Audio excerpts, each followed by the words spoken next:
유치나의 W 스킬 집중 포격입니다. 에너지 소모 없이 유치나가 악당처럼 표식을 부여할 수 있는 유일한 스킬로 게이지 활용에 따라 스킬 사용 가능 횟수가 달라지는 유치나에게 있어서 반드시 적중이 필요한 스킬입니다. 집중 포격의 경우 적을 2번 공격하는데 2번의 타격 모두 악당 초단 표식을 생성할 수 있기 때문에 연속 포격과 함께 이 콤보를 잘 활용하실 수 있다면 유치나를 더욱 강력하게 활용하실 수 있을 겁니다. 유치나의 이 스킬 부스트 대쉬입니다. 유치나가 지정한 방향으로 빠르게 이동하며 일정 시간 동안 다음 기본 공격이 강화됩니다. 강화된 기본 공격 피해는 추가 스킬 피해를 입히고 4초 이내에 부스트 대쉬를 재사용할 때마다 에너지 소모량이 증가합니다. 이때 추가 소모량은 최대 50까지 증가합니다. 재충전 상태가 되면 에너지 소모량이 초기화됩니다. 이 스킬은 연속 포격, 선멸 포격, 그리고 집중 포격 시전 중에도 사용할 수 있습니다. 유스나의 이 스킬, 부스트 대쉬입니다. 스킬 사용 중 활용이 가능한 이동 스킬로 추격 및 도주 상황에도 사용이 가능하며 스킬 접종을 위한 거리를 조정할 때에도 활용 가능한 스킬입니다. 부스트 대쉬로 강화되는 기본 공격은 스킬 피해로 적용되기에 악당처럼 표식을 활용하는 데 사용할 수 있습니다. 이어서 유스티나의 R 스킬, 아스트라 버스트입니다. 유스티나가 대상 지정 불가 상태로 공중에 뛰어올라 최대 화력으로 지정한 범위 내 적들에게 스킬 피해를 입힙니다. 시전 중 유스티나는 이동 속도가 크게 감소된 상태로 이동할 수 있으며 대상 지정 불가 상태는 착지 시까지 유지됩니다. 유스티나의 R 스킬, 아스트라 버스트입니다. 일정 범위 적들에게 큰 피해를 입히는 스킬로 아군의 방해 효과와 연계하여 사용할 때 강력한 힘을 발휘할 수 있습니다. 아스트라 버스트는 유스티나가 재충전 상태에 돌입하였을 때도 사용이 가능합니다. 이 스킬을 사용하면 긴 시간 동안 유스티나가 대상 지정 불가 상태로 유지되는데요.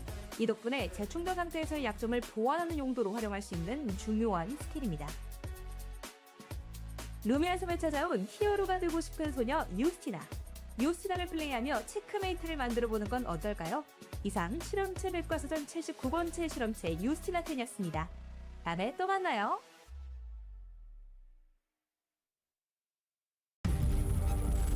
You're ready to get in the game now. The last thing you want is to wait. WD Black, performance storage, purpose-built for gaming. SSD speed that obliterates load times. Performance to transform your game. Expanded capacity to store more. Customizable RGB. WD Black. Because the game never waits. WD Black. Drive your game. 통제는 받는 쪽이 익숙한데 혹시 도망가려 한 거야? 이리 와, 더 가까워지자.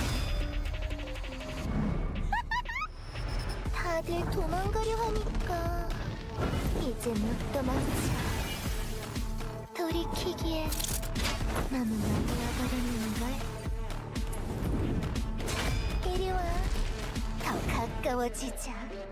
또 가두는 거야? 고통은 가까이. 붉게 물드는 거야. 우리 모두 같이. 걱정 마. 우리는 영원히 서로를 기억할 테니까. 고통은 잠깐이지만 네 색은 오래 남을 거야. 걱정하지 마. 나 아직 있어. 아직 아픔을 느낄 수 있어. 다행이야. 갇혀있는 건 지겹게 했어.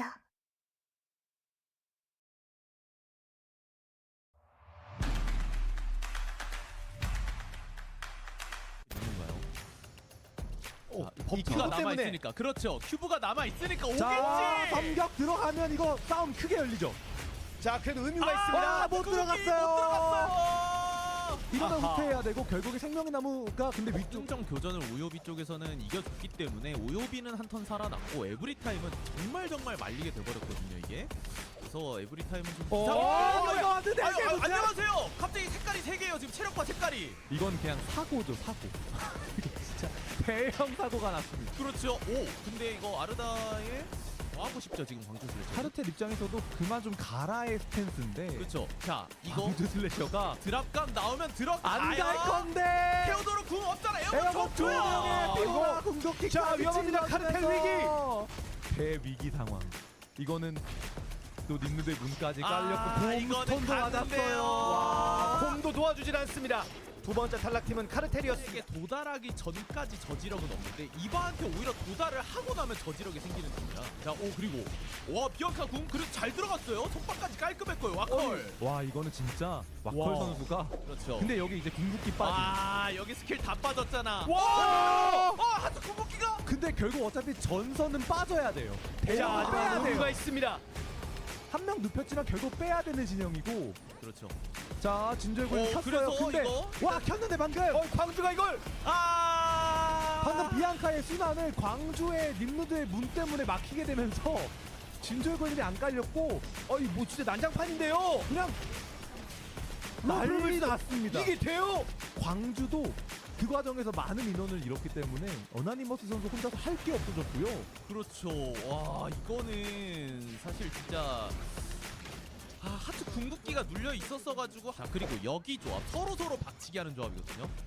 비앙카 궁극기가 얼마나 잘 들어가냐, 그 이후에 콤보가 잘 들어가느냐의 러프 레벨스. 그렇죠. 그거 한번 그리고- 흘려내고 쇼이치가 날뛸 수 있느냐의 어레이지 인천입니다. 그리고 일단 수화가 있기 때문에 비앙카한테 파란색 걸어주고 이니시에이팅 걸어도 되거든요. 그렇죠. 자 그런데 그럼 쇼이치를 막느냐?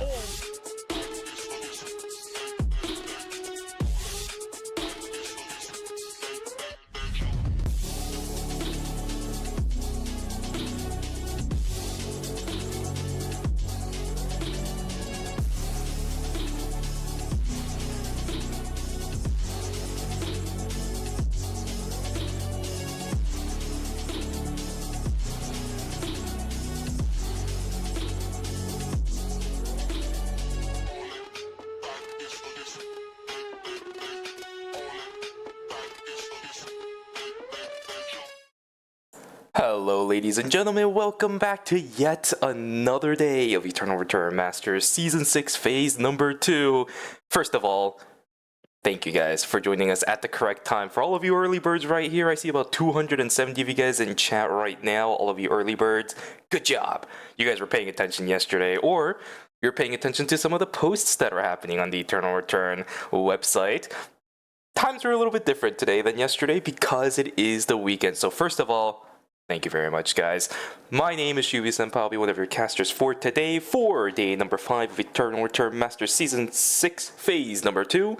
And joining me alongside on the right side of me too, it's the same guy at Superior. Welcome back, my friend. Thank you, thank you. Yeah, we are already up to knockout stage 5 and 6, so we're already almost done with knockout stages, and we will be finished with the knockout stages today. I'm very excited for all the games today. We are down to our top 16, so the games are going to get tougher and tougher for some of these teams to make it out to even qualify for the finals. Yeah, indeed. We're almost at the home stretch, Super. We will be at the home stretch for the knockout stages specifically, but when it comes to the phase overall, we are almost getting there. This is like the tip of the iceberg, man. If you can somehow stay alive and stay afloat a little bit, you'll have a chance tomorrow to potentially win it all when it comes to phase number 2. If not, well, shucks. Yeah, remember, guys, there's only 2 phases for this season because they did have the Super Cup in between. So this is the last chance for these teams to make up any circuit points, get some extra placement, to try to make it into the grand finals for the season. Because if not, if you don't make that top 8, down to the wild cards they go. Indeed. Let's start taking a look at what's going to be happening today. Quite a lot for the overview. As I usually say, if you don't know anything, don't worry about it. There's a lot of words here. The more important things you need to worry about is the prize pool at the bottom left, 10 million Korean won. Same thing as phase number 1. And at the bottom right side, the road to Daejeon Masters Season 6 Phase number 2, we are almost at the end. As you can see the date, today is March 1st. The last day is going to be March 2nd. So if you're joining us now, a little bit late into the series, a little bit late into the phase, but that's okay. It's okay, we still have one more day after today for you as well. And for the format itself, we are done all the way until knockout stage number 5 towards like the middle right side of things. If you guys joined us for the entire thing up until now, Wow, you guys watched a lot of games. Oh, if I read that correctly, it looks like top 24 get prize money, but only top 16 get circuit points, which is a little interesting. That they don't really share the same, or top 16 isn't the only one that's getting pricing too. They are giving some pricing away to looks like to anyone who made it to knockout stage 3. But here is the brackets going to be shown to you guys. Look at Always Inchun's run and Run Rebels as well. These guys have made it back from both knockout stage 1 and 2 all the way here to knockout stage 5. And it's gonna get tougher and tougher for these guys. We got Gangnam Sparkle, Team Ultimate, Headbutts, Tap 3.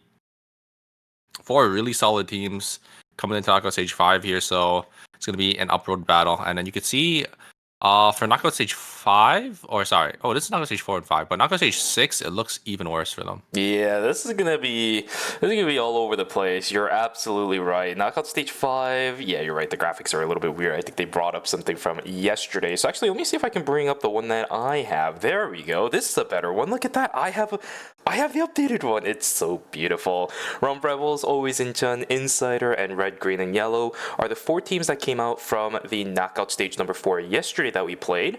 And today will be joining us the 3rd place teams from each respective group stage that played last week. Gangnam Sparkle, Ultimate, Headbutt, and Tap 3. You mentioned them, but I'll just kind of say it one more time since we have the graphic on the screen. And the top 4 from these sets of 4 games for knockout stage number 5 will be joining BNK Fear X, Daejeon Cybers, Auto Arms, and Tangled ABX to determine which 4 teams from that specific series is going to move on into the finals tomorrow. And the question is, can Rump Rebels and Always Inchun do it? Can they make the miracle run to the finals? I'm really excited to see if one of them is going to be able to pull it off. Hopefully both of them don't get eliminated, and at least one of them makes it to knockout stage number 6, or maybe even both of them. If both of them go up to knockout stage 6, there is a really good possibility that they will make it to the finals as well. We will have to see going into the games today. It's going to be quite the lobby, Shuvi. It is going to be quite the lobby. There are a lot of really good teams. Do have G-Works team. Unfortunately, he's not going to be able to play for today. And we do have Team Gangnam Sparkles, another one of our, really good sponsored teams.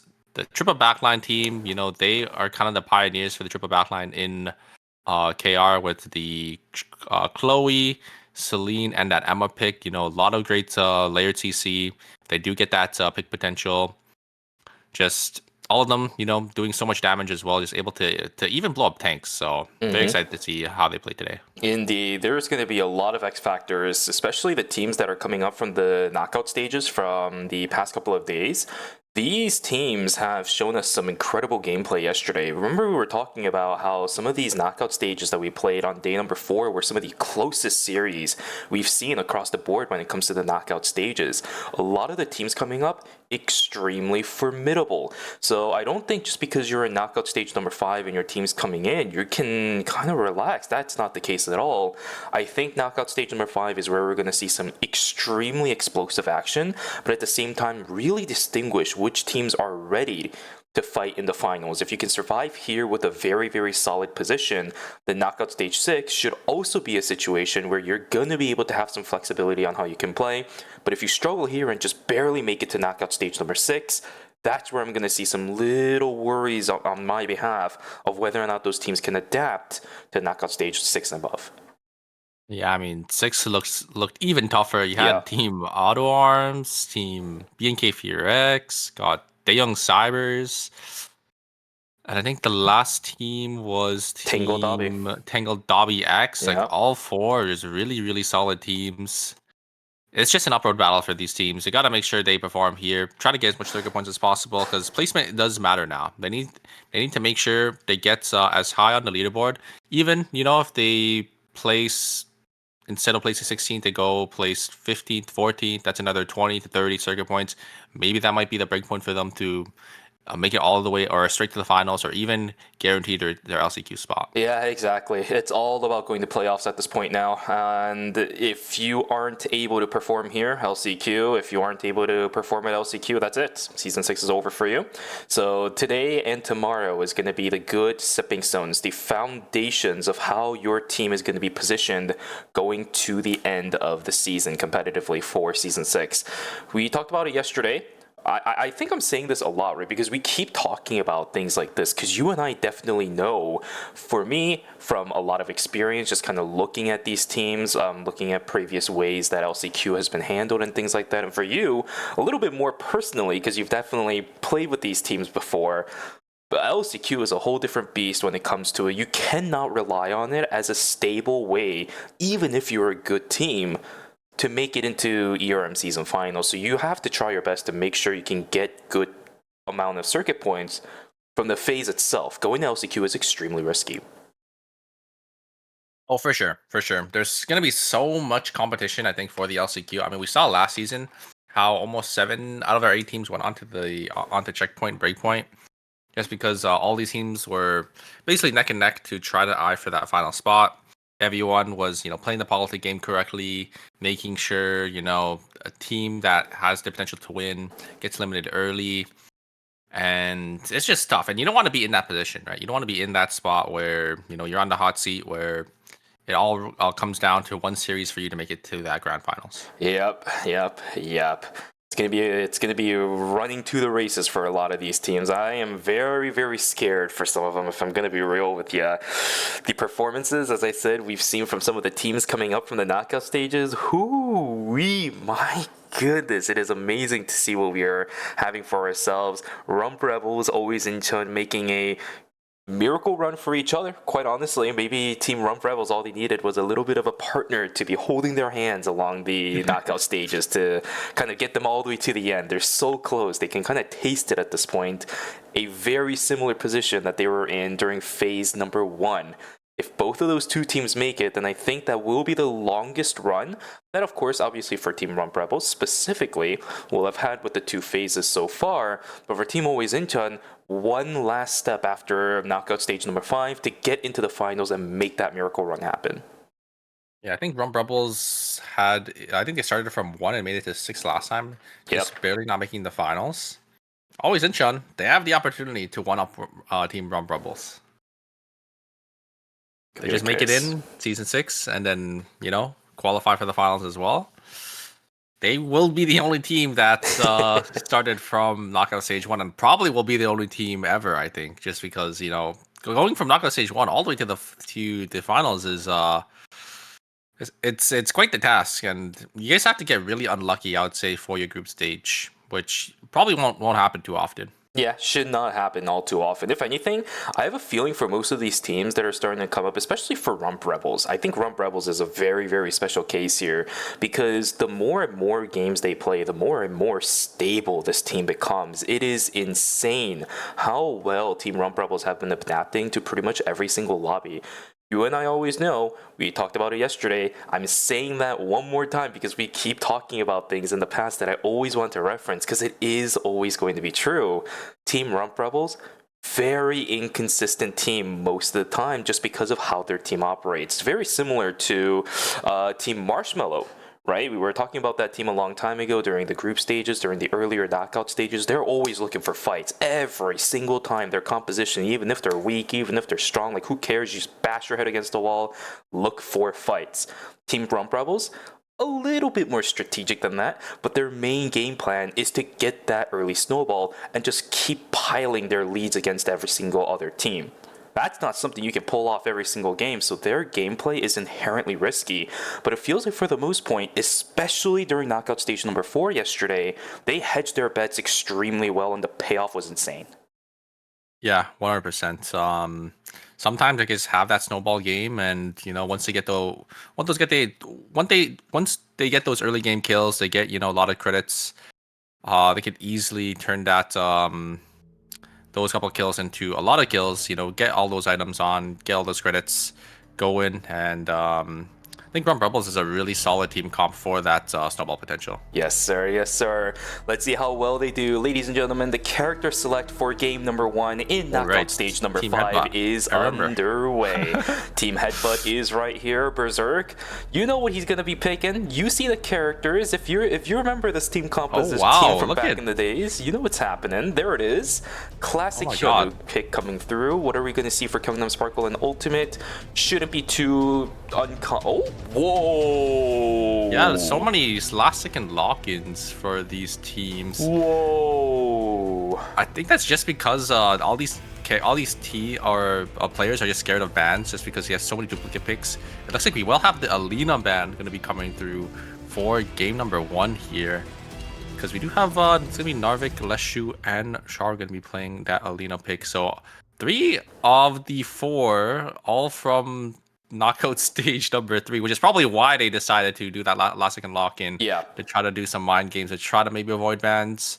But it looks like it is inevitable. We will have that Alina ban coming. Yeah, if anything, this is going to be a big thorn on the side of Team Headbutt because this is their mainstay. We're much more familiar with the My version of this composition thanks to Digin Cybers, but Team Headbutt, only the Elena was played when they were running this comp back in the group stages. But the thing I'm more interested in about Super, Gangnam Sparkle is not going to be running their standard, and instead we will be having our debut of Justina. I told you she was available. Justina was available, Yeah. okay. And it's on the last patch as well, right? If I'm not mistaken. So it shouldn't be like super wow. nerfed. Justina was really strong like the previous patch. So I'm very excited to see how Sunghrong can use this character because, this character is so mid-range though. it's probably one of the best characters, probably the best character on the previous patch. It's just so after the patch, she got there pretty hard and no one's really playing her anymore, but yeah, she was really strong. So very excited to see this character coming out, and like you said, it is going to be our Justina debut here for ERM. Yeah, I'm really happy to see that it is Songharang on this character too, right? Because the biggest thing about Songharang is that this player is so good at maintaining neutral. We were talking about Pungwa yesterday on that Adina, but another player that is able to capitalize on this so well is Songharang.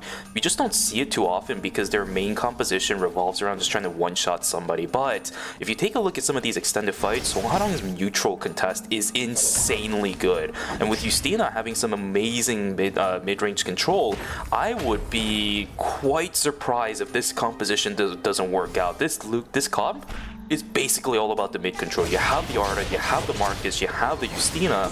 Somebody starts walking into your range, they are going to be punished. Yeah, obviously the one downside is, since Justina is such a really new character, these teams aren't going to have as much practice on the character just because, she is relatively new. But Justina already coming in, able to kill Sebi here. Sunghrong gonna look for some more. Maybe gonna try to get Bear there. Bear's just actually gonna send the engage back on in. There's the ultimate coming down for Justina. Are they? Ooh, a nice blink over the wall, but I don't think Justina is gonna be able to get out of there. But able to kite back, do a lot of damage. Sebi gonna be able to pick them up though. And Rebels will be able to trade 1 for 2 here. But oh, look who's here. Team Ultimate's here for the third party. It's going to be Sebi gonna be the one taken down first. Wait a second, I think Rebels is gonna be out for the count already. Oh my god, no, and they're all sub-level 7. I saw what the idea of Bear was. Let's just split apart. Let's just try to find one way out. But there was no way out. This is set up so well inside of Hospital. It's still a fiesta inside of the zone. Songharang trying their best to run away. Will not be able to. It does get taken down, but it is a feast inside of Hospital as Gangnam Sparkle sitting on 4 already. I think this is exactly what we've seen yesterday. I think Rebels went out in 8th place so early in game 1 for the first part of the series for knockout stage. I think it was knockout stage 3. Yeah. They were able to crawl their way back in, but it's going to be a rough start for them once again for today. But they are quite the team there. I think they'll be able to pull it back. It looks like Sunghrong is actually getting focused down by the Lenny and the Mai, and it looks like Justina just going to die. They are going to be forced to get out of there, and Bana gonna fall very shortly. They're gonna try getting some damage on to Centipede. Not gonna be enough. Luminal gonna be able to pick that one up. Oh, Zinchun gonna be able to pick up a nice 2 kills from Team Gangnam Sparkle there. Yeah, but still, Gangnam Sparkle is still very much well in the lead. The kill leaders of the lobby, they are up 4 kills. Most of them was partaken by the Justina. She is going to have so much mastery at this earlier stage. That is a beautiful Dance Macabre. Green Apple should get taken down. There's the Wombo combo following through. Nice attempt on running away, but it is the follow through. Damage coming from some of the auto attacks. It's a little bit funny when that happens, but it is what it is. Tap 3 will be picking up their first kill inside a temple during night number 1. It is a pick though, so nothing too massive when it comes to how effective their team composition is just yet. Yeah, Team Headbutt gonna get some split farm as well. All these teams just gonna slowly get some farm up, so you know, looks like the game is slowing down quite a bit here. Team's just gonna get some farm and get as much credits as possible. Cheryl is gonna jump straight onto the Arda. Arda gonna be forced to use her blink away. Fauna gonna be focused targeted down here. Great combos there coming out for Team Ultimate. Just gonna be able to instantly kill Fauna on that Marcus. Marcus not gonna be able to tank up that much damage as Team Ultimate. They do have quite a bit of lockdown, I would say, with the Alina, Jan, and the Carla just to follow up as well. So Team Ultimate gonna be able to pick up a kill. Already setting on 3 kills as well. There's the Queen combo. Can I get enough damage here? It is in their early game. It's not gonna be enough damage to kill the Alina. They're only getting chunked down to half HP, but a great change in targeting there. But it's not going to be enough. They split the targeting, definitely. They were initially going for Leshu, but then the targeting changed as soon as the checkmate came out. I'm not sure what the combo finisher was. Like it was set up beautifully, but the finishing was a little bit awkward. Always in turn getting jumped on by Team Ultimate inside of Cemetery. Both of the teams looking for the hotel, for the Tree of Life. Sorry, I was about to say hotel for some reason. Lumino getting chunked down to about 2/3. Those anchors and the harpoons definitely pushing him away. The health bar of Chen Yang about to drop, and it seems like Lumino is just going to abandon it. Tree of Life inside a Cemetery going into the hands of Team Ultimate. Early game, always in turn, is not going to be happening. It's same thing for Gangnam Sparkle. We will see Fauna falling down once again, and another fight on the south side as Team Insider is going to be duking it out up against Team Headbutt. The Nikki completely isolated, left alone to their own devices. Duns Macabre invested, and down goes the Nikki. Yeah, it's going to be Team Headbutt. We saw how strong this team comp was. You know, they're just able to out-sustain their opponents with this Hyunwoo Lenny. And they have that Alina as well. I think the Lina was the star of their team. Just able to find so many angles on backline. Just able to basically solo backliners by themselves. Wonder if they're going to be able to do that again for Knockout Stage number 5. They're already looking pretty good. Ooh, and again, a nice Tree of Life going for them. Gonna go straight into that Blazing Dress. Really good upgrade for that Lina. Gonna be able to get a lot more tanky, and the Lina's just gonna do so much more damage with that extra HP scaling and that extra, you know, burn damage on that passive. It's so easy, you know, just pick up transitions from animals. Why even play it for objectives? Who cares? You just kill animals and you just RNG it. It's so easy, just like that. All of our laners are actually doing pretty well for themselves. Tab 3, I'm seeing their item transitions right now. The Force Core call-ins at around minute left going into night number 2. Perfect timing on that one. We saw how well Team Headbutt's composition doing. We saw how well Team Ultimate's composition is doing. All of these teams that are running the Elenas are really capitalizing off of the Elena's strengths. And it's actually working. A lot of teams just not having the proper responses to it just yet. Yeah, gonna have Gangnam Sparkle's gonna be able to get that Lumi, so they're gonna be sitting in a pretty comfortable spot, gonna get a lot of credits, and then Alpha is also gonna be spotting in Hospital as well, so great tempo swing for the side of Team Gangnam Sparkles here. Team Headbutts, I think they're debating on whether they should teleport maybe to a zone that has an objective here. Ooh, tap 3. Jumo gonna be able to get the box. Maybe they're looking to contest for that Alpha in gas station, but I don't think so. It is going to be inside. We're actually going to give full beach up to the side of Team Always in Chun. They're probably going to be grabbing the bears down here. So most teams here, they're just playing really passive, making sure they don't take any early game deaths too early. Just gonna make sure they're able to navigate around and tempo well. For the most part, these teams that were very close to having contact with each other actually saw each other before we went into night number 2, so a lot of teams actually had an idea of what was going on. Wow. Beautiful blink from Seiko. He will keep himself alive, but that is a 90-second cooldown that unfortunately the Adela is gonna have to deal with for the time being. Oh man, also getting chased down by Mangnani, but the Tia should be able to get out as of right now, unless they stick around for Lumi, which is probably not the greatest idea. We'll immediately cancel it and start running away. It seems like night number 2 is not going to be as proactive for a lot of these teams, as everybody's just playing it safe, split farming here and there for some of our teams as well, which is quite late into the game for them to do so, but if you don't get punished for it, the value is still there.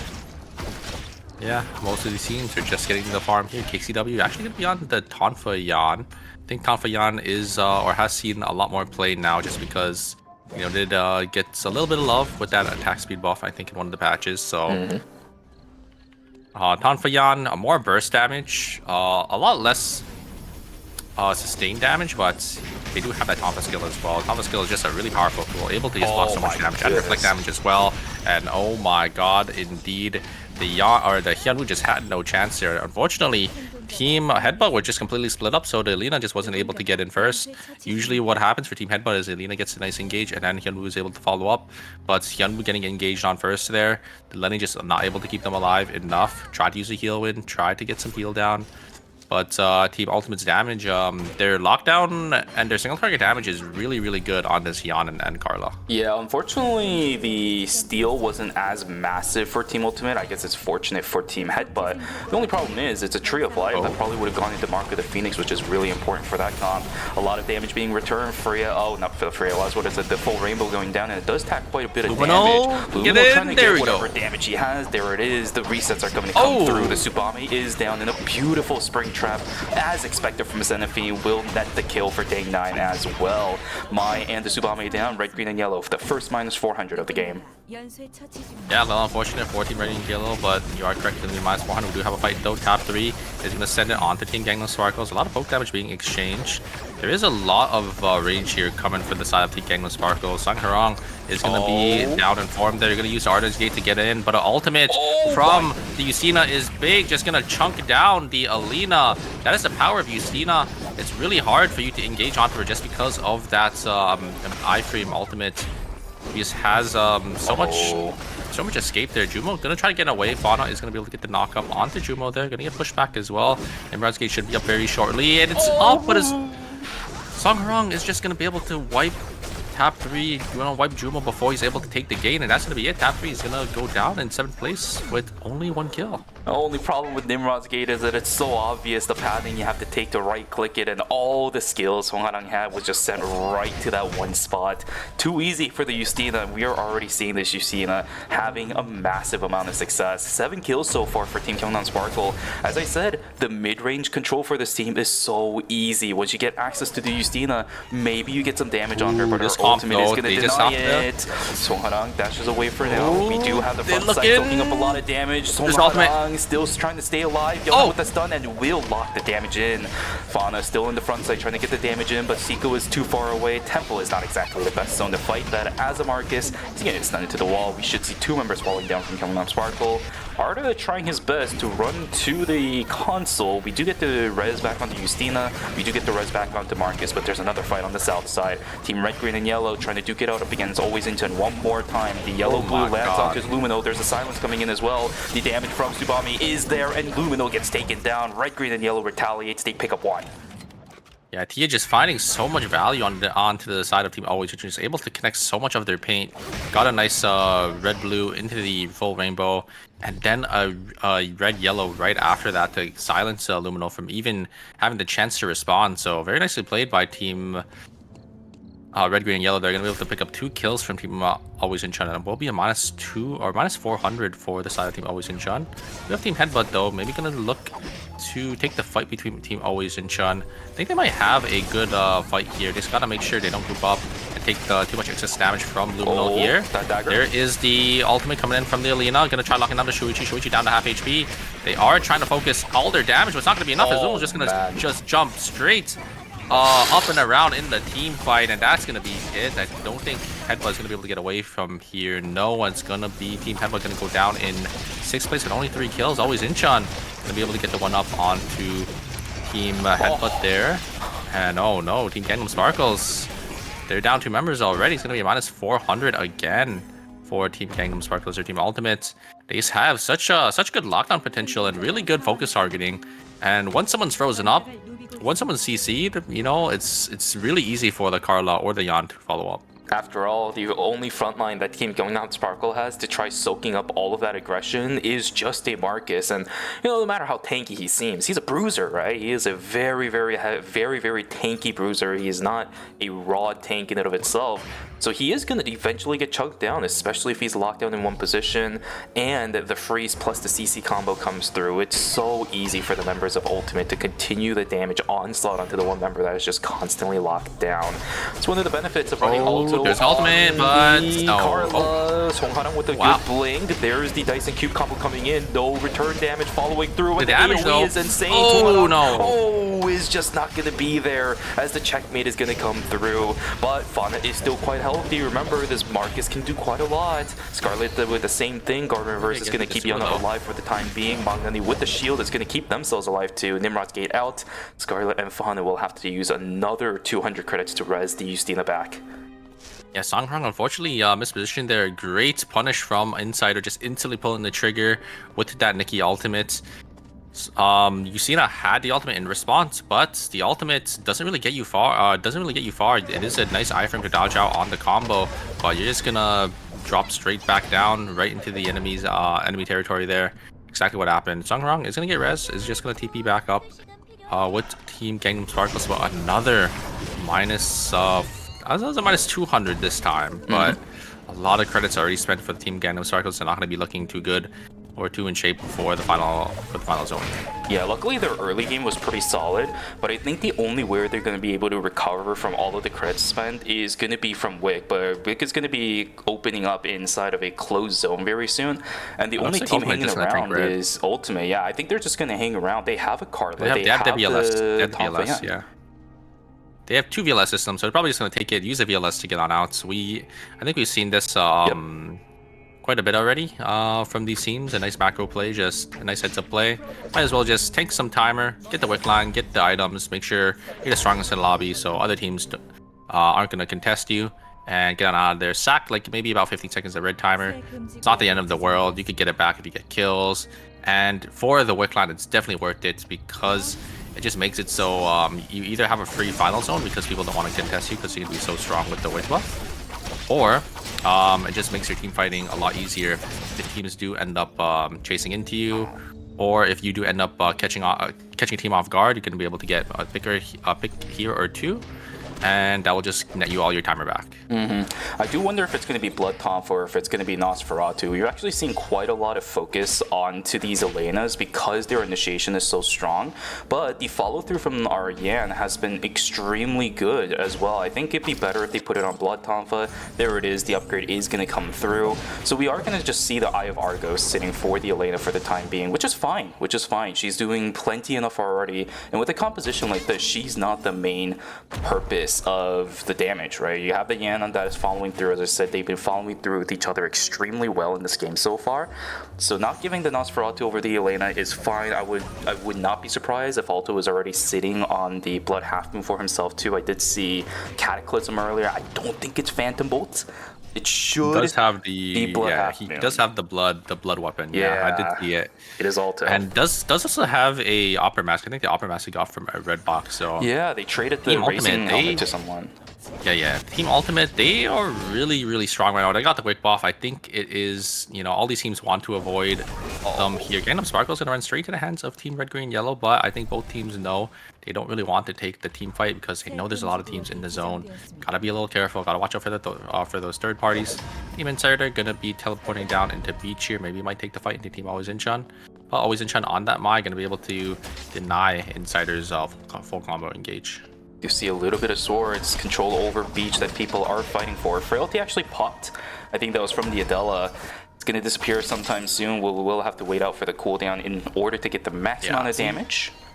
That is also one of the downsides of having Wick or taking Wick, is just everyone is just gonna run away and try to avoid you like you have the Plague, because they don't want anything to do with you if you have the Wick buff, because Wick line is such a powerful buff to have, right? Just having that burn is able to just win you team fights, just able to do so much damage, and then also having that Wick line, having basically an extra $700 worth of items compared to your enemy. It's going to be a little tough there. Wait, or the Queen isn't going to connect there. The Queen is going to be already invested. They're going to try using or focusing onto Luminal here, but Luminal going to be able to stay alive. There is the ultimate going to be invested. The Ruthless is going to dodge out onto the checkmate, and Luminal is just going to be able to find the Sua there. Magnani is going to go down there, and I don't think this Nikki is going to be able to survive either. Looks like the Sua isn't going to get fully taken out. Oh, it looks like Magnani did end up blowing the body there. I was surprised he didn't try taking the self-res, but maybe there's Lumi nearby. Maybe they're going to try getting the res for Lumi here, because I feel like Magnani could have maybe potentially gotten that revive off. Yona is in trouble. Seiko is in trouble. Both of these players will They most got no likely timer. fall. Yeah, Alto is gonna start popping in. They Get got out the of POS set there. up, but I don't think it's gonna happen. Alto, all he has to do is just press Q, and then there it is. Doesn't even need to pull any of them back. He has the Nikki lockdown pads. Seiko also in a similar situation as Char's gonna be split apart. Look at the damage coming from this Very Elena. nice. She is just single-handedly killing this Adela. Seiko should be falling good just sidestep. a Oh, moment. wow. Yep, there it is. Checkmate's going to be forced out. Should get It frozen will here, not yeah. do anything. We are going to see the entirety of Team Insider fall down. 3 kills on their hand. A little bit disorganized in some of the fights, which is something I am slightly worried about. But it's just game number 1. I'll give them the benefit of the doubt, at least for now. Very nice. I would say a very nice heads-up play from the Alina to recognize that Lumi was coming in, because basically it was just to deny the Adela to get the res off with Lumi there. So very nice to just completely split off there. Looks like Team Gangnam Sparkles, they get the res off there, and they are just going to use the Artist Gates and contest Team Ultimate down here.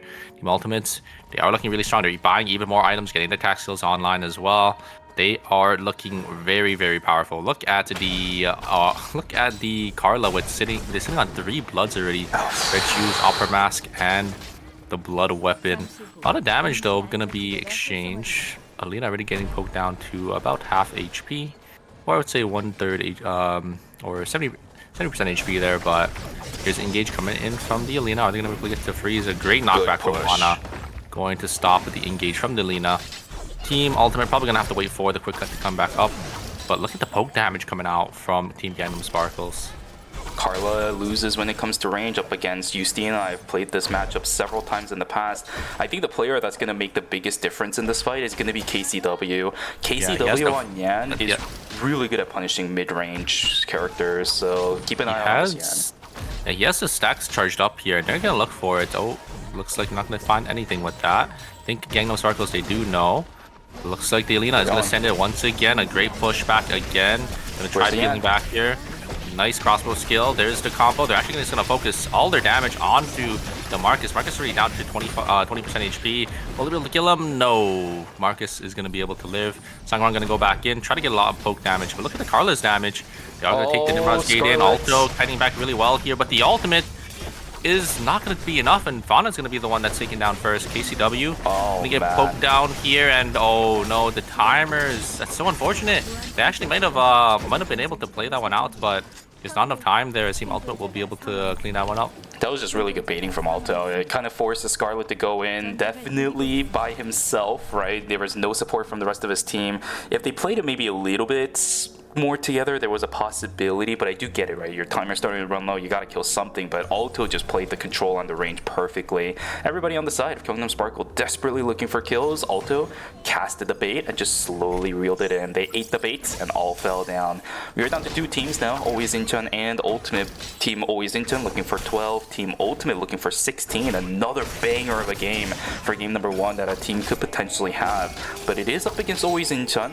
Alto is sitting on the Carla. The AoE Ruthless and the time it takes for you to actually pop it can be heavily punished with a shackling anchor if Alto gets this done right.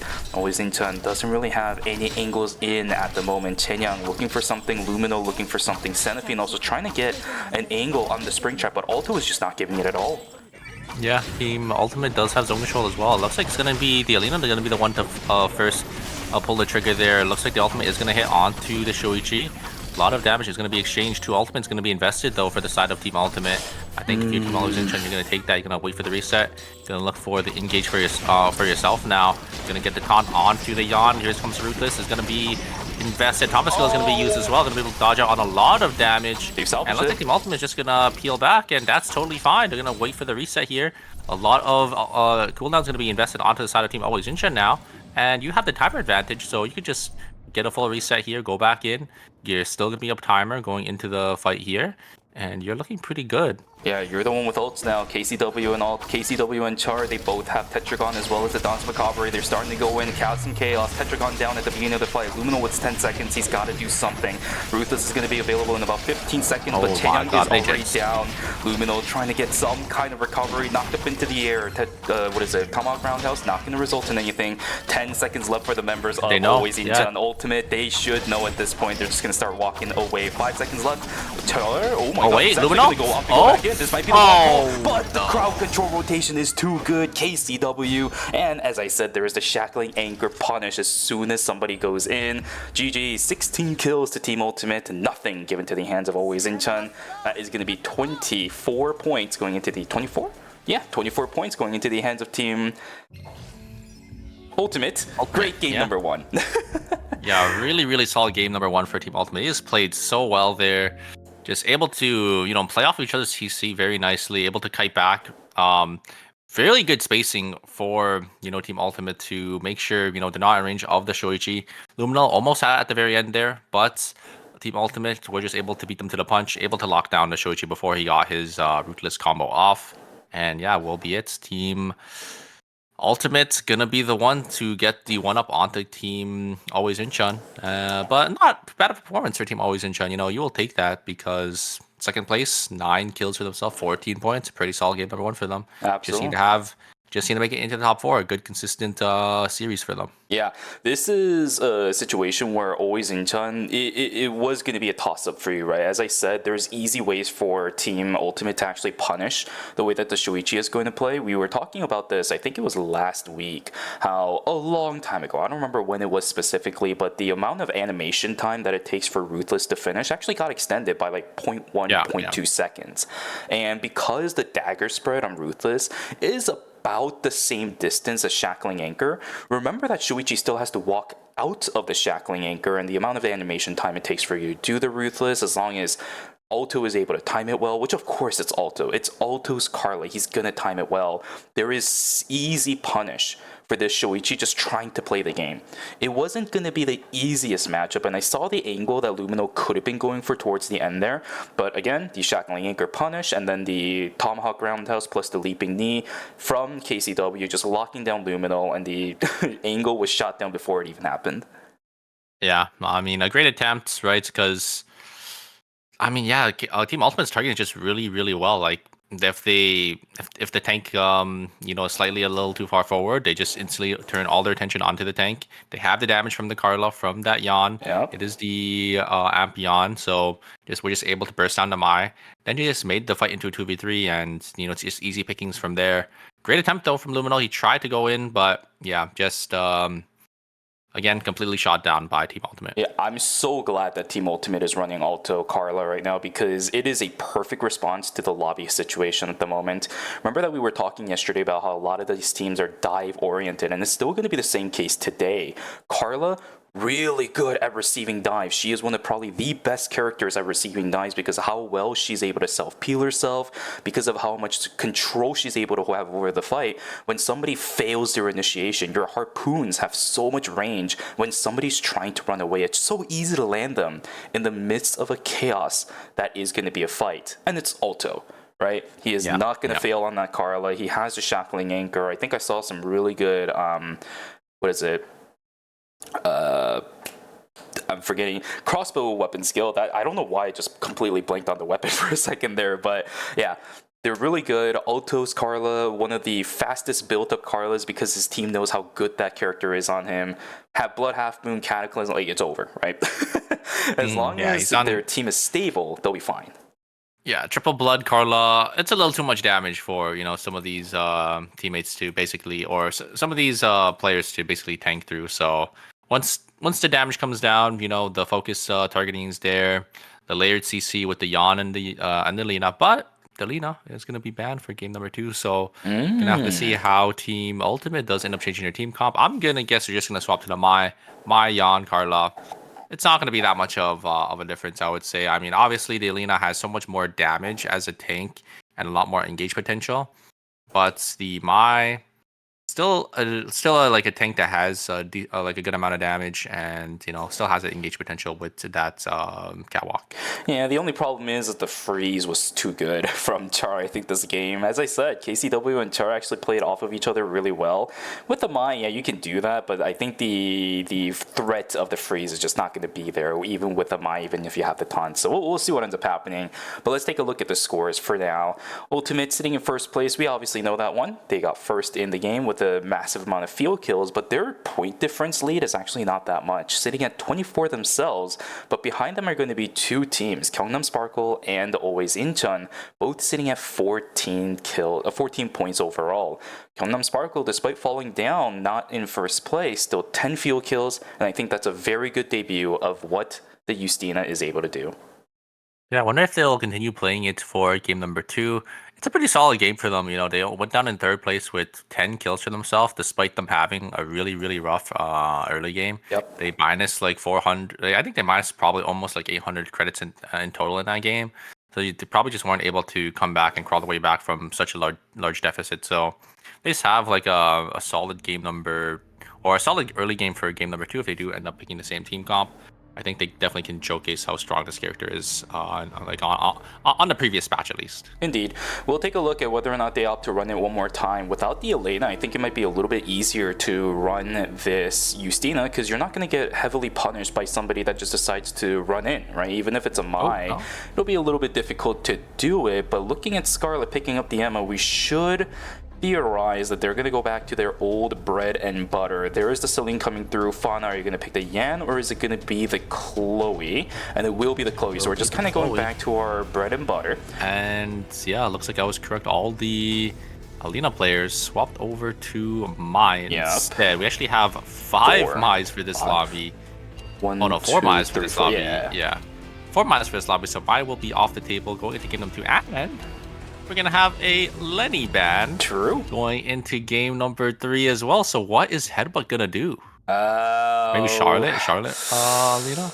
That's so weird though, right? Because as I said before, one of the biggest benefits of running a composition like this, and also I'm really surprised that what is it? I think Leshu is running the protocol violation, but we talked about this before, so I'm not gonna bring that back up. Lenny is so good with this composition because of how much access she allows you to have to the other team, whether it be her movement speed bonus to both the Hyunwoo and the Mai, the trumpet to just stun people, and we know how good some of these Lenny players are with the spring trap. Bringing a Charlotte to the table, the only way you're going to be able to somewhat replicate that is by bringing Soul Stealer, and I think if you're running Charlotte, that's just not going to be worth it. For Team Headbutt, they might just have to swap up their entire team composition for game number 3.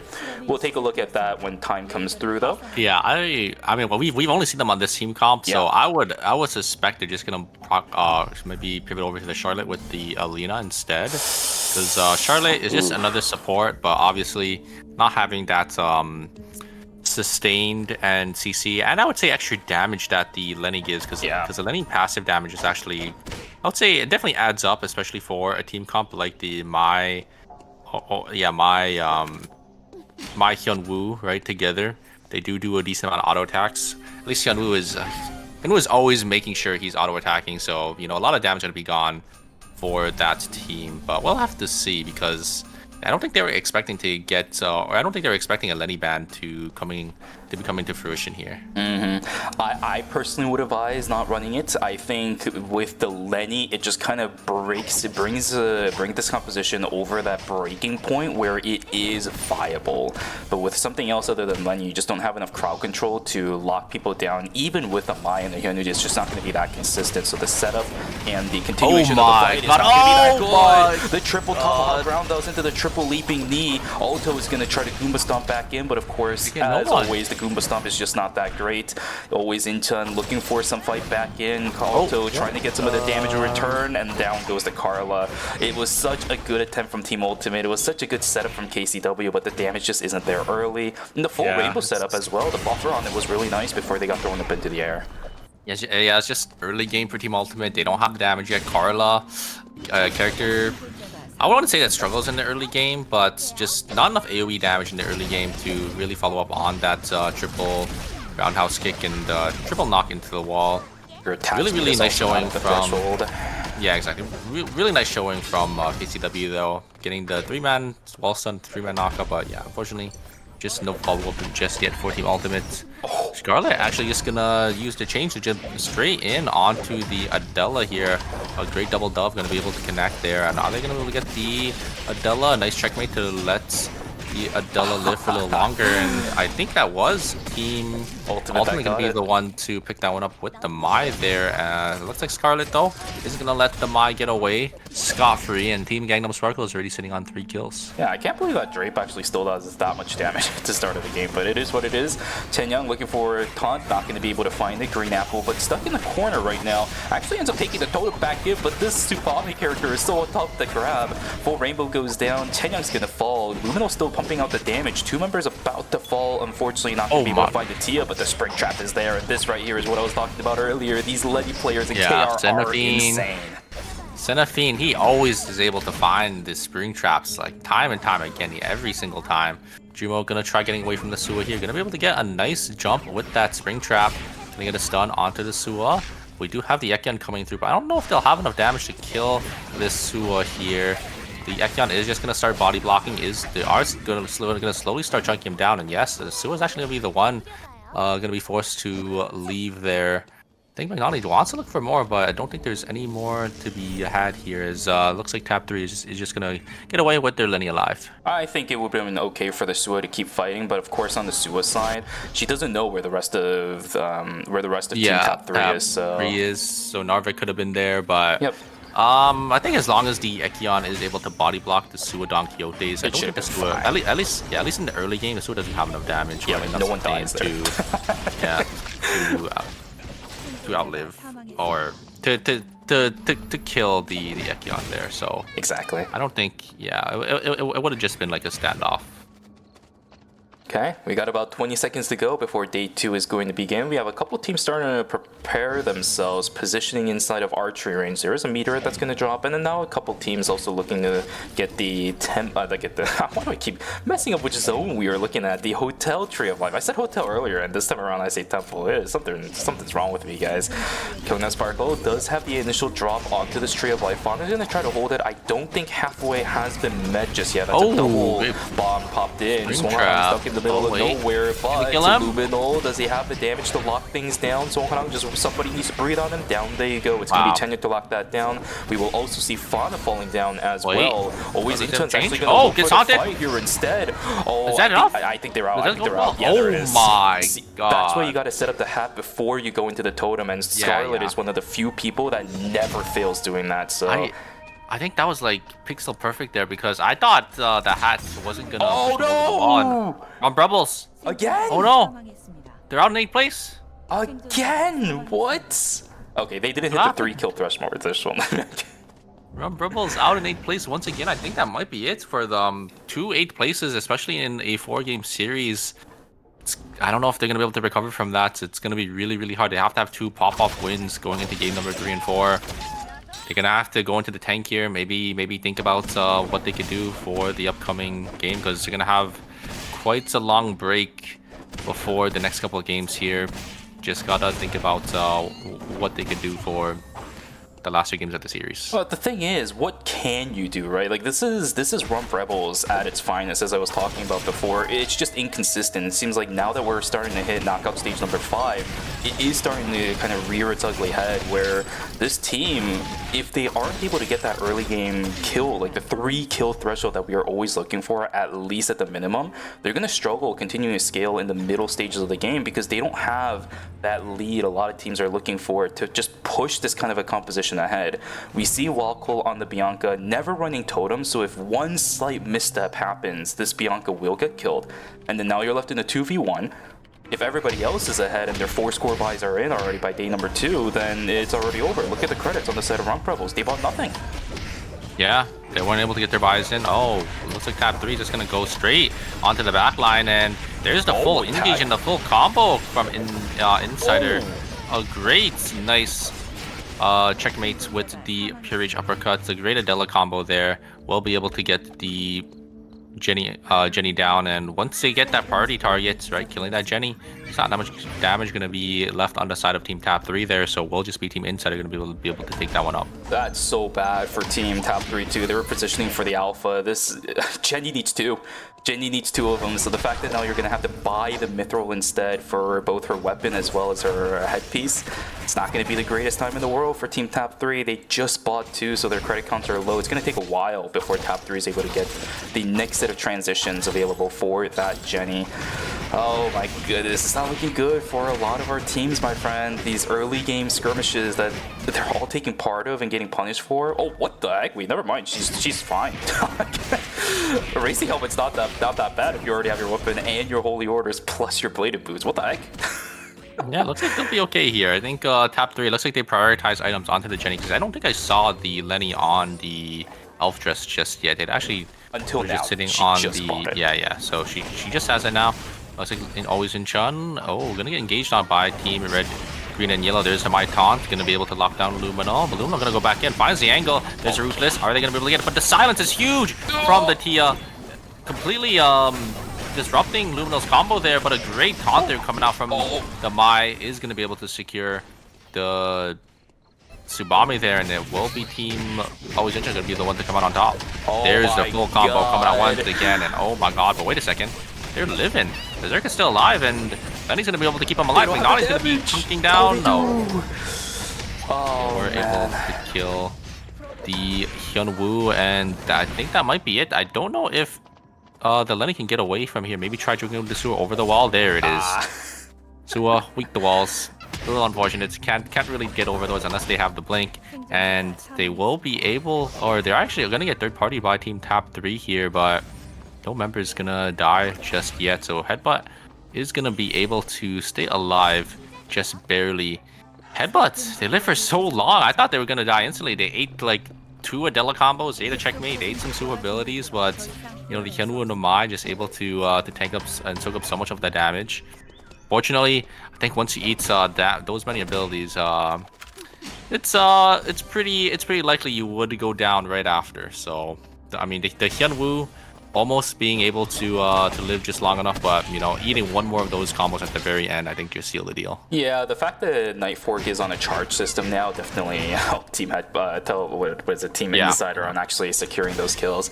Good on them for making use of the Adela combinations. And a lot of times when the fight goes extended and you've already invested everything as well, especially up against something like Hyunwoo that has really good sustain, it's really hard getting the second set of Night Forks to actually land onto somebody. But the crowd control stacking from Insider was actually pretty good to help set up for the Adela. I think that was the breaking point as well. The Hyunwoo just stuck against the wall. He was getting pushed around. He was getting knocked up into the air. He was getting stunned. As I said, you can bluff all you want, but you can only bluff so many times before you just get locked down by crowd control against a team like Insider. Ooh, it looks like... Oh, wait a second. Actually, he's still gonna pull the trigger onto Fauna right after the Queen was invested there. A lot of damage gonna be exchanged, but it looks like Team Insider just gonna back away there. Adela's gonna jump back into the wall. Little hasty to pull the trigger there. Yeah, but nothing really gonna come out of it. Just gonna have to wait for that blink cooldown and come back from that Nikki. I think they probably thought the Chloe was completely isolated, but a great response there from Fauna to just jump over the wall. It always scares me when the Nikki is trigger happy. You know that because you've seen me watch some games from Team Ultimate before when Georg is playing the Adela and Chart is playing the Nikki. They are sometimes really trigger happy, and we've seen them getting punished massively for that. Feels like I'm seeing that from Team Insider. I'm hoping they're going to be able to fix it sometime soon because they've done it multiple times during the group stages too. It's just not a thing that I want to see over and over. Tap 3 looking to fight it out up against Team Headbutt. They are sitting inside of archery range. We are going to see the overflow coming from this Ekion. There's a lot of damage dealt over onto the Mai already. Oh, but great there's double the stun coming into the wall. This Hyunwoo sitting on the backside. Does he have the bluff to at least deny this taunt? I think he did. Oh my god, the double taunt coming in from Leshu. They are going to get the kill onto the Lenny, but the return damage is there. Jenny constantly pumping out the damage. Eventually she's able to just chunk through the health bars.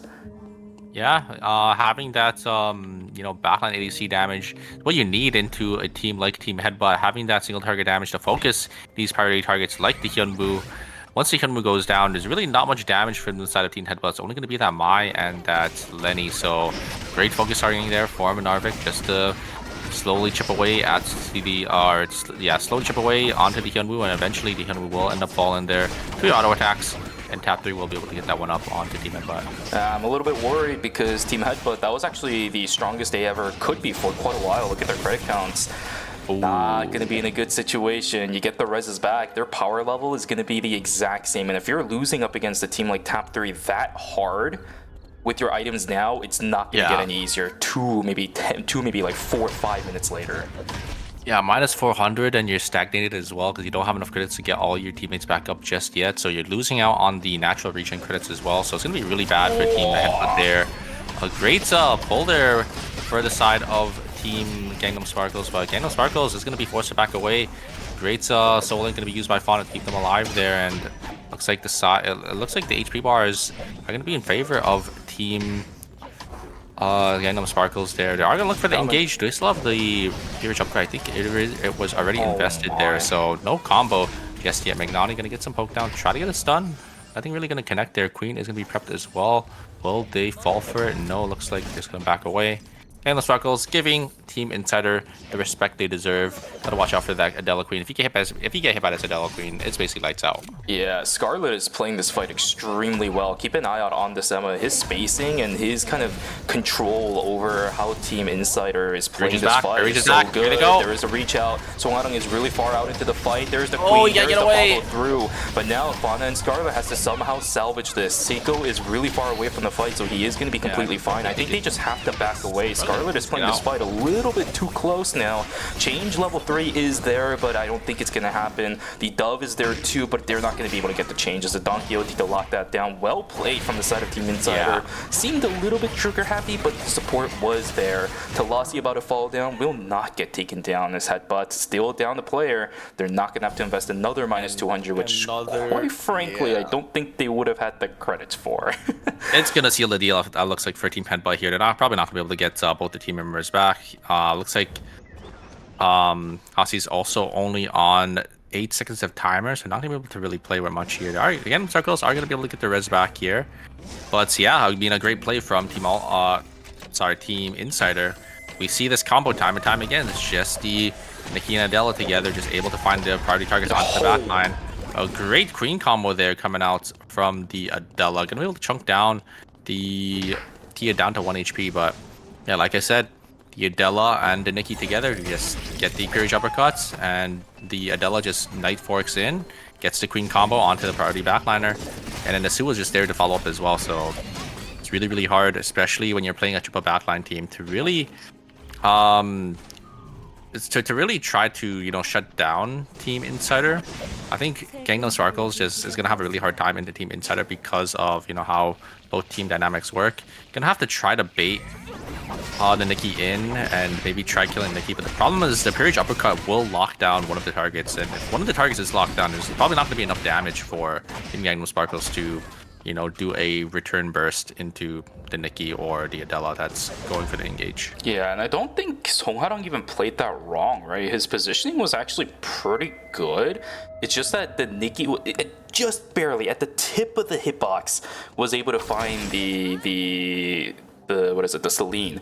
I think the positioning from Song Ha-dong was actually really good because they knew they were going to be the prime targets, right? Like, you aim for the Emma, it's not going to happen because she has Totem. You aim for the Chloe, she has the Soul Link. So Song Ha-dong knew that they were going to be the target. It's just that the edge of the range of Peerage uppercut is where that Celine got caught. I guess be more careful, but that's so rough. When you saw how far away from the Nikki they were, they still got caught out by it. So you really, really have to gauge your range well. Ooh, oh, great. A recon drone here coming out from Team Always Incheon, gonna force Team Gangnam Sparkles into red zone. And looks like Team Always Incheon, they do want to take the chase here. They do have a lot of items, I think, over them. They have the wick line as well. Yeah, looks like Mai gonna take the engage, but not gonna go too deep there, as they do know their Shuichi is quite far away. Yeah, you could see the items on Team Gangnam Sparkles there. They're not looking too good. Did minus quite a bit already. I mean, Sangarong is sitting with 5 items for himself, but Emma only sitting on 2 items. it's going to be tough. Leshu taking a good amount of punishment from the beginning of this fight. Team Headbutt up against Team Tap 3 one more time. Let's see which one is able to win it out. Mai's already taken down to the ground, which means, yep, bouncy house all over the place for Berserk. There is no way that Hanu is going to stay alive.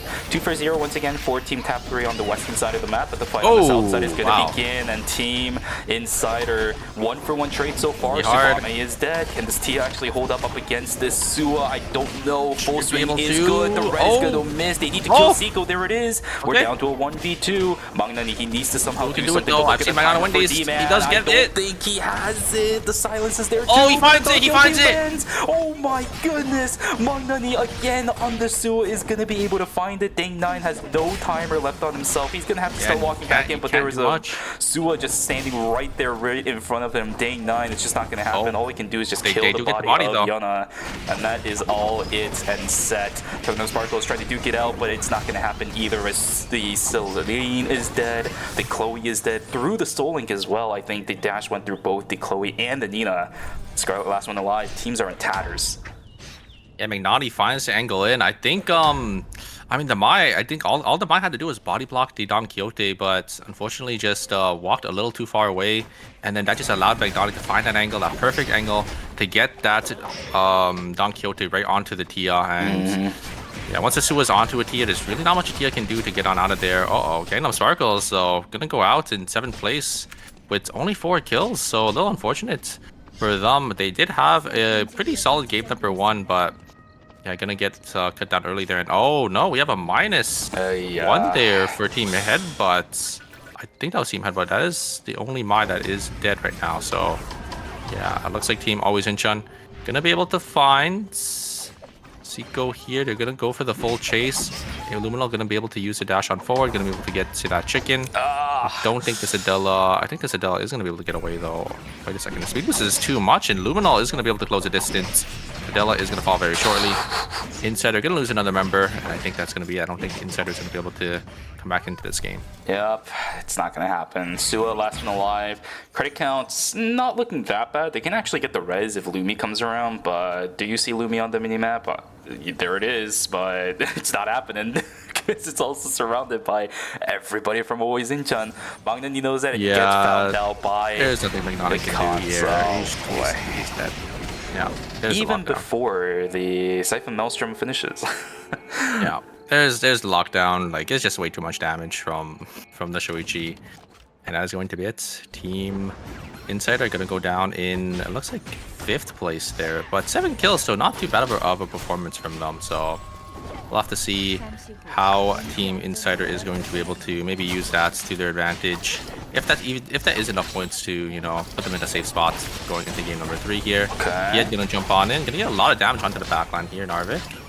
Gonna get some poke damage as well, but nothing's really gonna come out of this. I think healing one was used from Jumo. It might be why they're starting to step back a little bit. Of course, the exuviation starting to prop on Piet. And now we're going to actually find Char opting to go back in on this. It's going to take a little bit of time before the Akion's able to get the gauge. Shackling Anchor invested on top of it. Wow, Team Ultimate using quite a lot to try reinitiating. And now the fighting field, the playing field is going to be evened out a little bit. Piet starting to reset off on his fights. The cooldowns are still there. Healing Drone also popped on the side of Team Ultimate. They are running out of resources to try fighting up against Tap 3. Whereas them, they just got the Letty constantly pumping heals. It's how much do they have? And just auto attacks as well. They don't really have any cooldowns aside from the exuviation from the Ekion here, but it's right back up. The bar is going to be charging up here. There is the ultimate from the Yan. A lot of damage. They're going to try locking down the Ekion, but it's just not enough there. And Narvik is just in the backline, just pumping bullets and bullets onto the side of Team Tap 3, and the Lenny is just wreaking havoc as well, just adding fuel to the fire there, completely shutting down Team Ultimate. So that's going to be Tap 3 coming out on top with a nice clean 3-0, and they are going to be sitting on 10 kills with Team Always Incheon. So Always Incheon, another pretty solid game from them already, sitting with 10 kills. They are going to be using that. Kiosk going to be getting some of their buy-ins here. Oh, look at Luminal's items. He got that killer heals on, so 4 score from him. He's going to be doing so much damage for Team Tap 3. It's going to be Luminal here to maybe find some priority targets on either Lenny or that Jenny in the backline. Yeah, let's see which Lenny is the better one. Jumo up against Cenifine. Overflow is going to be activated for Pied, he's still in a little bit of danger because remember that Shoichi can completely obliterate him. Force Field is also invested. The taunt is going to go through. Jumo gets caught out, and now Narvik, he invests everything. He invested everything already. The damage from the second is just not going to be there. Kill him. Oh, and Narvik goes down. I think that's going to be it. That's such an easy fight for Team Always Incheon. Luminol just baits out the acceptance speech, and starting from there, it all unraveled. Pied, the last one alive. I saw what he was trying to do, but at the same time, Piet getting caught out like that just completely nullifies the Lenny's ability to actually engage on the fight, because everybody on the side of Always Incheon body blocking those trumpets, body blocking those carrot rockets. She needs to land them on the teammates in order for those to actually have an effect. Of course, you're never going to find that if they're already dead. Piet, he's going to get taken down. There will be 13 kills in the hands of Team Always Incheon. We'll find the first place. GG's. Tap 3 in second with 10. Very nicely played from Team Always Incheon. Luminol once again finding that those party targets in the backline, able to get that Lenny, able to get that Jenny, and once the Jenny goes into that play dead, it's just easy pickings for Team Always Incheon to win that one out there. So very nicely played. Always Incheon with 13 kills for themselves, a solid first place performance from them. I think that's going to guarantee their spots going into knockout stage 6. We'll see. We'll see. There's still other teams that has quite a lot of kills, right? For example, Tap 3. They still got a lot of kills in this game. I think it's the consistency from Team Always Incheon that could potentially put them into finals, or I should say knockout stage 6. But I think we need game 6. I think we need game 3 in order to determine that. If they play consistent in game number 3 as well, and all the other teams are just kind of so-so or maybe pretty okay, then I think we can confidently say that they're going to be confirmed. But at least as of right now, there's still a lot of other teams that have a decent amount of field kills for themselves, and I don't think it's guaranteed just yet. It's still a little bit up in the air, just a little bit. Yeah. But, I mean, 2 solid performances of first place, 13 kills, second place, 9 kills. Obviously, they're not fully guaranteed, but there is going to be a really, really nice spot for them to be in. I think they're going to be sitting in that first place position going into game number 2. We're going to have to see with the scoreboard coming up very shortly here, but Always Incheon, they're making a miracle run here. Unfortunately, though, on the other side, Team Rump Rebels, their partner in crime, 2 8 places. I don't know if they're going to be able to come back here. The power of friendship is starting to fall apart at this point. Rump Rebels in a whole lot of trouble. It seems like the Rump Relegator allegations are starting to pop in already from chat. I saw it a couple times. Hopefully games 3 and 4 go a little bit well. I want to see them continue to use this comp. I don't want to see them change things up, because that's going to create too many factors that Team Rump Rebels are going to have to deal with. Just run the team composition and pray macro a little bit better. Figure out what is going on around the map a little bit better. We didn't see how Game 2's fight went, right? Because it all happened off screen. But I need to see them play a composition like they do now and just do better with it. That's the only way out for these guys. Yeah, we're going to have to get 2 wins here. Like, they have to get 2 wins back-to-back here, or else they're not going to have enough points, right? They went 8-8 and only, I think, 3 points total for their kills. 1 point in the first game and 2 points in the second game. So, yeah, it's looking really rough for them. They got to get 2 wins. They got to lock in. They got to get those early game kills. You know, they the mandatory 3. The mandatory 3, yeah. How is it always 3-2? There are very few cases where we see them with more than 3, but it's because there is an absolute fiesta inside a cemetery, and they're always on the outskirts of it on the northern side near hospital. They always join in right at the perfect time. Even the kill that they had in day number 1, I think they picked up 1. It was somebody hobbling away from a fight inside a cemetery, walking up to hospital, getting caught out by Rump Rebels. I don't know how they do it, but they're going to need to find some angles on that a lot during game number 3 and game number 4. Otherwise, yeah, you're right. The light at the end of the tunnel will fizzle out. Oh, but it is Rump Rebels, so our excitement, our expectations is still going to be at an all-time high. And if not, we still have Team Always Incheon fighting their way to knockout stage number 6. As I said, it's going to be a very fun series for knockout stage number 5, and I am seeing that so many teams fighting desperately for their tournament lives. We saw it just now through Tap 3. We see Team Ultimate also fighting desperately for their chance at knockout stage number 6. It's incredible. I love it. Yeah. quite a solid 2 games already. I think the leaderboard is going to shift. It's going to be quite a top heavy leaderboard for knockout stage 5. It looks like, because we do have some teams just falling a little too early, not really getting too many kills, not really generating too much value for their team. Gonna have to see how it does end up shaping up, because we still have 2 more games. So these teams definitely shouldn't count themselves out just yet. And even if they are, right, still a solid performance of them making it to the top 16, going to be able to secure themselves some nice circuit points. Exactly. We'll see where the score sheet is going to look like as soon as it comes up. This score sheet right here, I definitely think there's going to be a top of the leaderboard, a middle of the pack, and then the bottom. I don't think it's going to be a consecutive kind of going down the list kind of thing, because we know which teams are doing extremely well right now. Tap 3, despite the fact that they had a really solid game for game number 2, I think their game 1 performance was a little bit shaky.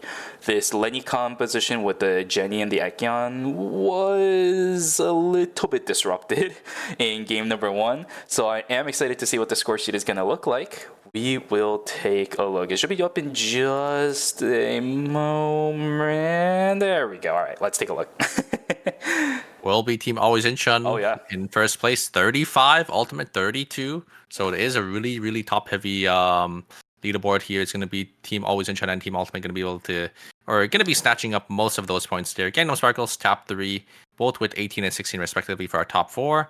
And for our bottom 4, we got Insider, Red, Green, Yellow with 15, 13, Headbutt, 8, Rump Rebels with 4. So it's actually not too bad for Team Rump Rebels. It's only a 12-point difference between 4th place and Team 8th place, despite them going 8 2 times.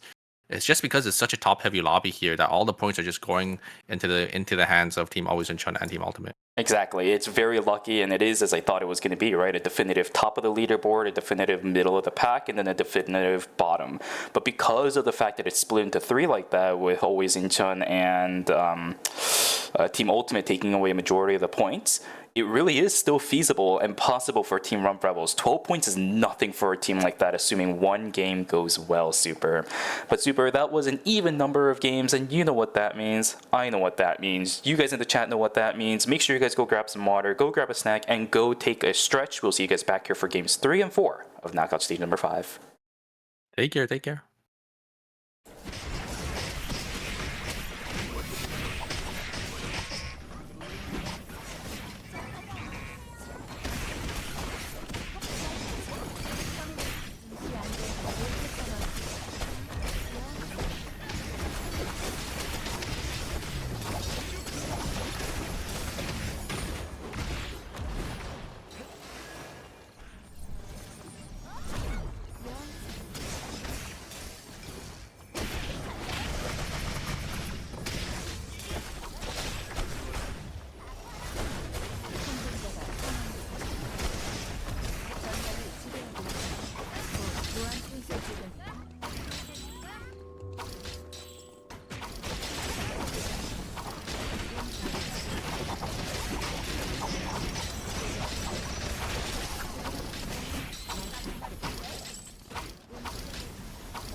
가죠. 다음 스테이지로. 어느 자리에 있든 최선을 다한다고 말했죠. 지켜보세요. 제가 성장하는 모습을. 응원법은 숙지하고 왔죠. 사인 요청은 언제든지 환영이에요. 지금은 디자이너가 아닌 아이돌의 사인이에요. 빛나는 별이 되는 건 더 이상 꿈이 아니라고요. 사인이라도 해줄까요? 무대를 방해하는 사람은 용서 못해요. 팬이라면 용서해줄게요. 역시 전 이때가 제일 빛나는 것 같아요. 경호팀은 어디서 뭘 하는 건가요? 허락도 없이 사진 찍지 말라고 했잖아요. 동선이나 멘트는 미리 외워둬야겠죠. 오늘도 최고의 무대였죠?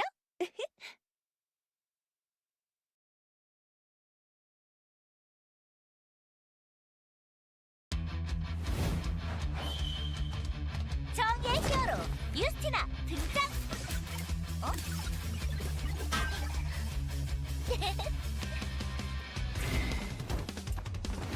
걱정하지 마, 내가 왔어. 에이전트 에이든, 내가 구하러 왔다. 정의의 이름으로 각오하라고. 에이전트 알렉스, 이제 괜찮다. 왜냐고? 내가 왔으니까. 역시 악당들의 냄새가 나는데. 집중 포격! 발사! 나를 누구라고 생각해? 포기하지 않는 게 바로 내 장점이야. 모두 집합! 강한 힘에는 강한 책임을 따르는 법이야. 내 이름은 유스티나. 사람들의 소중한 일상을 지킬 수 있는 최고의 히어로가 되겠어. 아스트라 버스트!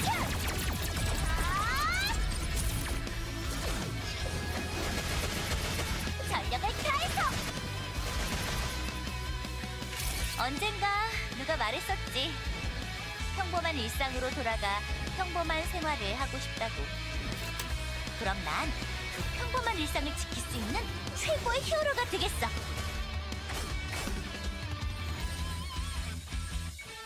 여기가 히어로의 전장이야.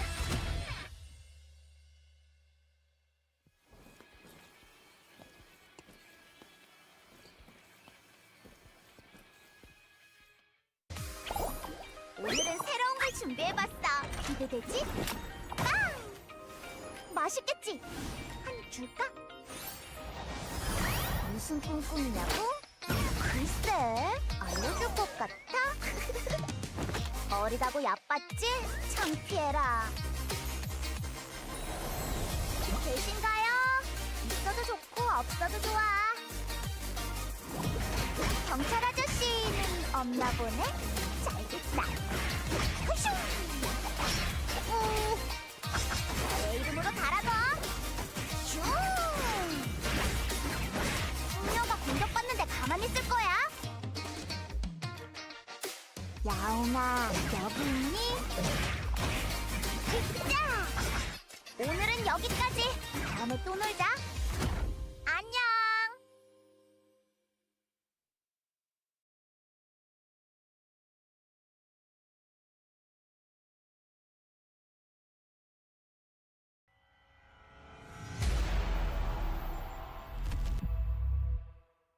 안녕하세요. 반갑습니다. 게임캐스터 천시아입니다. 신규 실험체를 집중 탐구해보는 시간, 이터널 리턴 실험체 백과사전이 유스티나로 돌아왔습니다. 석궁을 사용하는 실험체 유스티나는 이동하면서 스킬을 사용할 수 있기 때문에 기동성이 상당히 뛰어난 실험체입니다. 유스티나는 꾸준한 거리 조절과 게이지 컨트롤을 통한 스킬 활용이 굉장히 중요한 실험체입니다. 먼저 유스티나의 스킬 구성을 알아보겠습니다. 유스티나의 스킬 구성은 Q 스킬 연속 포격 그리고 선멸 포격, W 스킬 집중 포격, E 스킬 부스트 대쉬, 궁극기 아스트라 버스트, 그리고 패시브 스킬인 아스트라 에너지로 구성되어 있습니다. Ladies and gentlemen, welcome back from the break. I hope you had a fantastic one. We're going to start diving very soon into games 3 and 4 of the knockout stages. If you are joining us now, you missed out on some good games 1 and 2. If you want to watch it, of course, make sure you check out the VOD later. Don't do it right now because I want you to watch knockout stage 3 and 4. Knockout stage 5 games 3 and 4 with us. But do check it out. We are sitting in a position where we have a very definitive leader, or leaders, I should say, because there's two teams with very good amount of points. It's always Incheon and Team Ultimate, a defined middle of the pack and a defined lower section of the score sheet as well. This does actually allow some of the teams on the lower side of the score sheet to have a chance at making their way over in the knockout stage number 6, but it's all going to depend on how they play games 3 and 4. That is true, but it also means the first 2 spots are probably going to be locked, or at least 2 of the 4 slots are going to be locked, just because the point difference between the top 2 teams and the rest of the lobby is quite big, and it's just getting wider and wider. So these teams are gonna have to step up, gonna have to play for these last 2 spots here. It is still anyone's game. Anyone can still make it in. It's only I think it was a 12-point difference between 4th and 8th place. So anyone's still really in contention to qualify here. Like you said, just gotta play a nice consistent game number 3 and 4. Yeah, indeed. Thankfully, because of Team Ultimate and Team Always Incheon, everybody does absolutely have a chance, as you said. But will that continue any longer is the big question, right? Time will continue to flow. Eventually, we will see results, especially for Team Rump Rebels. Team Rump Rebels have been with us ever since knockout stage number 2. Yeah. Are they going to be able to break the allegations of last time where they couldn't make it up until, I think it was knockout stage number 6. I think they were cut off from knockout stage number 5. They're able to do it. They will have broken a record if I am remembering correctly. Otherwise, they will tie the record and continue their way marching on towards the finals of phase number 2. Technically, they also started 1 knockout stage earlier. So they started knockout stage 2. So they have to make it to the finals to break the record. I suppose. And win here to tie the record. But we are going to go straight into game number 3 here. Mai and Lenny. Lenny ban. Haven't seen a Lenny ban in so long. Going to be off the table for game number 3 here. Let's see what Team Headbutt swaps to, because their whole team comp revolves around this Lenny. Yeah, you're absolutely right. They are going to be swapping. They're going to be changing their team comp entirely into the Arda pick. They're going to be playing the Arda dive, it looks like, with the Alina. Maybe going to try getting the Alina ban once again. Actually, I guess it was Leshu on the Alina before, so could see Alina ban coming through. Don't know if they will. I don't know if Ultimates and Sparkle are going to be swapping to Alina. This. Oh yeah, Sparkle is going to be playing their Justina comp again. Very excited to see Justina coming out once again. And Team Ultimate going to be locking in that Alina last minute. So tap 3, not going to be able to swap to it for themselves. And Alina not going to be banned for game number 4. It's an interesting. Yeah, you're right. We have 4 artists in this game, and all of them aren't necessarily the standard Nimrod Gate comp. I think Ultimate in game number 1, when they ran this, it was a little bit more Char just kind of sent it with his entire kit more so than Nimrod's Gate. So I mean, Arda just such a versatile character, right? Yeah. Like he's the premier backline mage right now, or he's like the backline mage who just has this CC from his dice. He has the Nimrod's Gate to get his team to safety, or to let his team get a nice engage. He has the poke damage. He has a sustain from his passive. He's just a great all-around character, and he can basically slot into a lot of different teams. You don't really need to have that dive team comp, right?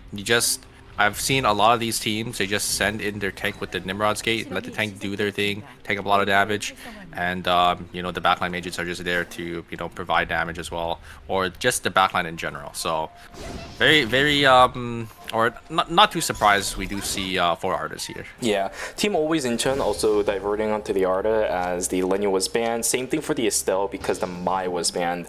The Estelle is something we've already seen from Team Always Incheon in the past, but I am going to be honest with you, I'm a little bit sad I'm not going to be able to see Senaphenes, like either Abigail or the Sua. We've seen quite a few number of mages under the hand of Senaphine in the past. This Arda, I think, might actually be the debut for Seraphine. This is usually not a character that we see always Inchin diverting onto for a number of reasons. We have multiple comps that this team can run. I think it's just because they want to stick with the Estelle and Shoichi, or the tank and Shoichi, so they're going to be playing a more supportive role with the Arda. So is Arda still a really good character? I would say Arda fits really nicely into, you know, this team comp here. Gives access to both the Estelle and the Shoichi to jump in. Still has that CC lockdown, has that sustained potential with that passive. Just a really, really solid character. I would say fits really nicely for Team Always Inchin's team comp. And I don't think the Suwa would really fit here, so I would have liked to see it as well. Maybe try getting Suwa banned, but maybe they're not really scared about Team Up Rebels or Team Insider here, because they are, you know, relatively on the bottom side of the leaderboard. Team Up Rebels, they got 2 kills. Maybe this is their game to win here. Yeah, hopefully they don't get caught out like last time. It seems like most of them are split apart at the moment. Bear will stay alive, never mind. Bounce back in towards the Arda. Bouncy house all over the place too. Rump Rebels, really their early game, it's 2 kills, right? They're not hitting the 3. If they hit 3, then we'll be a little bit more confident in how they're able to play. Finally, they will be grouping up with each other. Utility-wise, I don't know about Blink on the side of Bianca, but she still does have Reign of the Vampire Queen available. They should be able to fight. I'm hoping that Wako still has that Blink. Otherwise, looking for fights with this is still going to be risky, because we know how the way that these lobbies have been operating for the past few games have looked like. Rump Rebels might not actually have the benefit of the doubt when it comes to how strong their composition is against some other comps in this early of the game. Yeah, and Team Headbutt here. Looks like they want to contest for the Cemetery Wolves. There is the blue-yellow going to be procced onto Leshu there. Leshu already going to get chewed down to half HP. There's Cobalt, Cobalt Vocal is going to be used onto the Alonso. Alonso is going to be able to live for a very long time there. There's a Peacemaker going to try trading one, not going to be able to get it. And it will be Team Red, Green, Yellow going to get another 2 kills. So sitting on 4 field kills already. They are sitting in a pretty comfortable spot here. I really like watching Green Apple's Tsubame. This guy plays Tsubame like he's a frontliner, and I know for the most part, if you're seeing some good Tsubames, you're going to see that quite a lot, but he just runs into danger head first. Sometimes it actually costs him quite a lot, if I'm going to be real with you, but the fact that we're able to see an aggressive Tsubame at this stage of the series, I'm really happy about that. Lumino caught out in the middle of nowhere, but he's just going to be able to walk away as KCW gets caught out in the middle of nowhere. He will get taken down.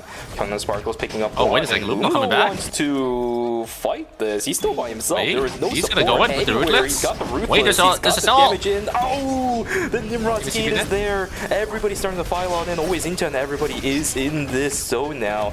Luminal, half HP, doesn't have the Ruthless anymore. It is actually quite important for the Shoichi to have that this early in the game, because all of his skills, all of his other skills are still on high cooldown. And the cooldown for Ruthless is going to be really long, level 1 here. So, oh, wait a second. Looks like Team Ultimate is going to fully send it onto Yangling Sparkles here. Sagarong actually in the tank gear. Going to be in that form. Gonna get the Frozen, or the Freeze is going to go off with the Ultimate as well. So, it's going to get buffered there.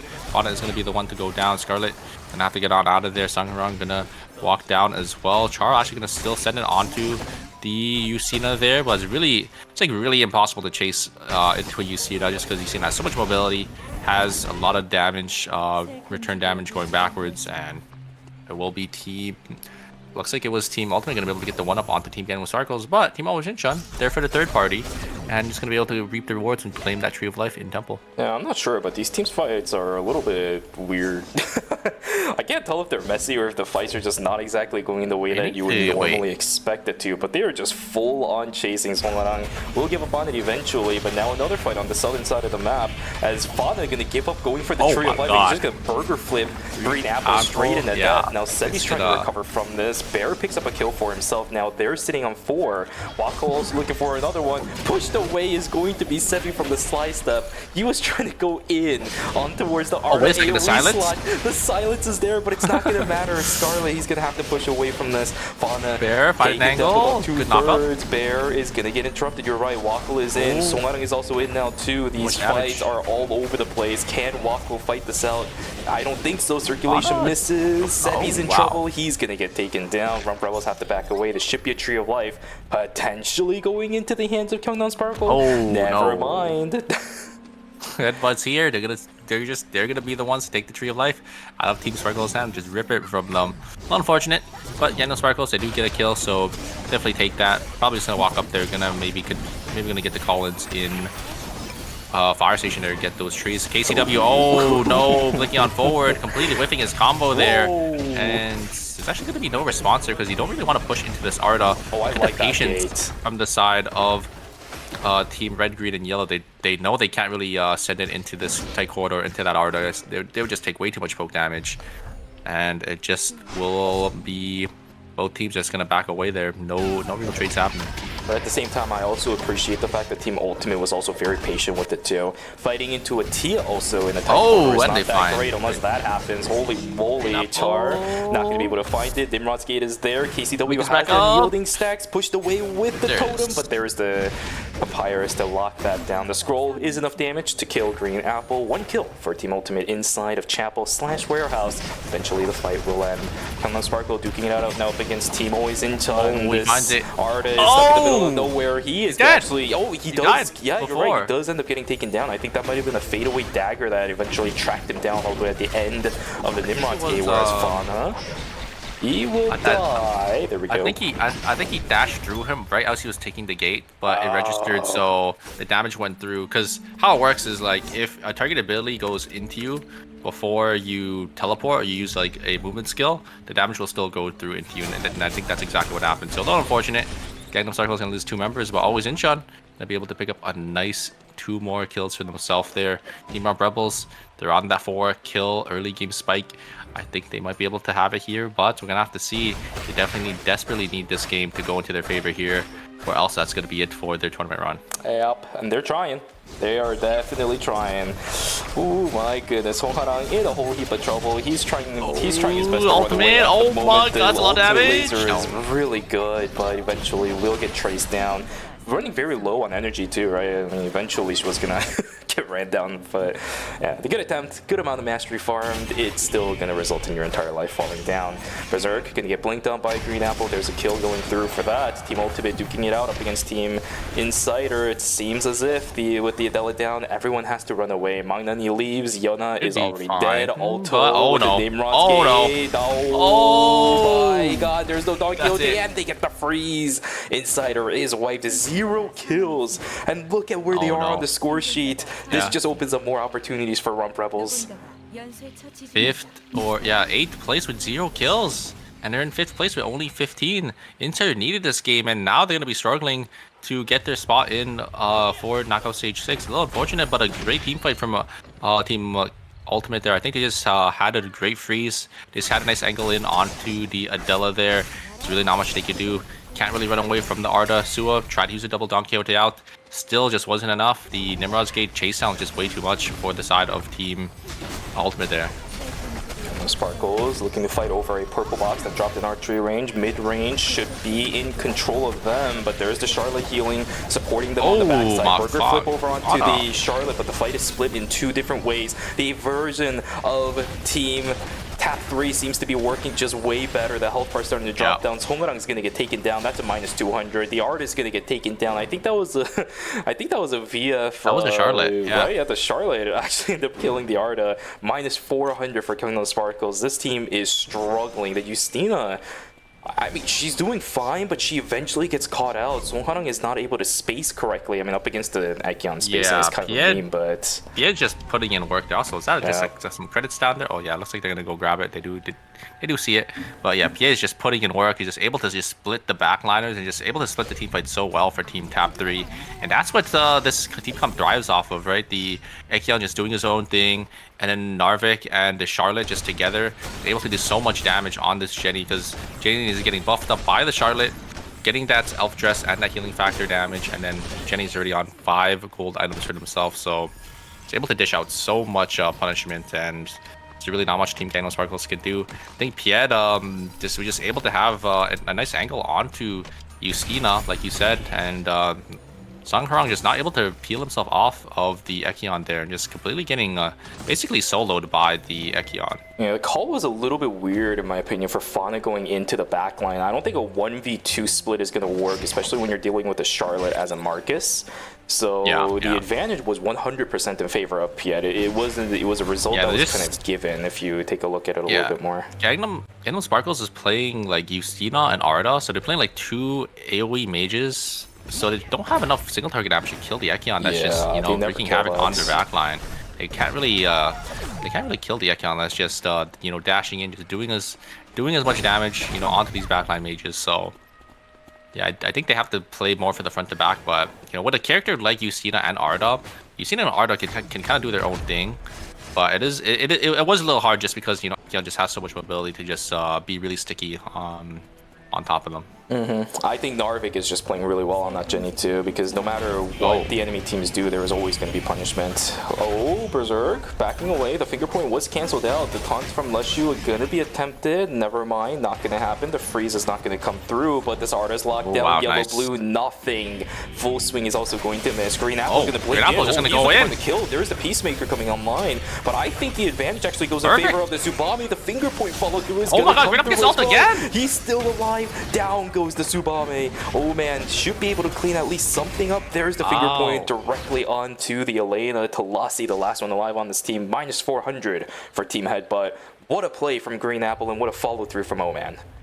Yeah, Green Apple just piloting the Tsubame really nicely there. Just instantly recognizing that both the Arda and the Heart were isolated, so they just immediately took the ult in, playing this 3v2, forcing the Peacemaker to go down, and then was able to get the ultimate down at the very end there just in time to just keep them alive, just barely, to deal enough damage onto the Alina, but also keeping himself alive for just a little bit longer to chip in that extra amount of damage into Team Headbutt there. So very nicely played by Team Red, Green, Yellow. And oh no, they're trying to get the res here. Does Team Ultimate no? Looks like they are going to use the Nimrod's Gate in.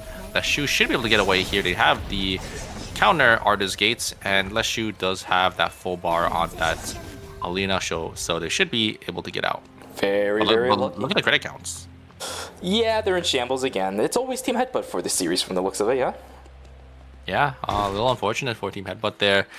Not going to be able to get the reses off anytime soon. They're looking pretty bad on the leaderboard as well. It's looking like a disaster for Team Headbutts. Hopefully, they're going to be able to pull this one back. But yeah, I mean, this is definitely not their standard team comp, right? They usually like playing the Lenny and the Hyunwoo, so yeah. Oh, they do get a Gamma keycard though, so that can actually bring them back into the game here, because they should be able to get the Gamma, get enough credits to maybe get the res off in the Gamma as well, because there is a kiosk that they could use. So the question is, Arda and Alina killing Gamma is going to be a little tough there. So It's going to take forever. I kind of want to see it. They haven't popped it just yet. I don't see the Gamma being invested into right now. Look at the top of your screen. You still have that loop available for the game at the moment.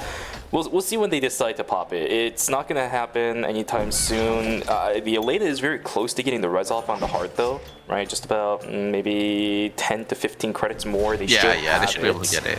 Are they in the Gamma yet or no? Should be, no, not yet. The Gamma Okay, loop at the top of the screen is still there. I think they know they probably can't do it without their heart. They kind of need their heart up. Maybe with the Gamma they can get back into the game. They're gonna get some items and some extra credits from the Gamma. So we'll have this to is see. a long time the Heart is staying dead. They got a meteorite off of it, so at least the res cost is gonna be nullified a little bit. But this Heart is not gaining any mastery right now. Yeah. And look, they're trying to get the... Actually, no, this is Sparkles here. We actually have 3 different teams here in Hotel. Wickline is going to be spotting in school. We have a lot of teams going to be contesting for the Wickline in school as well. Tap 3, getting always in Shun and Team Ultimates, all looking and all eyeing for this Wick buff.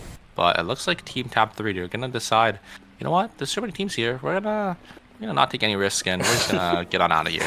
Yeah, the map is very accessible, which is in one hand pretty good, but at the other hand really bad. You can see the sheer number of teams that are hanging around this area.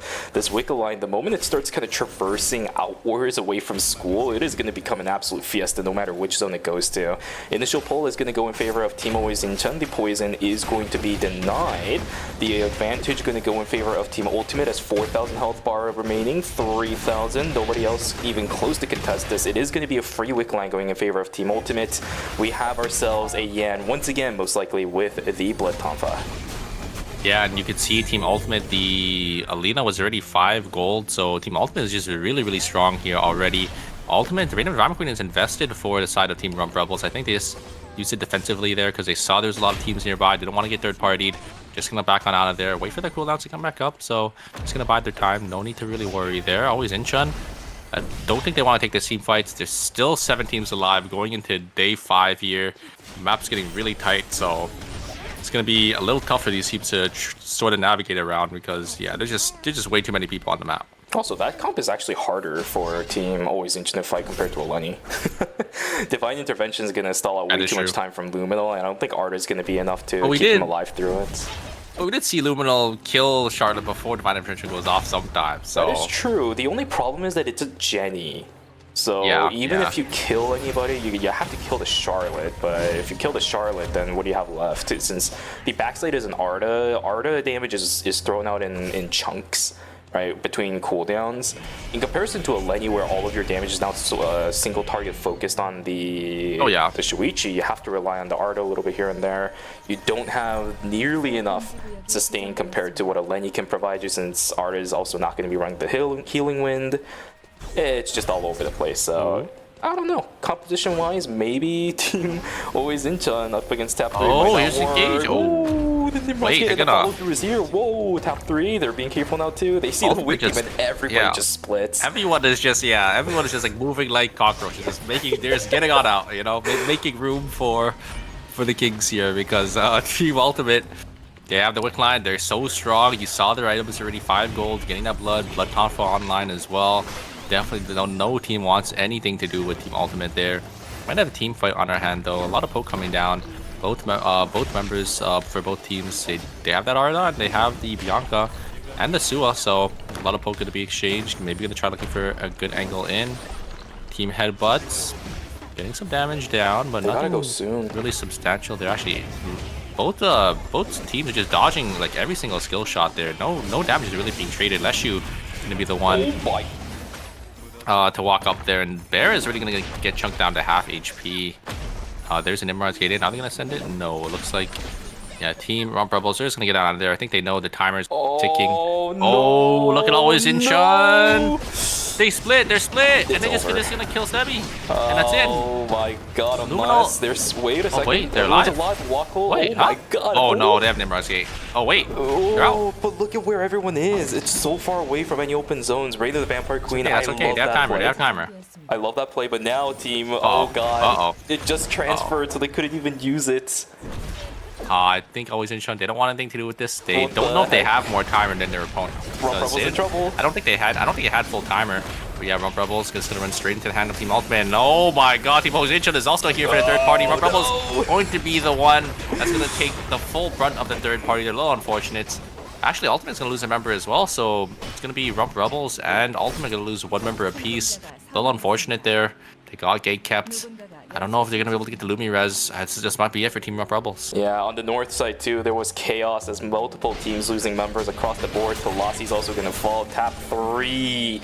Another game where they're seeming to find that success. Another team on the north side as well. It's gonna be red, green, yellow. Subame online and activated. That is a hellish matchup for the Ekion. If it splits into a 1-2, 1-2, I don't think Ekion wins that. So they got to be a little bit more smarter in how they decide to approach that fight. But for Tap 3, they're comfortable, at least as of right now. Yeah, red, green, and yellow is sitting on 11 kills for themselves. I think they're the only team that's going to be guarding gas station on the top there. Rump Rebels, oh no, they get spotted out there. It's just Sebi and Waka. It's a duo. I think Team Gangnam Sparkles, they know they're a duo. They're going to send it. They're going to put the gate down. Maybe Sebi can look for an angle in. Oh, they get burger flip down. Sebi going to find an angle, and they actually kill Scarlet. I think Sebi can win this 1v1 as well. He is playing the... Oh, no, but the third party is here. It's not going to matter. And, yeah, it looks like Always Inchun going to be able to reap all the rewards. Going to be able to get a nice, clean third party onto the side of Team Gangnam Sparkle. And Walker maybe going to be able to get Song Harang here, who's going to come out on top. Both of them got stunned. That looks so awkward. And it was Team Rump Rebels going to be the one to get them first. Tap 3 going to find Walker here. A little unfortunate. They will go down very shortly. There's the amp drone. Maybe going to be able to keep them alive for a little longer. I think Team Tap 3, they know he's a solo. They're just going to chase him down here. But wait a second, Team Always Inchun. No way, Always Inchun's around too. They got to be careful with Tap 3. Oh, they get the kill. no. They get the kill pretty cleanly. Yeah, it looks like it will go over to the side team top three. So Tap is gonna have a timer advantage on to team Always Incheon. But he is overflowed. He just went into exuviation. There's the divine intervention coming down. It is successful, but acceptance speech is also invested, and now Luminol is activated. He wants to Yeah, go look in. at how Not gonna patient happen. he is. He just waited for all the cooldowns to go down. He still All has the Ruthless. the eccentric speech. He still has the ultimate. You are absolutely correct here. So it's gonna be up to team Tap 3. Narvik still has to play that though, so maybe they're gonna just focus. TTK. Yeah, look at the timers though. The timers are going into the side of Team Always Incheon. They gotta get a kill in 2 seconds, and no, all 3 of them are gonna pop, and it will be Team Always Incheon gonna be the one to come out on top. Very well played from Always Incheon, able to kite back and just bait out all those priority skills. Hold on to that Ruthless to make sure nothing really comes out of that. And Always Incheon gonna be able to clean that final zone. And Red, Green, Yellow on the top side, getting a nice 2 kills, 13 kills already for them. They are going to be sitting in a nice spot there. They are in 6th place, so this will definitely get them into that top 4 going into game number 4. This is incredible. Games 2 and 3 Always Incheon are the final bosses that 2 different teams are going to have to deal with. Will Red, Green, and Yellow be able to uproot this? If anything, this is probably the best team to do so. Oman has improved significantly up against Luminol throughout the matches so far in phase number 2. This Tia has been playing so much better every single time they play up against Team Always Incheon. But with an archery range final zone, this is going to be a little bit rough. Arda has a lot of control over this zone. Alonso is trying his best to not lose the shield right now. How does Green Apple walk into this fight and find some meaningful damage? Because it's going to be rough. Chenyang also sitting on the Estelle. A lot of damage can be blocked up. Oh, Here we go. fast angle The in. point's going to go in. There is the Green jump in Apple. from Green Apple. Lumino's playing so safe right now. Paint colors not going to be used, invested just yet. Lumino's still holding. Lumino's still Oh holding. my Old man taken down dangerously low, and now the Alonso is isolated. I think he might get taken down Yeah, very soon. Ruthless still not invested, and the full rainbow gets sent. Look at how patient Luminol is. Yeah, and Oh that's going to be my it. A goodness. great Arda's, a great number of gate in. Going to be able to kill Oman there. Luminol is just going to be easy pickings for him. It's just going to be 2 left, and look at all the CC coming down. Wow, very nicely played by Team Always Incheon. I think that's off on the back of Cenophin on the Arda, just able to find so much CC and layered damage from you know, the dices, just the poke damage, just way too much I think for the side of team Team Red, Green, and Yellow to really handle there. Very, very well played by Cenophin. Indeed, Cenophin on the Arda, it's looking pretty good. So we know Cenophin has yet another mage that he's able to bring to the table. We've had Abigail's in the past, we've had Sua's in the past, we know about his Lenny, and now the Arda. What on earth can he not play at this point? What a game. What a game. Red, Green, Apple starting to pop off. We always see this from Red, Green, and Apple. They're also a very inconsistent team. But the moment they start popping off in a game, all of a sudden we take a look at their total team kills, like 11, 12, 15. I'm just like, what the heck happened throughout the whole game? When did they pick those up? And this was another perfect example of one of those games. I think it was 11, maybe 13 kills they picked up overall. Even if they went second, it's a very solid game. I think it was 13, so that's 18 points I think for them. 13 plus 5, right? Because they did get second so place. big. So that is a lot of points, and that's what they desperately needed because they were in that bottom 4 spot. But now with that game, because of the other team's performances, it's definitely gonna open up the door and maybe secure their spot in for the top 4 going into knockout stage number 6. I'm so excited to see what the score sheet's going to look like. And if anything else, I want to see where Rump Rebels is right now. Yes, it might have not been the greatest game in the world for those players, but they managed to at least secure some extra placement points thanks to the work of Wacol, and 7 kills also secured as well. That middle of the pack 4th place mark being only, I think, 12 points away, I think you mentioned earlier. After game number 2, there is still a possibility that the light at the end of the tunnel is still there for Team Rump Rebels and everybody else on the bottom 4 going into game number 4. Yeah. I mean, Always Incheon, they are basically secured. I think they might be first place. So, like I said, you know, we're just gonna have that little bump from the previous knockout stage because I think they did get outscored by Team Rump Rebels in knockout stage number 4. So, I'm not gonna have a full straight first place all the way down the line, but looks like they will be able to get first place, I think, in this group here. Actually, I mean, I think Team Ultimate still did pretty solid in this game, so maybe they might be able to contest Always Incheon for the first place spot. We'll have to see going into the final game here. But always Incheon, just showing us why, you know, they deserve to be a sponsor team. Just playing immaculate Eternal Return throughout the whole phase. Yeah, it's just so unfortunate that this team heavily relies on the Shoichi being good in order for them to make plays like this. Even when the Shoichi isn't that amazing, we know Lumino picked up the Theo, but their performance with the Theo is definitely not as airtight as some of our other Theos that exist in the KR server. And that's just going to be given, right? Like, you have One Circle who's played massive number of games on Theo in comparison to Lumino who's playing Theo because he's forced to, right? If the Shoichi is bad. Two different reasons as to why they're playing it. It makes sense why Team Always Ninja might struggle. But in this specific season, it seems like the Shoichi is popping off. And because it's so close to season finals, if they do end up making it there, I think it could be a very good season where Always Incheon has a solid chance to make it out all the way until the end and actually win the entire season if they play well. We'll have to see though, because we do have you know, some patches before the season finals. The season final is quite a ways away. It's like 3-4 weeks from now, so there could be that final patch in between. Maybe Shoichi gets hit. Who knows?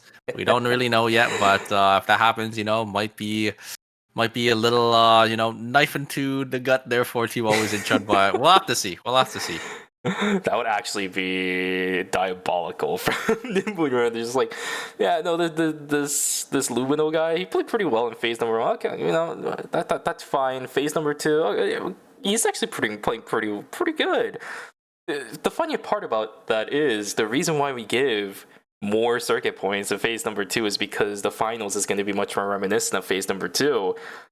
If the Shoichi just disappears, then Always just going to be stranded in the middle of nowhere. But yeah, you're absolutely right. There's still a few more patches to go before the season final is going to begin. I'm getting a little bit ahead of myself, but it's just because I can already imagine the storyline that could be built with the situation on hand, right? Super. Yeah, but I think we're gonna have the scoreboard gonna be shown very shortly here. I think we do have, yes, it is going to come up, and it's still close between 4th and 8th. There's still only a 12-point difference between Gangnam Sparkles and Team Headbutt, so it's still really anyone's game. I think the top 2 spots are already locked in. Always Incheon, Team Ultimate, they're looking really good. 53-42. They had a really good series so far, so definitely deserve their spot. But all these other teams, they gotta fight for that 4th place spot. Even Red, Green, Yellow, they're slowly running away with it. 8-point difference between 3rd and 5th, and between 3rd and 6th, it's 16 points, which is quite a bit. So yeah, it's only going to be top 3. It's maybe going to be able to dethrone Red, Green, Yellow there. We're gonna have to see though. There is still one game to go here. If any of these teams have a pop-off game, any of the bottom 4 teams maybe have a 16-point game, can definitely still make it in. Indeed. Now let's start talking strategy. Gangnam Sparkle, bread and butter. They have to at this point. The Justina is a little bit too kind of far-fetched at this point. I think the dive comps are getting access to the Justina a little bit too often. She is pretty good at keeping herself alive, at least for the time being, but she's eventually going to get caught up. The only crowd control source is a slow that's not going to stop a lot of these people who are just completely diving on you and getting access really easily. Tap 3, same thing. I think bread and butter. The Ekyeon, Jenny, and the Charlotte comp, maybe even back to the Lenny because she's going to be available again, seem to work out. I think they should be continuing it. Team Insider, I would say play bread and butter, but they've been very inconsistent on it. Very trigger happy with some of these initiations from Char. Rump Rebels, again, just bread and butter. They have to just pray that it's going to work out in the end for this game. If it doesn't, then it's the end of their run. If it does, then well, good stuff. We'll see you guys in knockout stage number 6. And for Team Headbutts, is the Hyunwoo comp really going to be enough to push them over where Gangnam Sparkle is? That is a very strange comp that they do have the Lenny and the Alina both back on the table, so they're gonna have to make it work here, or you know, this is their final chance. And yeah, that's gonna be it for the leaderboard. You know, I'm very sad. Both our sewer teams, you know, down in 6th and 7th. I don't know if we're gonna be able to see any more Suwa going into the rest of the phase here. But there is still BNK Fearx. Maybe Rosner might pull it out. So but yeah, Magnani and Bear. Yeah, unfortunately, both their teams just not able to find their footing for knockout stage 5. Yeah, there's been this one guy in chat who's been constantly asking, where's the IRM? Well, you might be able to see it tomorrow. Or is it at the next series? I forget if BNK Fearx went. Next series. BNK Fearx is the knockout stage 6. Oh, so okay. we might see it. We might see it. Yeah, we might be able to see it if E8 decides to bust that out today. We might be able to get our IRM spin that we've been missing out on so much throughout the entirety of phase number 2. If it doesn't happen, then rip. A little unfortunate, but yeah, that'll be the next specific series. For now, we still have to focus on the game number 4. As I already laid out the strategy for all the teams that I really want them to do. It's close enough that you're not just going to be full sending it. We've seen some teams in the knockout stages so far where they're just so far away from that 4th place spot, they just send it, and it actually makes a difference for some of the teams that are still trying to get in there. Right? I think we saw it yesterday. Yeah. Some team, which team was it? It might have been, was it always Incheon? It was a team that ran Abigail. They actually screwed over a team. I don't know if you remember that. It might have been Rump Rebels. Oh, was it? I think it was Rump Rebels. Yeah, because they were in like comp. They were just in Giga first place. For the last knockout stage 4. Yeah. So they decided, you know what, we're just gonna have some fun, play the Abigail, and then they just ran down Team Cartel. Yeah, I think it was actively ruined teams that were looking for that 4th place spot. So I don't think that's gonna happen in this game specifically. Again, because the score sheet's super close. But they need to get in because you saw their points. They're sitting on like 15 only. I think they were 6th place or 6th or 7th place. They basically need to score high here, or that's going to be it for the tournament run. I think it's not going to be too bad for them though, because they did end up getting circuit points in the last phase, because they did end up making it all the way to knockout stage 5 or 6. But is it going to be enough? Is it going to be enough to get them into that ERM final spots, or maybe are they going to be subjected to getting into LCQ? That's what really is going to be determined by the end of this weekend. Yeah, this weekend specifically. Wow, we're already almost there. Oh my goodness, I keep forgetting that it's Saturday already. It's day number 5. You would think that I intuitively know what day of the week it is just by the ERM schedule, but I guess not. The new phase is still growing on me. Yeah, we got 2 more days, just today and tomorrow. Well, I guess technically 1 more day after today for ERM Phase 2. Yeah, 1.5 and then we're gonna days have, left. yeah, because technically it's, we have the 4th game, and then we're going to have 1 more knockout stage, going to have knockout stage 6, and then the grand final is going to be the checkpoint format. So make sure you guys come around for that for tomorrow. And then next week, we're going to have the LCQ for all the teams who didn't make it in straight into the grand finals. So it's only going to be 8. I think it's 8 teams, right, that make it indirectly, or is it 10? I think it's 10. It's 4 that makes it indirectly to day 2, and then it's 6. So it's 10. Yeah, you're right. And then 2 come from LCQ. 10 teams are going to make it straight into the ERM finals for season 6, and then 2 teams are going to be coming in for LCQ. So our 11th and 12th teams will get straight sent to LCQ, and then everyone else will qualify with ELO and with qualifiers. But this is going to be our final game here for knockout stage number 4. What are the picks here? Do we have anything spicy going on? Yes, we do. We got in William from Team Insider. This is a change that I wholeheartedly agree with. You need to find some aggression. The composition that Team Insider had before, it's so lackluster every now and then, because you can get kills, but they've been really inconsistent in how they were able to get things done. That I love the swap up over onto William. This actually allows for so much more kill opportunities as long as Yona doesn't ever get caught out. But obviously this adds a whole level of difficulty for this team composition's actual execution, right? It's a big risk that Team Insider is willing to take, because quite honestly at this point it's the only real chance they have left. I love that pick.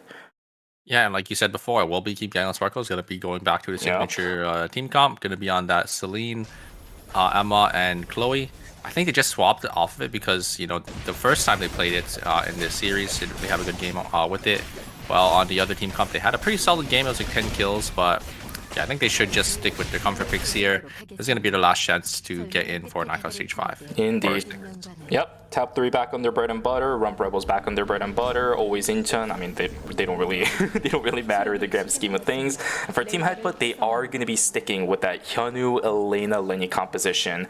We'll see if any of them are able to get enough points to overtake Gangnam Sparkles. It is a very, very close scoreboard. But ladies and gentlemen, the final game of knockout stage number 5. This one right here is for all the marbles. 4 teams teams will move on to the knockout stage 6, which we will watch after this one and the break.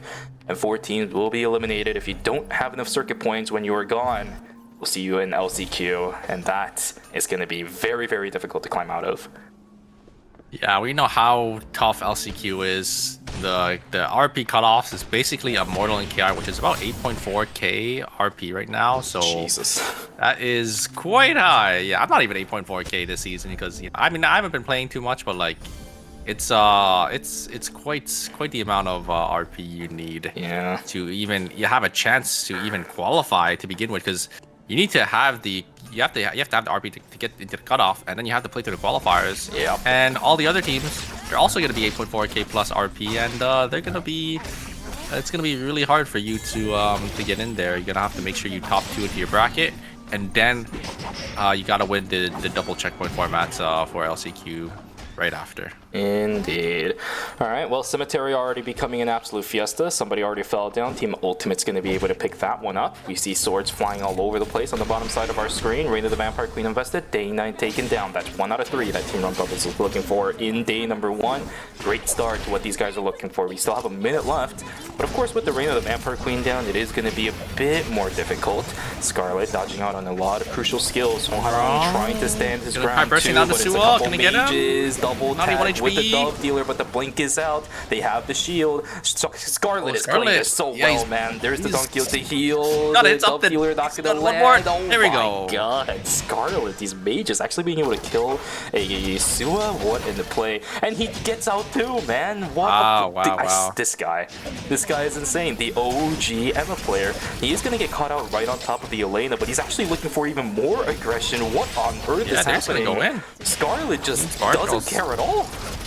I think Daniel Sparkles is right there, and Sangarong there tried to use the... Oh, wait a second. Scarlet's gonna get hit by the shackling ankles here, and oh no, wait! Oh no! Oh no! Oh no! Oh, Soul Link! Gotta rest, please! Oh my God, the Soul Link keeping Fauna alive, just barely there. That was so close for Daniel Sparkles. I know they're all just shaking right now. Yep. That was just, oh my God. Too risky. Oh my goodness, Fauna, he stayed alive long enough. If anybody breathed on Nina, man, like the carryover damage probably would have killed Chloe, but just barely being able to miss out on some of those damage markers that would have killed on him. Fauna Sparkle still stays alive. Now Scarlet with another 1v1 inside of school this time around, trying to duke it out up against Narvik, except the speech is there. Play that is activated. Wait a second. Wait a second. Oh! No, wait! Oh no! Healing with his that's cheating. Yeah, unfortunately, Scarlet just didn't have any extra cooldowns there to throw like a hat trick or, you know, a dove onto the Jenny there. Nice 1v1 there, but unfortunately, play dead. It's not fair, you know. It's a second life.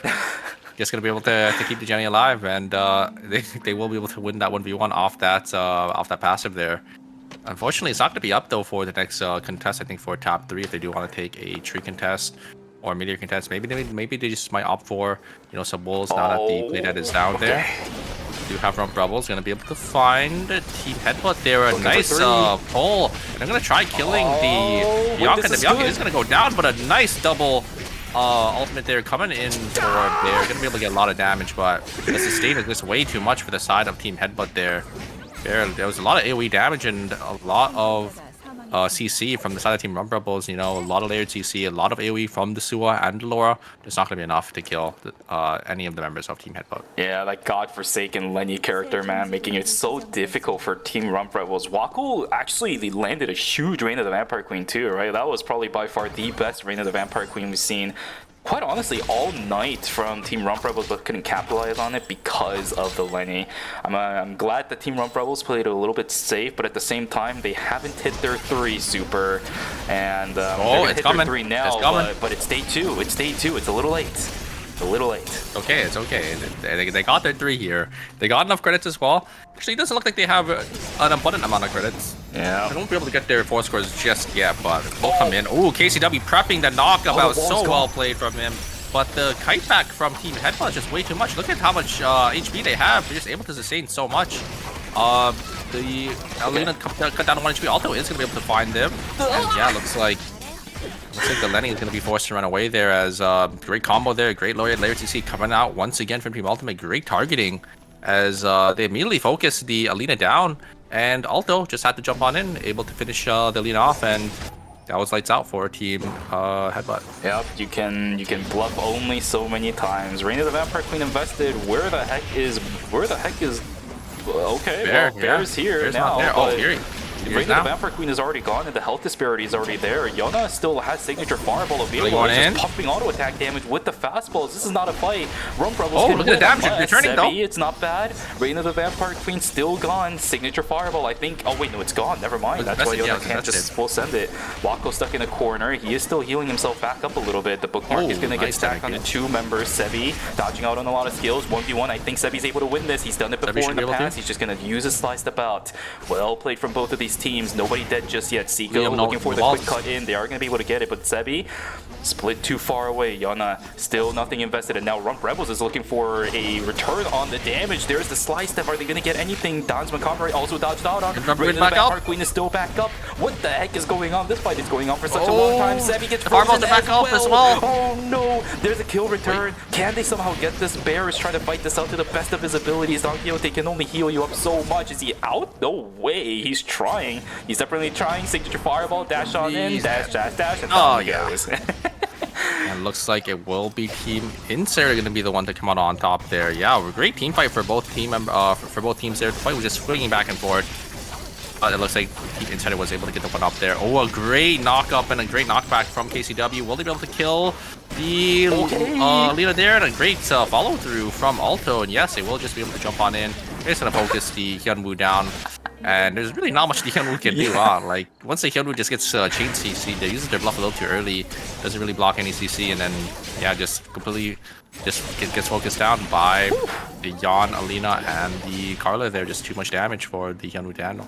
I think we've seen this Hyunwoo getting bouncy house like 3 or 4 times this series so far, which is, again, not something that you would normally commonly see, but it's still quite funny when you actually see it happen. Talasi in a little bit of trouble. Gotta rest. Alina? Okay, Team Headbutt is wiped, and again, it's the White Lily strat to just block it. I think there was a post by Snipey on Twitter about how to actually access the White Lily. It just doesn't seem like Team Headbutt had the one-up on that. There was definitely ample amount of time for the Lena to just get a res off, but... Oh, was it another one of those cases? It's a huge misplay, yeah, for Team Headbutt, and that's going to be it. They're out in 8th place.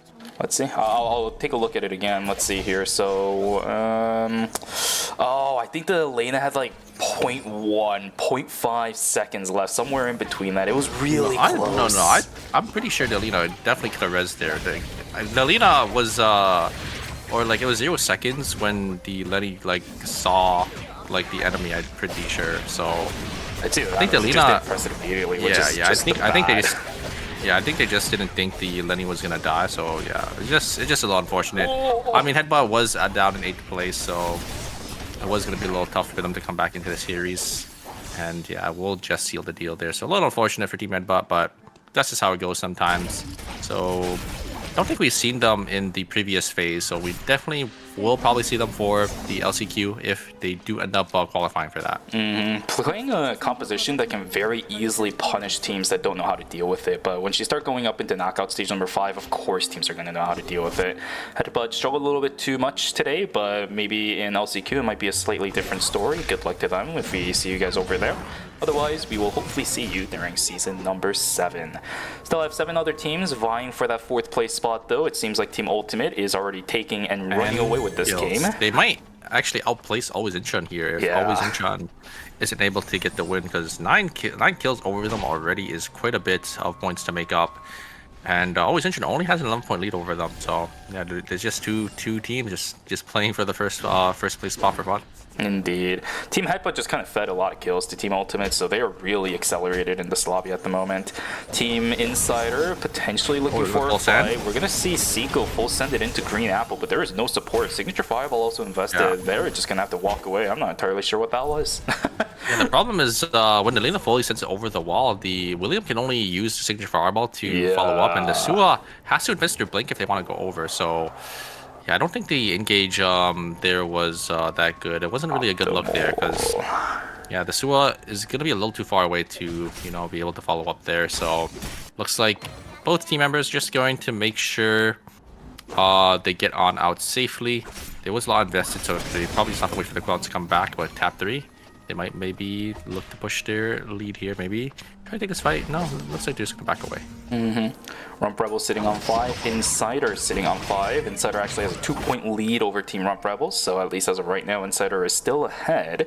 24 points plus 3, 27 is the mark that teams are going to have to reach. Insider sitting at 20, Rump Rebels at 18. There is still a decent way for both of those teams to go, so we'll have to see. It's day number 3, time is running out to pick up some of these kills. If either one of those two teams get first, then yes, it might be possible, but until then, kills are going to start having to start flowing in. Gendo Sparkles, they're going to be the gatekeeper, and they're slowly just scaling up. It's been a pretty quiet game for Team Gendo Sparkles. They're just slowly getting their items on. We see... They're just playing their game. Yeah, we just see, or we've seen this time and time again from the team comp, they just are slowly isolated out from everyone else because no one really wants to push into them, and they just slowly start farming up, they get their items, and once they're strong enough, they just completely obliterate anyone who just tries to walk into them. Yeah, and look at how passive they're playing too. Usually they would actually contest for these objectives, and a lot of other teams will respect that, but Team Gyeongnam Sparkle is the one actually backing away and giving the objective to somebody else. Full Rainbow is going to go down, multiple people stunned, Yuna in a whole lot of trouble. He's just going to blink away. So much damage on the backside. Green Apple is going to probably be able to chase after this. There is no mobility on the side of this William, but Tsubame goes the wrong way. She goes the wrong way. I don't know if that was the right call though. That windup definitely was not the right call. They're going to be found out by the members of Team Scar. Oh no! That's not how you want to go. My goodness, Green Apple gets found out by Gyeongnam Sparkles, will get taken down. Whereas Yana on the north side of the map, he is running out of time too. I think he's got to go back in towards school. Oh no, and they're going to run straight into Gyeongnam Sparkles in school. There. It's going to be a disaster for Team Insider there. But yeah, overchase and instantly punished from that Tsubame there. Gyeongnam Sparkles just going to be there to claim that kill. Ultimate going to find the angle. KCW gets a nice knockup, and he will just lock down Delaney. KCW performing so well today, able to find these angles in onto the Yan. Oh my god, really nicely played from KCW. He was the original pioneer on the Yan here. We do know there's like Taeyong now, but KCW still playing phenomenally, and he's definitely showing why he was the original Yan player. Indeed, after his whole Nikki arc, I think, funny enough you say that, I think Taeyong and KCW started making their names known with the Yan around the same time, actually.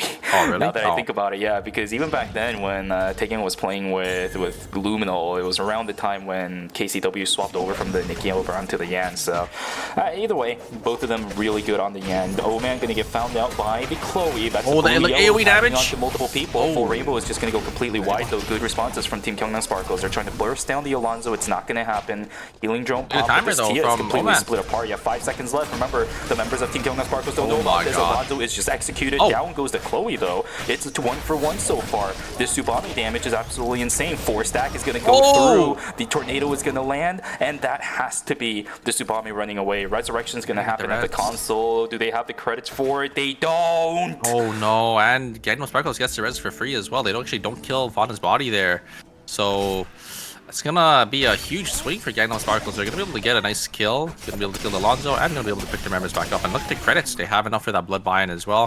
Fortunately, Team Insider, they lost their William.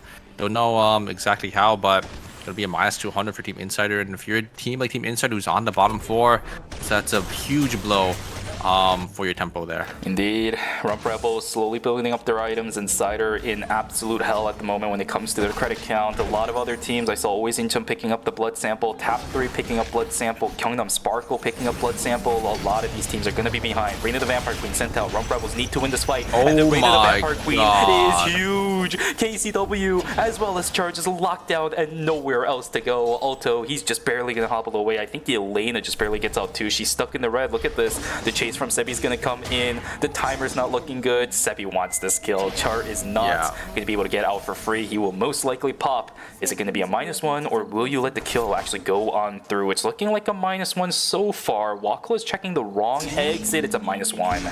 -1 for the but it doesn't really matter. Yeah, they're sitting in second place. That's a loss for they're chilling. But yeah, Rump Rebels, they kind of needed that kill. They wanted that kill as well, but unfortunately they don't get it. But yeah, so much AoE damage for the side of Team Rump Rebels. The Reign of the Vampire Queen, the ultimate from the Alina, just the Sua Odysseys, just so much. And all of the Team Ultimate just stacked up, right? The Alina and the Yon, they stacked up together because they tried going for those, going for that same target, and they just immediately get bursted down. Indeed. Alto stuck in the middle of nowhere. Rump Rebels really want this right now. White Lily is available, so he's going to be able to get out, but straight into the hands of Team Insider. Do they know this Carla is alone? No. I think they do now, but the grappling maneuver is there. I mean, this Seiko can't chase this anymore. He has no gauge. That is a kill lost out onto the hands of Team Insider. It's getting really, really rough for these teams, man. They're running out of time. Yeah, they need these kills. Team Sparkles, they're already sitting on 6 kills. Red, green, and yellow, they're sitting on 2. It's just going to get worse and worse for them the longer the game goes on. And the more points these teams rack up, because yeah, it's just 3rd and 4th spots that these teams could basically contend for. Because Ultimate, they're already sitting on 12 kills. It's going to be like 50 points for them. Always in already on 50 as well. And the Reign of the Vampire Queen sent a little too far forward, and it gets immediately punished. A great taunt there coming in from the Mai. And oh no, I think that's going to be it for Rebels. They could try looking for the Looming Res with another minus 200. It'll be looking really rough for them. Team Insider as well on the top side here. So much damage being pumped in onto the Alina. Sua trying to look for some damage. It's not going to be enough. William is going to use their fireballs. Ooh, and then both members are going to blink on out of there. So we're going to throw the Odysseys backwards to try to get some damage off and maybe get some damage back in. Going to use our Dog Goat in. Try to get the wall stun, and Fied is going to get chunked down. Is going to be enough. Magnani on 1 HP. Can he get some damage off here? Magnani, can he get out? I don't know if he will be able to. The speed boost might be a little too much. There's the Odyssey to push them on out of there. Dark actually going to jump on forward. Oh, but the accepted speech. Oh, they're so split. Go in, That's and I think that's it. A great 3-man ultimate, but I don't think it's enough. Wait a second. Wait. Yeah, Narvik's down. They're going. Narvik's down. They're going. Piat is about to fall down too, but he's got that mobility. Narvik gets taken down through the play that Alina hitting the 3-man taunt, and William just there to just pelt them down. It looks like Team Tapter just overchased, and Team Insider just immediately punished them. So well played from the Lina and the William. Oh, but it doesn't go punished at all because Narvik is brought back. Their items are already looking good, and there is a VLS. It lands over onto Juma. Luckily, it was his teammate. Holy moly, I thought that was somebody from Always Inchan, but they're stuck in the corner. 13 seconds left. Yeah, 10 seconds I don't left. think they can get. They definitely don't have enough time to get to the Shuichi's TP walking here. down. They already know what's going on. Do they have enough timer? I don't think it's happening. It's not. Oh, it's -1s everywhere. it's a -2. It's -1s everywhere. It's a -1. Narvik only 1 second. Escaped. And Always Inchan is here. Always Inchan is here. Dude, Team Ultimate escaped already. They don't care. They're not giving point values to yeah, anybody. they're just done for the series. They're just gonna save mental, right? They're just gonna get on out of there, have a nice prep team comp or a pep talk there. Going into knockout stage 6, they already made it in. Yeah. Always Inchan, they're gonna find Narvik here. I think that's gonna be it for Team Tap 3. Team Tap 3 only on 1 kill. There goes Narvik, not gonna have anything else here. There is a lot of AoE damage from Magnani there, and the great Desmond Cavalry once again coming out from Seiko. Gonna get so much damage down. They're gonna completely split the side of Team Gangnam Sparkles there. Gangnam Sparkles, oh no, they're gonna lose 2 members. It definitely opens the door for Team Insider here. This is definitely possible now. What was the point difference between the 2 teams? It was 9. They're looking for 9 additional points. They're made up to 2 already with the point kill differences. Rump Rebels is finally going to fall, so that's going to be the end of Rump Rebels in ERM phase number 2. Unfortunately, Always Inchan still trying to keep this alive. The exclusive is going to pull back Luminal, at least for the time being. He still has the Ruthless available inside the fight if he wants to use it. Chenyang taken down to about a quarter HP. He will just balk away. The patience on Team Always Inchan. This is something I've wanted to see for all times Luminal was playing, and I'm finally being able to see it. I talked about it yesterday, but another great example of it right now. Yeah, Team Sparkle here. The door is open. Team Insider, if they could get these maybe rack kills in their zone on the temple zone, and then maybe they win out the game, they can definitely outscore Team Sparkle here. Team Sparkle gonna have to place more placement. No Fauna, desperately trying to maybe get that extra couple placement points for their team. Team red, green, and yellow here. They definitely want to take the team fight. Look, it's I think both of them are relatively equal power here. North Oh, side is only covered by Insider. There's no other full team. Yeah, I wonder if Team Always Intron is gonna jump in, but yeah, they're gonna get the 2 rats here, and Oh no. those 2 extra kills might secure their spot in. They're gonna be at Oh, this could get dangerous. yeah, it's gonna be a lot more. They're gonna have 10 to 4 extra kills, and then the placement point difference might be a little too much. Oh, goodness gracious. Alright, we'll see how this fight specifically goes, though. Somehow, if Tap 3 and Kingdom Sparkle group up, maybe they can get something over on the north side. But the fight is going to begin. Lumino taken dangerously low at the moment. Ruthless comes out, but he's they kill him! already dead. And again, Rainbow. it's O-Man on this Rainbow team. connects. Just able to turn things around. Ladies and gentlemen, red, green, and yellow, they have adjusted so Sparkle well. goes down And first. down goes one. Kingdom Sparkle is also dead, too. This is not good for Kingdom Sparkles. Yeah, Sparkle went down first, so they went down in 5th place. I think Team Insider, all they need is just 1 more point. So 4. Let's and then see. there's already a 3-point difference. So they just gotta 9. get like 1 or 2 kills here. Kingdom Sparkle is at 33 at the moment. Insider is sitting at 25. I think they need... Wait, hold on. Did I do the math right? 6 plus... What did they get? I think it was 4th 15. place. Insider is on 30, so they have to do 3 points. So they basically have to win this one, I think. Yeah, I think they do have to win this one, but their composition is very well set. It's ADC versus ADC. The only problem is Yona has windows to do damage, and Alonso can nullify that a lot. Tsubame, the moment she gets access to the William, he is dead. Yeah.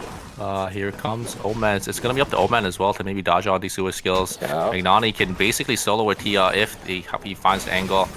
The baseball's already prepped for William here. It's gonna be up to William to basically deal all the damage here. And oh my god, the White Lily is huge. Gonna be able to get them on in. There is the ultimate from the Alina, but the Alina is completely isolated. They're just gonna focus them down. Oman is gonna blink on out of there, and they do actually kill the Alina, and they're gonna finish the body as well. He's gonna go over to the side of team red, green, yellow. Oman's playing this so well. He's able to space out the Sua and is able to sustain the backline, making sure he doesn't die. And now they just have to full reset, take this 2v3, and it should be easy pickings for team red, green, yellow. But I've seen Magnani win these. I've seen Magnani do it.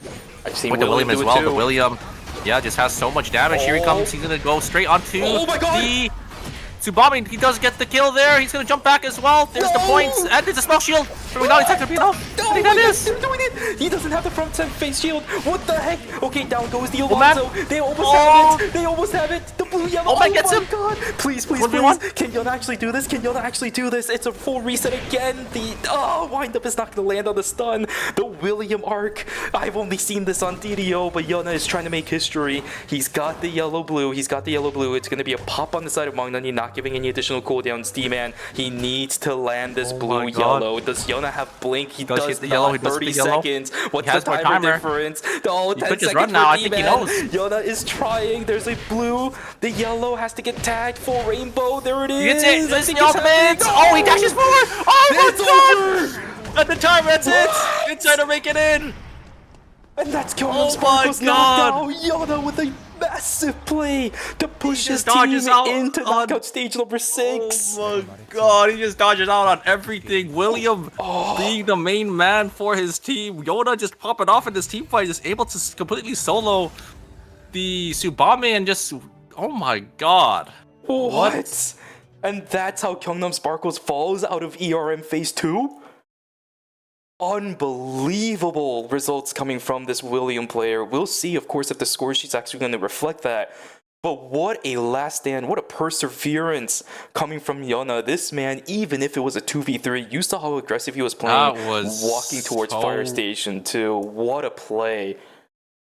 That was so well played from Yona. Like, oh my god. Like, at the very end, the 1v1 as well, just...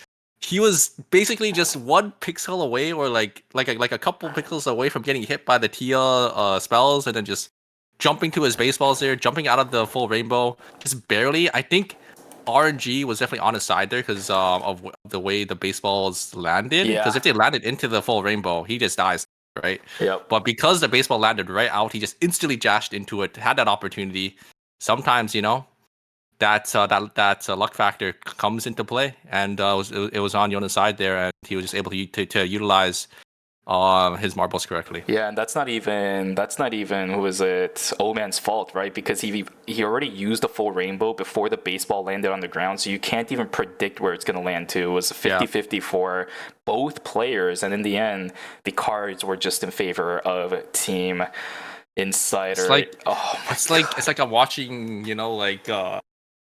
Watching like a poker certain soccer anime, and the luck card just fell right into the Williams favor there, and was just able to win him the team fight. Yeah, Jonas got to make his own luck, and quite frankly, I think he deserved it. He definitely made his own luck there. The aggressive plays coming out from the William up against the Tsubame staring straight into your face. That is so tough.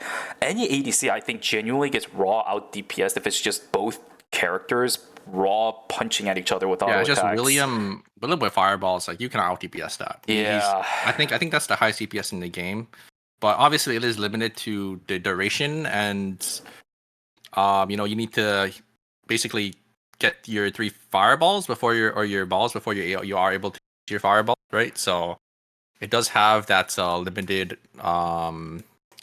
usage, but yeah, Yono just playing that so well, taking that 1v1, and then the Alonso as well. The Alonso had great peel, was just able to keep Yono alive, and Oman also doing as much as he could in that.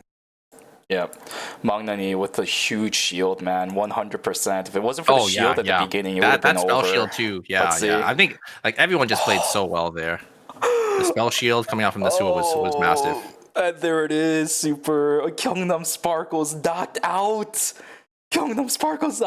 Insider with Yona's performance are going to punch their tickets into knockout stage number 6. We'll see them in a few minutes here as they get ready for that specific series. But always Incheon in first place. Ultimate, red, green, yellow, and Insider. Unfortunately, we will not have our partner in crime for the Miracle Run. Rump Rebels will unfortunately fall. Gyeongnam Sparkles gone. Tap 3 gone in the head. But how is that? Wait, Ultimate? I think that's 3 teams from knockout stage and 1 from the previous knockout stages and 1 from knockout stage 5. It's only always Incheon, I think. No, Team Ultimate was the only one from knockout stage 5, I think. Everyone else was from knockout stage 4 that moved up. Oh, you're right. Yeah. Wow. It's like our knockout stage 4 teams were just a little better here, so we're going to have to see, though, if they are going to be able to compete with knockout stage 6, as we saw the teams for knockout stage 6 that's going to be coming right after the break here. It's still hell. BNK Firax, Daeyoung Cybers, Auto Arms. Oh, God. It's going to be an uphill battle from here. Yona is like, dude, he just beat Goliath as David, but then now he has like Goliath 2 times the size of the previous one that he has to go up against. It's not getting any easier for Team Insider. As I said at the beginning of this series as well, again, congratulations to Insider to making it to knockout stage number 6, but their performance was shaky, right? And that's what scares me going into the next series. I'm not sure if Insider will do well, but that all comes after the break, ladies and gentlemen. That was game number 4, an even number of games. So go grab some water, go grab a snack, and go take a stretch. We will see you guys back here for knockout stage number 6, the last knockout stage of phase number 2. Take care.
최종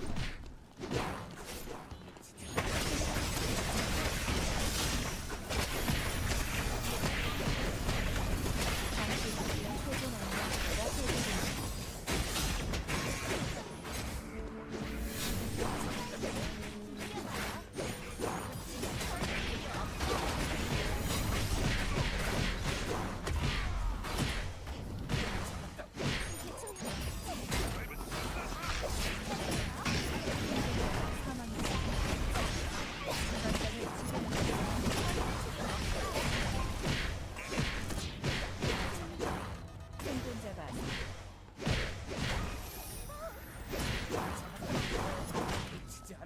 최종 안전지대 어서 가죠.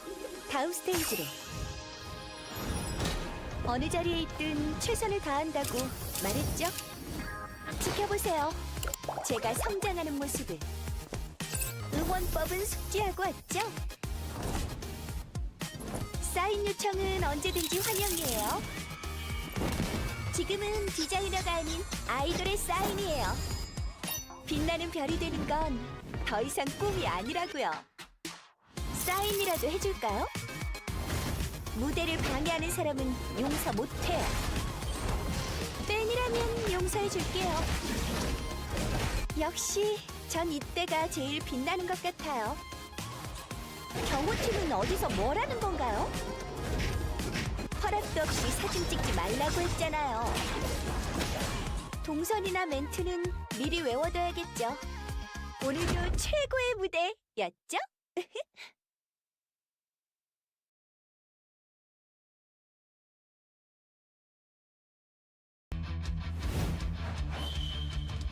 정의의 히어로 유스티나 등장! 어?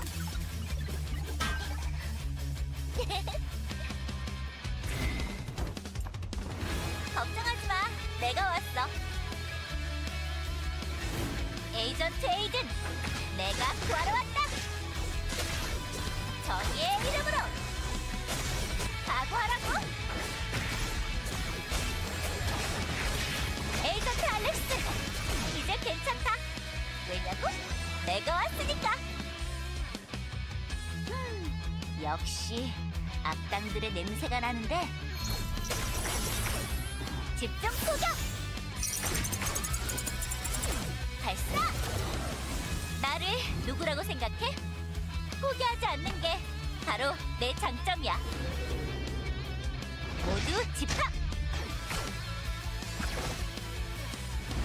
강한 힘에는 강한 책임을 따르는 법이야. 내 이름은 유스티나. 사람들의 소중한 일상을 지킬 수 있는 최고의 히어로가 되겠어. 아스트라 버스트!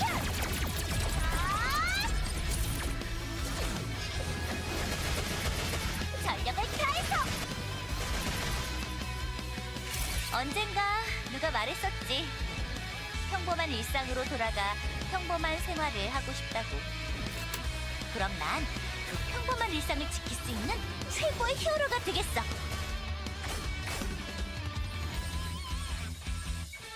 여기가 히어로의 전장이야.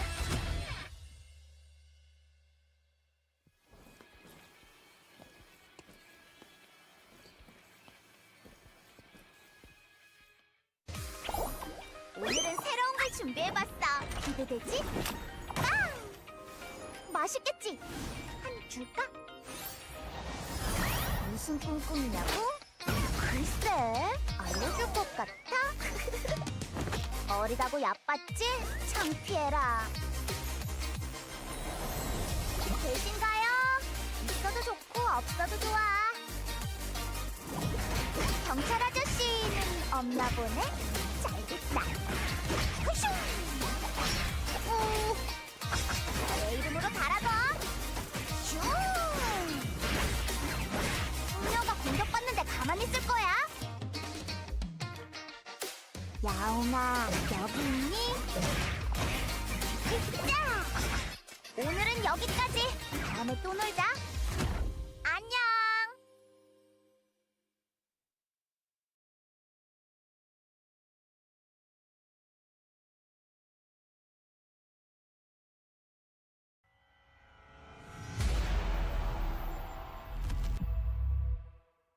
안녕하세요. 반갑습니다. 게임캐스터 천시아입니다. 신규 실험체를 집중 탐구해보는 시간, 이터널 리턴 실험체 백과사전이 유스티나로 돌아왔습니다.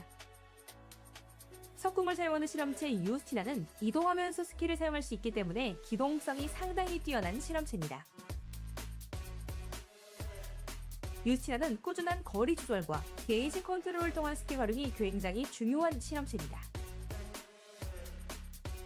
먼저 유스티나의 스킬 구성을 알아보겠습니다. 유스티나의 스킬 구성은 Q 스킬 연속 포격 그리고 선멸 포격, W 스킬 집중 포격, E 스킬 부스트 대쉬, 궁극기 아스트라 버스트, 그리고 패시브 스킬인 아스트라 에너지로 구성되어 있습니다. 패시브 스킬 아스트라 에너지입니다. 유스티나는 특수한 에너지를 보유하고 있습니다. 이 에너지를 Q 스킬의 연속 포격 및 선멸 포격, 그리고 E 스킬 부스트 대쉬 사용 시에 소모합니다. 유스티나는 일정 시간마다 특수한 에너지를 회복하는데, 이 에너지가 특정 수치 미만으로 내려가면 재충전 상태에 돌입합니다. 재충전 상태에 돌입한 유스티나는 기본 스킬을 사용할 수 없으며 일정 시간에 걸쳐 에너지를 회복하며 이동 속도가 증가합니다. 아스트라 에너지의 두 번째 효과는 악당 처단입니다.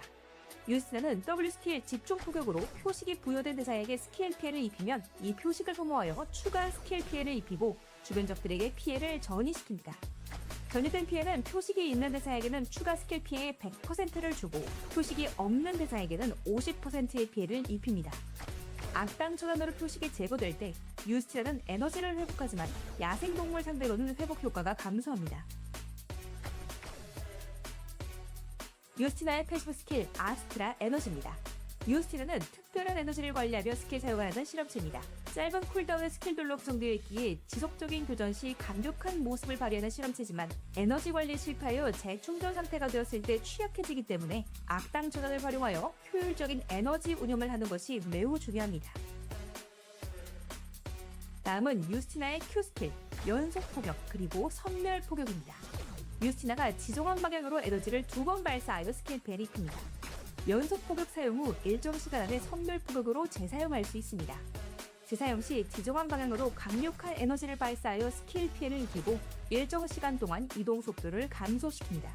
이 스킬이 적에게 적중하면 집중 포격의 쿨다운이 감소합니다. 유스티나의 Q 스킬 연속 포격 그리고 선멸 포격입니다. 짧은 쿨타임을 가진 주력 딜링 기술로 1회 사용 시 연속 포격, 재사용 시 선멸 포격으로 변경되는 구조입니다. 선멸 포격의 경우 연속 포격에 비해 긴 사거리와 추가적인 둔화 효과를 입히는 스킬로 교전 시에 선멸 포격을 적중시켜주는 것이 굉장히 중요합니다. 다음은 유스티나의 W 스킬 집중 포격입니다. 유스티나가 지정한 위치에 2차례 에너지 포격을 가하여 스킬 피해를 입히며 이동 속도를 감소시킵니다. 또한 적중한 대상에게 악당 처단 표식을 부여합니다. 유스티나의 W 스킬 집중 포격입니다. 에너지 소모 없이 유스티나가 악당 처단 표식을 부여할 수 있는 유일한 스킬로 게이지 활용에 따라 스킬 사용 가능 횟수가 달라지는 유스티나에게 있어서 반드시 적중이 필요한 스킬입니다. 집중 포격의 경우 적을 2번 공격하는데 2번의 타격 모두 악당 처단 표식을 생성할 수 있기 때문에 연속 포격과 함께 이 콤보를 잘 활용하실 수 있다면 유스티나를 더욱 강력하게 활용하실 수 있을 겁니다. 유스티나의 E 스킬 부스트 대쉬입니다. 유스티나가 지정한 방향으로 빠르게 이동하며 일정 시간 동안 다음 기본 공격이 강화됩니다. 강화된 기본 공격 피해는 추가 스킬 피해를 입히고 4초 이내에 부스트 대쉬를 재사용할 때마다 에너지 소모량이 증가합니다. 이때 추가 소모량은 최대 50까지 증가합니다. 재충전 상태가 되면 에너지 소모량이 초기화됩니다. 이 스킬은 연속 포격, 선멸 포격, 그리고 집중 포격 시전 중에도 사용할 수 있습니다. 유스티나의 E 스킬 부스트 대쉬입니다. 스킬 사용 중 활용이 가능한 이동 스킬로 추격 및 도주 상황에도 사용이 가능하며 스킬 적중을 위한 거리를 조정할 때에도 활용 가능한 스킬입니다. 부스트 대쉬로 강화되는 기본 공격은 스킬 피해로 적용되기에 악당 처단 표식을 활용하는 데 사용할 수 있습니다. 이어서 유스티나의 R 스킬 아스트라 버스트입니다. 유스티나가 대상 지정 불가 상태로 공중에 뛰어올라 최대 화력으로 지정한 범위 내 적들에게 스킬 피해를 입힙니다. 시전 중 유스티나는 이동 속도가 크게 감소된 상태로 이동할 수 있으며 대상 지정 불가 상태는 착지 시까지 유지됩니다. 유스티나의 R 스킬 아스트라 버스트입니다. 일정 범위 적들에게 큰 피해를 입히는 스킬로 아군의 방해 효과와 연계하여 사용할 때 강력한 힘을 발휘할 수 있습니다. 아스트라 버스는 유스티나가 재충전 상태에 돌입하였을 때도 사용이 가능합니다. 이 스킬을 사용하면 긴 시간 동안 유스티나가 대상 지정 불가 상태로 유지되는데요. 이 덕분에 재충전 상태에서의 약점을 보완하는 용도로 활용할 수 있는 중요한 스킬입니다. 루미아 섬에 찾아온 히어로가 되고 싶은 소녀 유스티나. 유스티나를 플레이하며 체크메이트를 만들어보는 건 어떨까요? 이상 실험체 백과사전 79번째 실험체 유스티나 팬이었습니다.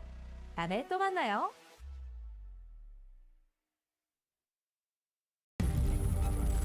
You're ready to get in the game now.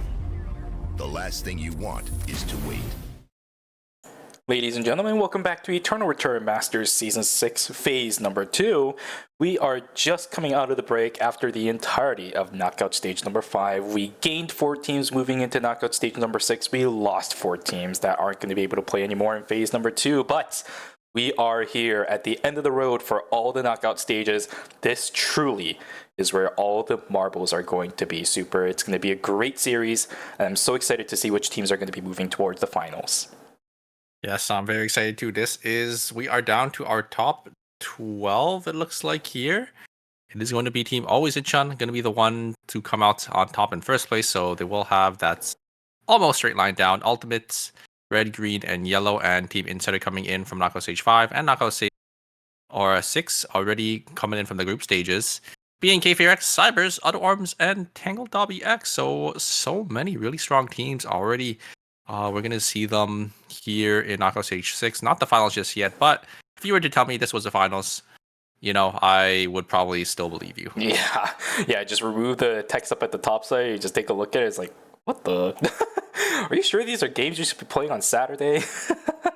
Yeah, it absolutely is. That's how amazing of a series we've been having so far. That's how amazing of a phase we've been having so far. So many turnarounds, so many stories that are being built, especially for one of the teams that just came up from Knockout Stage number 5, Team Insider. With an all-in blitz composition, they are able to just barely eke their way in and knock down Team Gyeongnam Sparkles. Now, what I'm interested in, and the question is Always Incheon going to do it? Are they going to make it to finals? Can they win the whole tournament coming in from Knockout Stage 1? Right? They still have the opportunity to make history. Coming in all the way from, an 8th place or 8th or 7th place performance for the group stages. Making it all the way here to Knockout Stage 6 is already quite the achievement for them. They should definitely be patting themselves on the back. Getting some nice circuit points. But we're going to have to see if they will be able to, close it out here and qualify to the grand finals. Yeah, and I'll be real with you. If Team Always Incheon is able to walk through the entirety of Knockout Stage number 6 and get the finals and win the whole thing, would be so close to the perfect phase. You know what I mean? So close to the perfect phase. And I know there is a video, something along the lines of this, where a team will never, ever be able to get the perfect games or a perfect phase or a perfect season just because of a curse from a certain football team, or at least an American football team from back in the days. Maybe that curse still exists here as well, but it still has to happen. They have to get through Knockout Stage number 6 first. So let's take a look, because character selection is going to begin. For the first set of weather, we're going to have a little bit of a chilly weather today with a slight overcast from the looks of it. Nothing too biggy. It'll just allow teams to move a little bit faster. And there it is. Yeah, Ram is here from E8. BK Fearx actually not going to be playing Rozer though, so no Sua, but they are going to be playing this triple backline with the Alex for that engage as well. So another triple backline team. I mean, Sparkles did end up going down, so we're gonna see how BNK Fearx is gonna be able to utilize this Steam comp, and Sparkles as well. Not Sparkles. Cybers. They're gonna be on the double backline plus the Johan. We did see this type of team comp in the past when Charlotte was, I think, in the meta. It was like Charlotte plus, I think it was like Carla and I think Nadine. It was like 2 backliners plus the support. We have seen this team comp. So we're gonna have to see how they end up utilizing this here for Knockout Stage 6. Indeed, very excited to see it. And on the flip side, Team Insider, it seems like they have cooked something with that composition. We'll be diverting back onto the William as we saw in game number 4. It worked. Gotta go for it. Yeah, but we do have the My Band coming in for game number 2. Pretty standard, I would say, for Eternal Return Masters. We see the Mai ban coming. It's always going to be Mai. Such a good tank. He has that exclusive, has that, just has so much utility for the team, getting those taunts, has that snap engage with the catwalk, and just a decent amount of damage as well for, you know, that tank. And, you know, despite them changing how our passive works, able to shut down auto attackers, they did end up buffing her up a little bit here. So, you know, the change wasn't too bad for her now. So that's why we do see so many more Mai's coming back into the picture. Indeed, and even starting from knockout stage 1, you and I were talking about how the further and further we go into the entirety of the knockout stages, the more and more we're going to see a lot more of these quote-unquote meta characters that you and I are much more familiar with, and it's coming to fruition, right? A lot more Mai's, actually surprisingly enough, substituted out for a lot of the Estelles we saw during the group stages, right? We haven't seen too many Estelles as of late, but Mai is definitely going to be the most preferred pick of choice because of how much more utility she can provide and a lot more of the instant utility she's able to provide, right? So yeah, things that you and I predicted happening yet again. It just goes to show that you and I do know something. We aren't just here for show. Oh, and we do have, obviously, Taeyong going to be on that Yawn. I love to see this guy on the Yawn. Like, there was that one clip, I don't know, I did send it to you yesterday. That was crazy. I would love to see that. Big again, just going in 1v3, able to win the zone for them. Looks like we do have the Hearts gonna actually be able to trade one from Team Red, Green, and Yellow. There's actually not too bad for Revolu, considering the situation there. Loken, looks like, Loken is gonna get chunked down by the side of Team Ultimate. Ooh, is gonna get knocked into the wall there to be forced to drop the Peacemaker. Are they gonna be able to live? No, it's like, oh my god, there is just so many teams. What is going in Cemetery? And the Blast Code is gonna kill KCW from the Alonso there.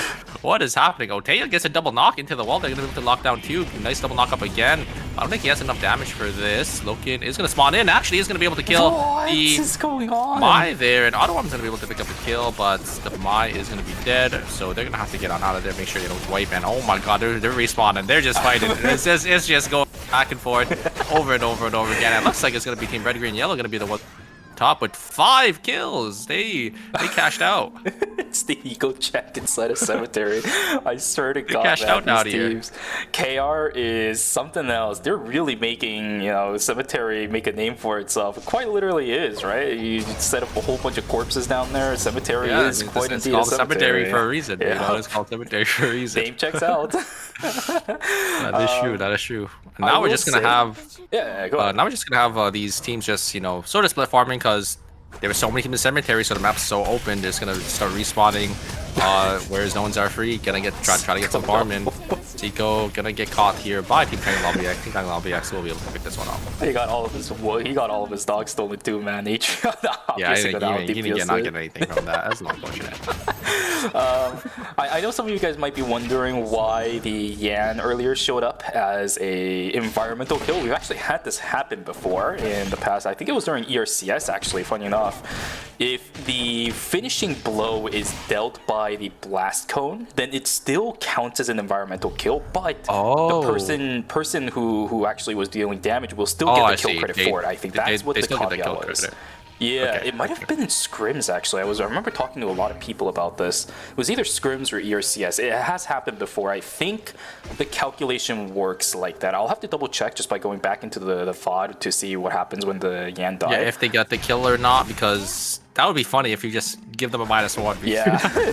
Just slap them in the face with the blast code. Here's your -1, because no one touched you before, you know, the blast cone did end up popping there, so. Let's see, I'm going to check it right now, actually. I'm going back in the VOD, so keep up to date with me on that. Oh yeah, they got the kill credit for it. They got the kill credit for it. Okay. Yeah. It's just the environmental thing shows up on the side. We're still seeing picks though, as E8, unfortunately, the IRM is going to get taken down 17 seconds before the Tree of Life is going to spawn. It doesn't get any better for BNK Furex's Hoenser is also going to die. They are not going to be able to contest for any objectives. And looking at the positioning for Tango Dabi, yeah, they can't. They're going to go for the Wolves instead. It is going to be a very, very lackluster start to day number 2. Yeah, that's a rough start for BNK Furex, because they get pushed out from the wolves as well, so you're not gonna be able to grab the wolves. The Tangalog will be the ones gonna be grabbing that. So basically, they're gonna be able to get nothing. Yep. So no wolves, no tree, no meteor. This is a little unfortunate for that team. Team Auto Arm's gonna send it on in here. Taeyang, which is not gonna be able to connect this combo there.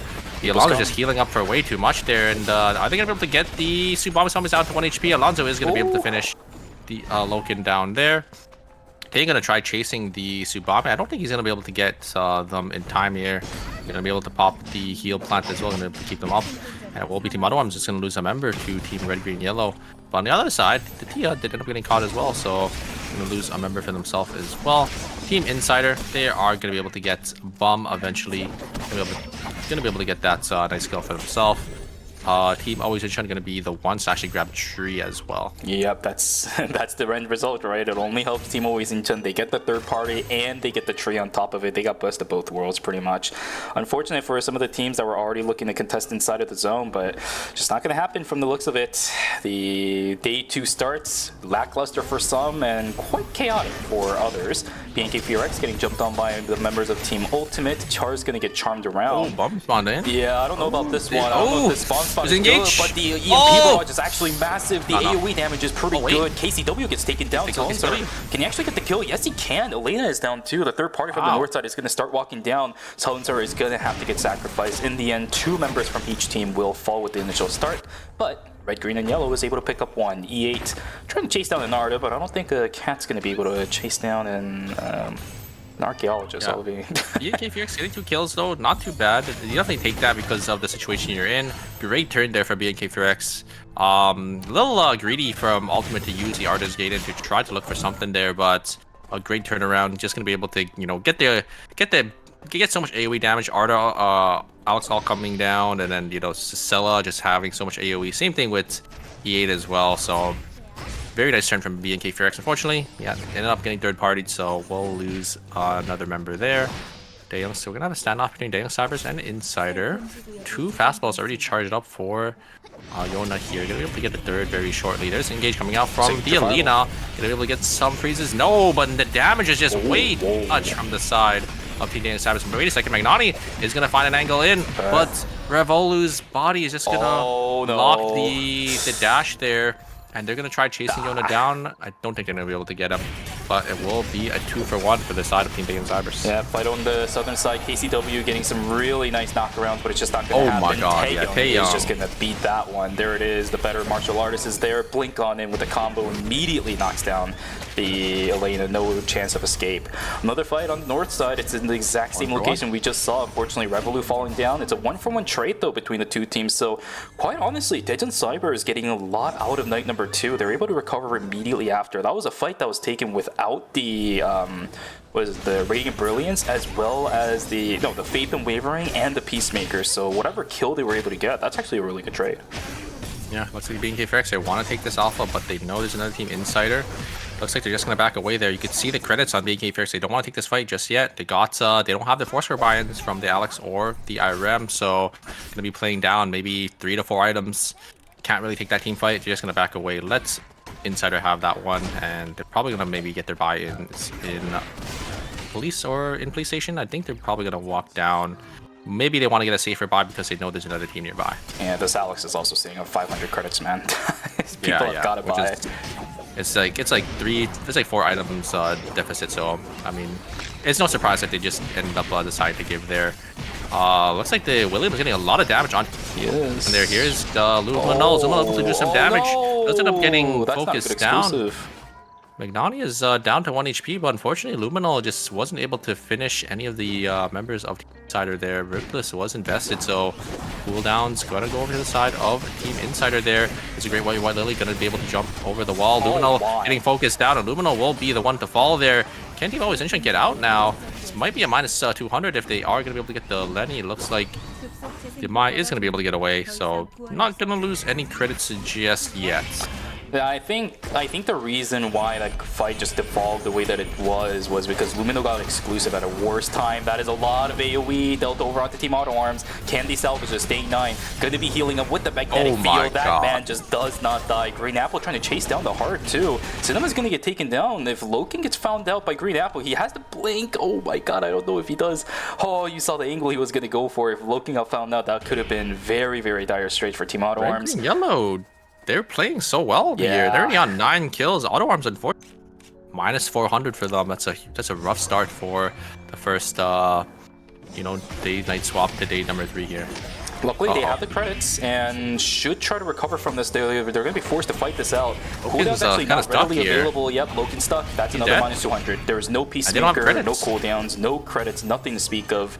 Team Auto Arms, they're in dire straits, I guess. I said they weren't going to be because they got the reses off thanks to having enough credits. Well, now they don't. Yeah, Team Auto Arms in shambles here, and Team Red, Green, and Yellow, they're in the zone. If they get spotted out here, that's going to be it for Team Auto Arms. They're just going to have to sit here, maybe let the passive regen of the credits pick up, but it's so very, very scary.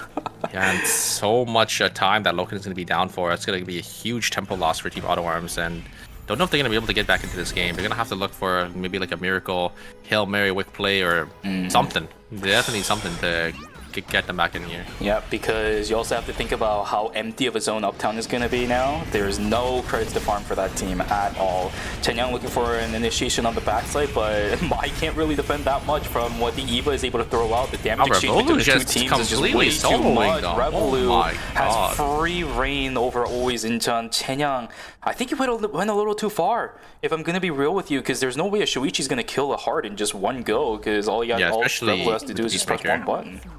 Yeah, Peacemaker down. Revolu just having just free reign over the side of Team Always just able to just auto all the members down, and there's really not much Always Engine can do there.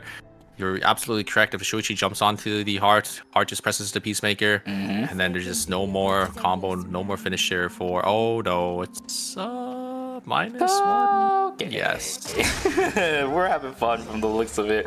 I don't know what is going on right now, man. Luminol, they can't res the Lenny in here because the 7 seconds you get for getting res is not going to help. That's not enough. -1.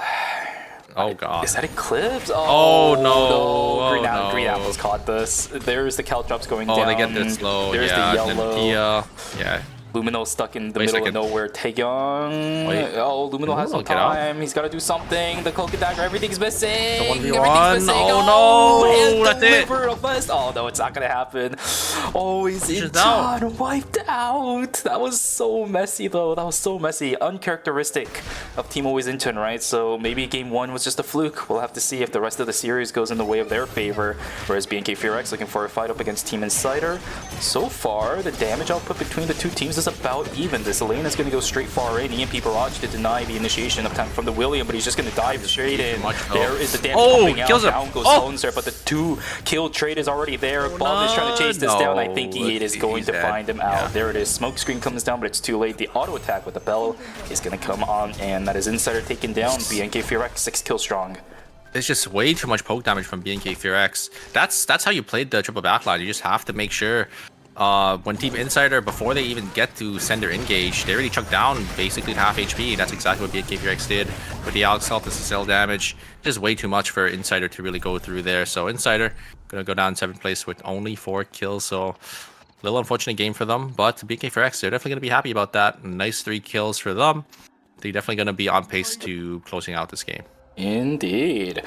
Alright, everyone's using timer. Love to see it. Question mark. Loken walking into cemetery. There is a lot of people inside the zone, though. You gotta be careful. Titan Cyber slowly pushing their way on in. That is pretty risky from Revolu, but luckily enough, no real support coming along the side of the Selena. She's gonna start sending it now, but it's a third-party angle. Charge is going in at the worst time possible. He does manage to make it out. Nobody dies. Yeah, they go for the third-party. Loken just a little too aggressive there. Unfortunately, not going to be able to kill any of them. And they're a duo, so they need to look for the res here. And look at the items on Team Auto Arms. They got nothing because they just spent so much time just not being able to get the res here. I don't think they have a timer to run through here, do they? Loken gonna try getting on out. That looks like just barely they're able to get in here with 1 second left. Same thing with Cinema. They won't be able to get the res here. I think Team Ultimate do end up knowing they should see the ping. And they're just gonna try sending, I think, onto Team Auto Arms. They should know this team is really, really weak. They could just full send it here. They're gonna try getting the God, ELS system out, but I don't it's think not it's going to happening. be They gotta fight. there, and that I don't think they're gonna be able to kill it. Wait, there's a Peacemaker. You Maybe never they can know, turn you it. never know. Some damage here. They're able to maybe kick KCW out.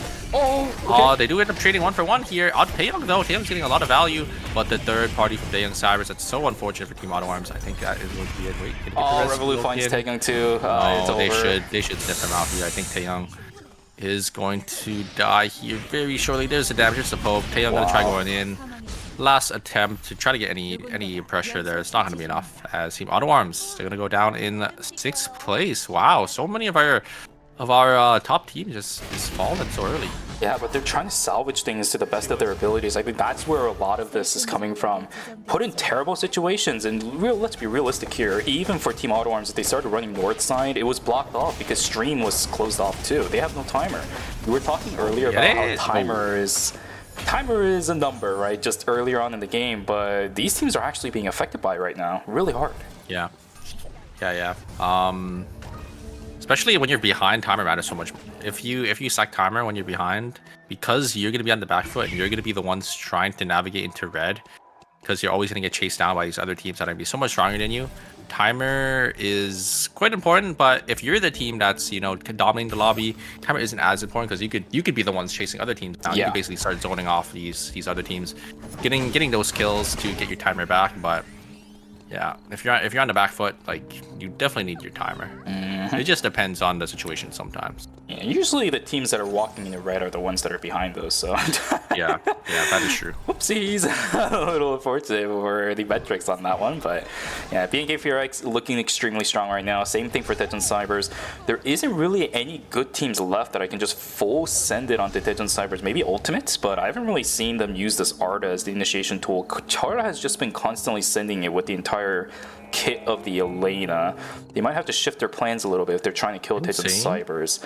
Red, green, and yellow sitting on 11. Tangle Dobby sitting on 4, but they have Wick.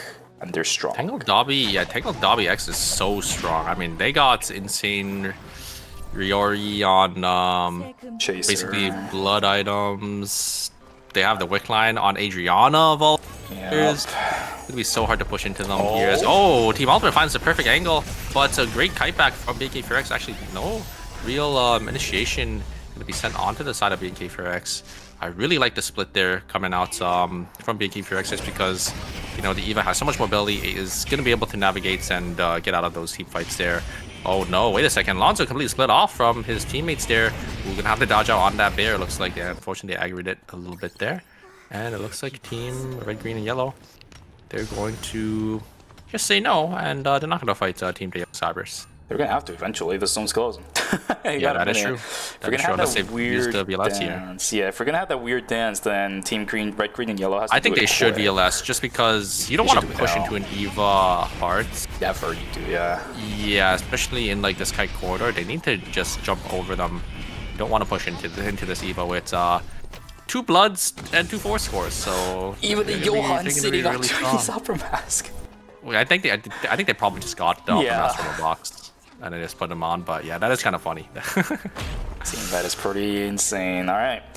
We're still 5 teams strong at the moment. BNK4X holding the left side of stream, whereas Tangle.vx is pretty much controlling the entire whatever left side is remaining on the map at the moment.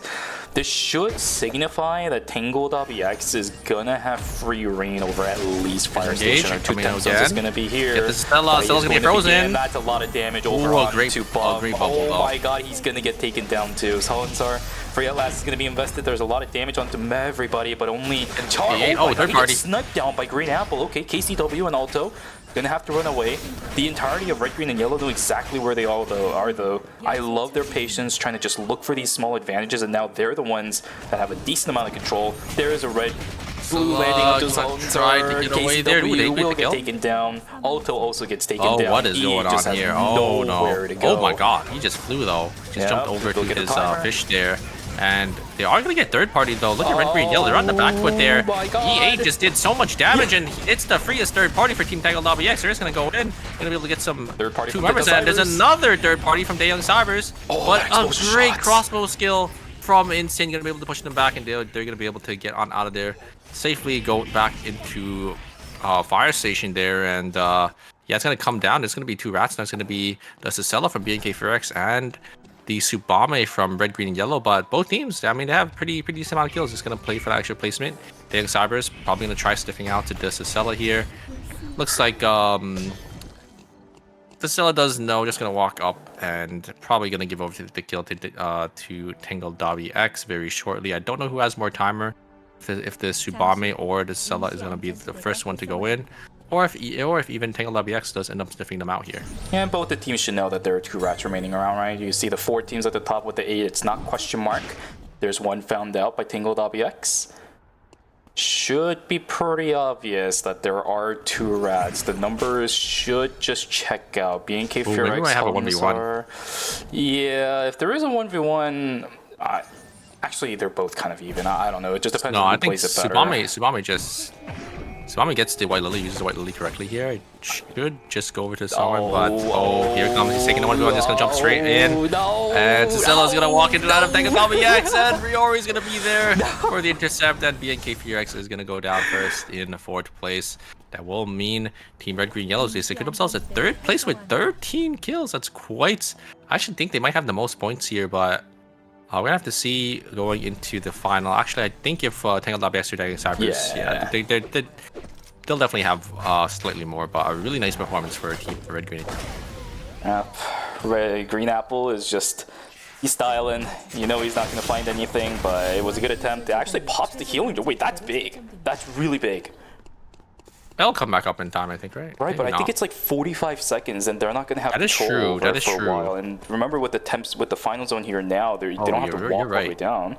That heal drone's still gonna be on cooldown. Look, it's totally ticking. You can see at the very top is like a debuff counter. It's only halfway done, come back off cooldown. So, ooh, I like this angle though from the mod. They're gonna look for a flank angle because it is a triple backline team. So, but they have everything cameraed. Ooh, that is true.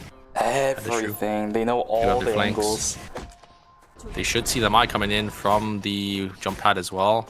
But look at the positioning though. The positioning is gonna go to the side of Team Tangle Dobby X. They're actually gonna be able to secure, but they're actually gonna force it right onto Riori there. A great call from Daeyoung Cybers because Tangle Dobby X is completely split. Tangle Dobby X is trying to make it so you don't funnel into one of these corridors, because that's what the triple backline team basically thrives off of. You could find these angles to basically split the team. They're doing it again. You should have a nice team fight on your hand here. I do like this my flank. But there's another great camera. EMP. Gonna be able to block out on the vision for the Mai here. Here's engage. Will he get the taunt on Revolo? Revolo actually dodges out on it. And the damage return is just way too much. Mai getting chunked down to half HP, and they just kill Insane with the Eva laser, and that's gonna be its team. Daeyoung Cybers, they just played the team fight really well in their positioning, just able to capitalize on these isolated targets. I like the play from Tangle Dobby X though. I like the idea because playing into the triple backline team, you don't want to be playing into that neutral. But yeah, Daeyoung Cybers is just a great response. Especially up against Diva, right? Daeyoung Cybers, they just have too many cameras. I love that kind of play when it comes to the triple backliners. That is their lifeline, basically. Having enough cameras, having enough of those recon drones, EMP drones as well, to make sure that, especially during the nighttime, the opposing team is not going to have enough information on where you are, but you know exactly where everyone else is going to be. And plus, since you have a Johan, right, you actually kind of have somebody that is just constantly looking at the minimap, because Eva's focusing on doing laser damage. Hart is also focusing on trying to play aggressive. Johan's just standing in the middle. He has a couple things he can do, right? He can still heal his teammates, he can give his teammate buffs, but he can just constantly be looking at the minimap without that much issue until the fight call is made. Those cameras being placed around the map is going to have much more value than you would typically see in a standard team composition. So, Daeyoung Cybers playing it extremely well. Textbook triple backline, right? It's nothing too surprising, but it's just the small things that they're able to actually get the check marks off on that did lead them to the victory in this game. Yeah, Revolu just dodging on the taunt, I think, is what sealed the deal, because Namai took a little too much punishment for going in there. And yeah, the Eva and the Heart, it's a lot of damage, right? Especially with the Johan Elf Dress heal factor. It's a lot of amp and a lot of AP for these two characters. And despite them being a triple backline team comp, it's really hard to push into them just because of that Eva. And they have that Heart Peacemaker safety net as well. Indeed. What a great way to start knockout stage number 6. A couple of teams that you and I would normally expect to do pretty well, always Incheon as well as Yeah, they Ottawa, went down falling down pretty early.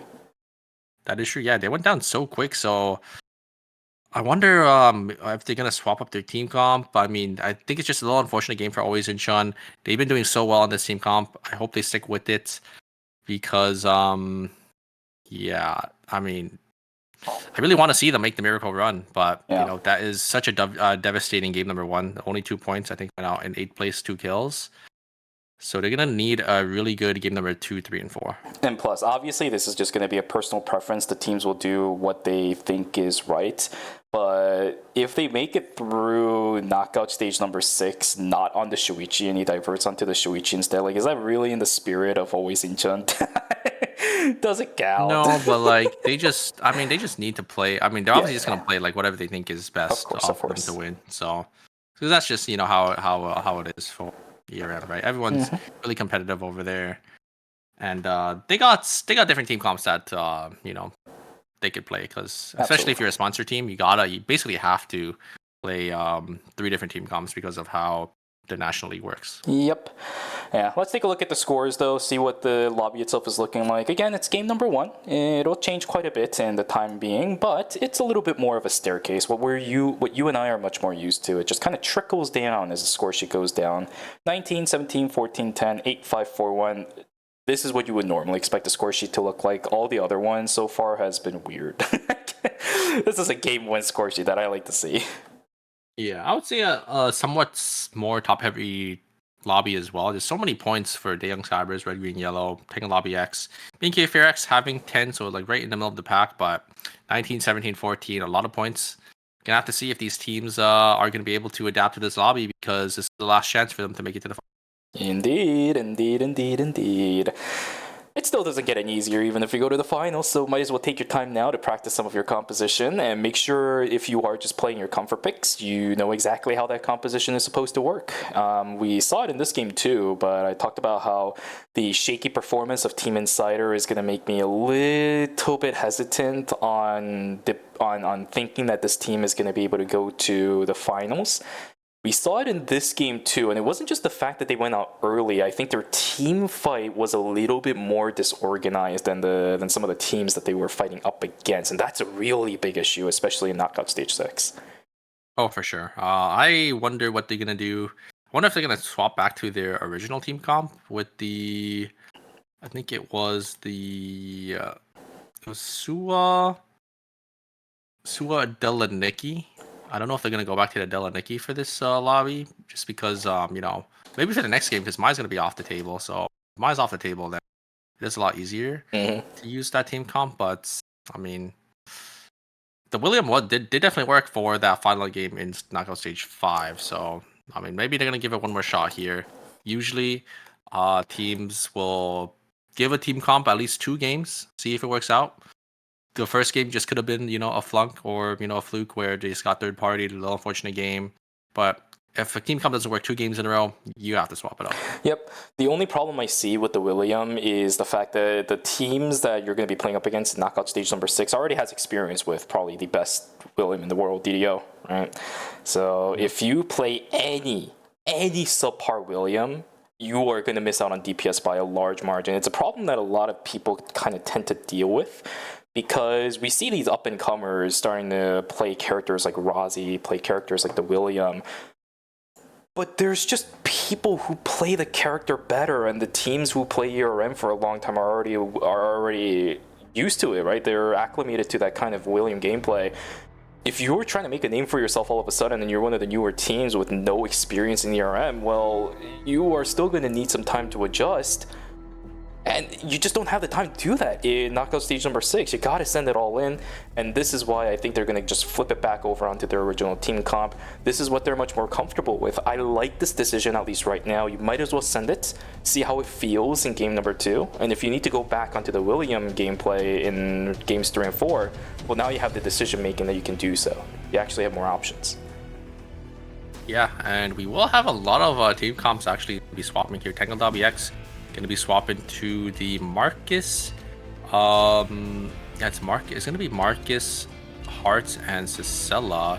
Don't think it's going to be a heart ban. There's only 2 hearts in the lobby here. So we're actually going to have 2 Cicelas. We're actually going to be on the Sicela as well for this team comp. Really excited to see, how Tenga Lobby X does end up utilizing it. Just because, I think my being off the table, not going to have a safety net anymore. So we're going to have to play, more self-reliant characters here with that heart and the Sicela. And then we're going to have Team Auto Arms also swapping as well. Going to be on that Arda, Alonso, and Amp Nadine. Ooh, coming in for, I think that was Loken. Going to be on that Bow Amp Nadine, it looks like, because it was on that Amp drone and they are on Bow, so. Okay, if that's the case, we should see the motorcycle helmet as well as the sports watch. That's going to be building up into racing helmet as well as Tellurian timepiece. We actually talked about this composition quite well, not exactly composition, but the specific pick a few knockout stages ago. It needs time, but the thing is, it's on Team Auto. You need to scale it up. Yep. You need to scale up, and Team Auto Arms is, it's perfect because their macro play is really good. Yep. They just need Loken to scale up, get all these items on for the Amp Nadine, and just let the Nadine and the Arda put them down, and then when they find an angle and they just full send it with the Nadine all, and they should be able to get these kills. Yes, indeed. Very excited to see how this is going to turn out. We are still waiting on one more player to come in. Also, by the way, with 2 Cicelas in the lobby, does that mean Sicela is broken, or? I guess she just didn't. I say that because there's a certain someone in watching right now. I'm just I would say she's here, otherwise I have to set it into the void. Sicela is pretty solid, but for sure.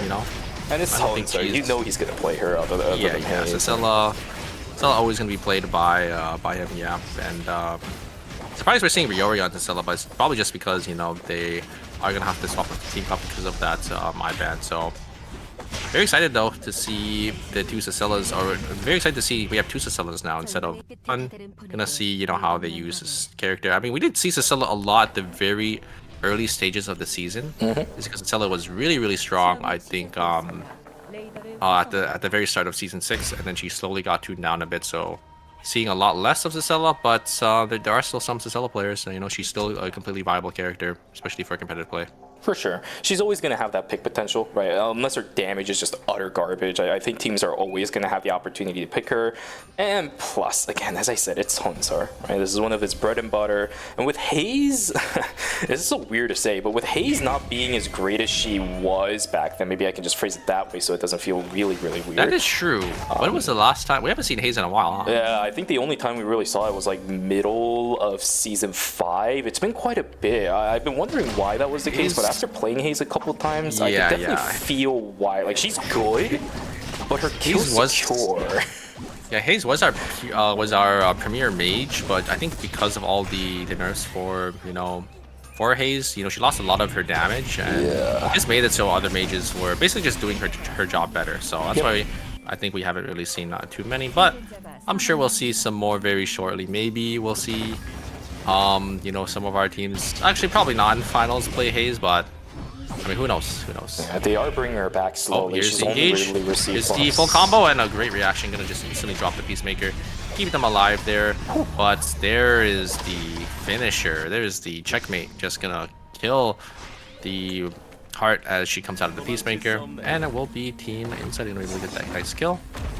Team Ultimate, though, gonna be able to find the Tia here. The White Lily is already proc. UCW does get a nice blink over the wall. Able to get the knock-up. Instant knock-up. And it will be Tia going down. Bro, she had nowhere to go. She had nowhere to go. And KCW just says, no. Immediately just full sends it. Good kill going in favor of Team Ultimate. Another fight inside of Chapel. This time around, it's going to be a 2v3. That is a huge full rainbow. That is going to land perfectly onto Cenefine. Down he goes. And it will be the Helitax that also invested by Chen Young. Caltrops is placed perfectly, and I think this should be an extra kill going in favor of Team Red, Green, and Yellow. An early game where always Incheon just doesn't have pressure, but a third party coming in. It's only 2. KCW still on the backside. He doesn't have blink, though. Will not chase that any further. Unfortunately, always Incheon, and Insane gets caught again. No follow-up this time, but I don't think his teammates are anywhere near here, so Insane just gonna fall to the side of Team Insider. I feel so bad for some of these people, man. Just stuck in a corner. You can't do anything. Sometimes in games, if I'm playing games like this and I'm in that kind of situation, I just accept my fate, you know. Let me die earlier. Yeah. Don't waste any time. I'll take it. At least let me keep my dignity. Hey, you gotta pad those stats, you know, get that extra damage in. But it's not like the North American side where they're keeping track of stats and stuff. I don't know if they do that on the KR side. I don't think so either. I'm just yeah. But looks like Team Ultimate, they will be able to get a nice kill from Team Tangle WX. Again, Insane getting caught. Yeah. I think that's his third or fourth death here. Ooh, Dina trying to get some damage onto the backline, but oh my god, you're right, the Ham to the Dean damage is way too much, but there is the healing coming down for Cadmus. It's gonna keep them alive, but Dina? No, it's just gonna be a clean 2-0 for Team Dana Savage into Team Auto Arms. You know it feels good when the health bar of the character that you land your bullseye on shakes. You always see that, right? Yeah. Just a little bit, and then the entire white thing on the health bar. But yeah, like this before it drops. Whew. It's so satisfying. Maybe we'll see that Nadine actually getting some more done, because if the Nadine bullseye is actually doing enough damage to shake the health bar this early, then it means she's farming really well.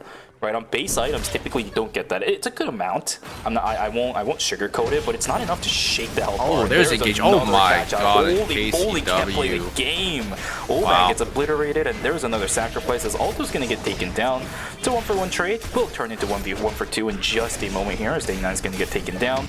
But this does create a little bit of a weird timing where it'll take time for Ultimate to grab that Tree of Life. They're not gonna be as efficient at the start of day number 2. Yeah, KCW just playing so well. It's able to find these engages on the Yon. It's snap engages as well, so there's really not much these players can do. Hey Young, maybe gonna try walking up, gonna get some damage here.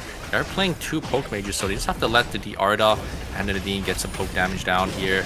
Bullseye not gonna connect from Loken once again, but a great pull there. Gonna pull Arda out. Fourth blink was being invested. There's the ultimate coming out from the Alonso there. They are going to get some CC down onto Loken. Loken doesn't, his ultimate is enough damage. There's the Peacemaker. He's going to keep the Marcus alive. And Taylor's going to go on in, and I think that is going to be it for Insane. Is Insane going to be able to get out of there? Oh, yes! The Alonso Q does end up sniping that, but here's your third party from Team Red, Green, and Yellow. They're going to be able to reap all the rewards. They're going to be able to get a tree. I think they got the tree, and they're going to get a meteor, and they're going to really 2 kills. Yeah. Sitting on 7 kills as well. Why is this happening to Red, Green, and Yellow all of a sudden? Dude, they're raking it in. It's like the investments, the ROI is insane. Loken trying his best to run away. The blink was good. Hunter still trying to chase this down. EMP Barrage is in. Oh no. Does he have the Monkey Wire over? Yes, he does. You do have the range on that. I've seen it before. So nicely done from him. Riori also trying his best to run away, completely isolated away from the rest of his team. The Heart is going to get immediately assassinated by the Shuichi. Riori still running away. I think they'll be fine, especially with the green cube. The sustain on Cecilia is going to be huge. Instant pop? No, it looks like he still has green cube. Yeah, so. You got to take damage when you're below a certain threshold, I think, for it to pop. Oh, yeah, take damage as well. Okay, Riori kind of stuck in the middle here. Needs to get to his teammates, but not going to be able to find anything. There's the Bullseye going to be able to chunk the Cecilia down a little bit more, but looks like they're gonna try to regroup with their team here. There's gonna be Alpha spawning in Temple. Looks like all the teams here gonna slowly start to trickle on their way to the purple boxes and to the Alphas. Gonna make sure they get their buy-ins as well. Yes, sir. Okay, teams are actually on pace. This is quite amazing. Day number 2. Although, actually, I say on pace, so we got 10 seconds left before we go to night number 2. Maybe they're not exactly on pace. Let me rewind that a little bit here. Loken does end up building up the Holy Orders. This Bullseye, let's gauge it. It missed. Okay, so we can't actually gauge anything. Loken trying to run away. He actually does have a really nice line to try dealing damage with the Bullseye. The next one's charged up. It does. Oh my god, and that's an Estelle, man. They're starting to chase it down. Oh, this could be a little bit awkward, but overgreeding. Yep, that's a little bit awkward. Helitax stat was invested. Loken still has the Bullseyes. Is he charging the next one? There we go. Who is it going to tag on to? Nobody. All right. So back away. Just control over the console. The entirety of Team Always Inchan is going to have control over the Alpha for the time being.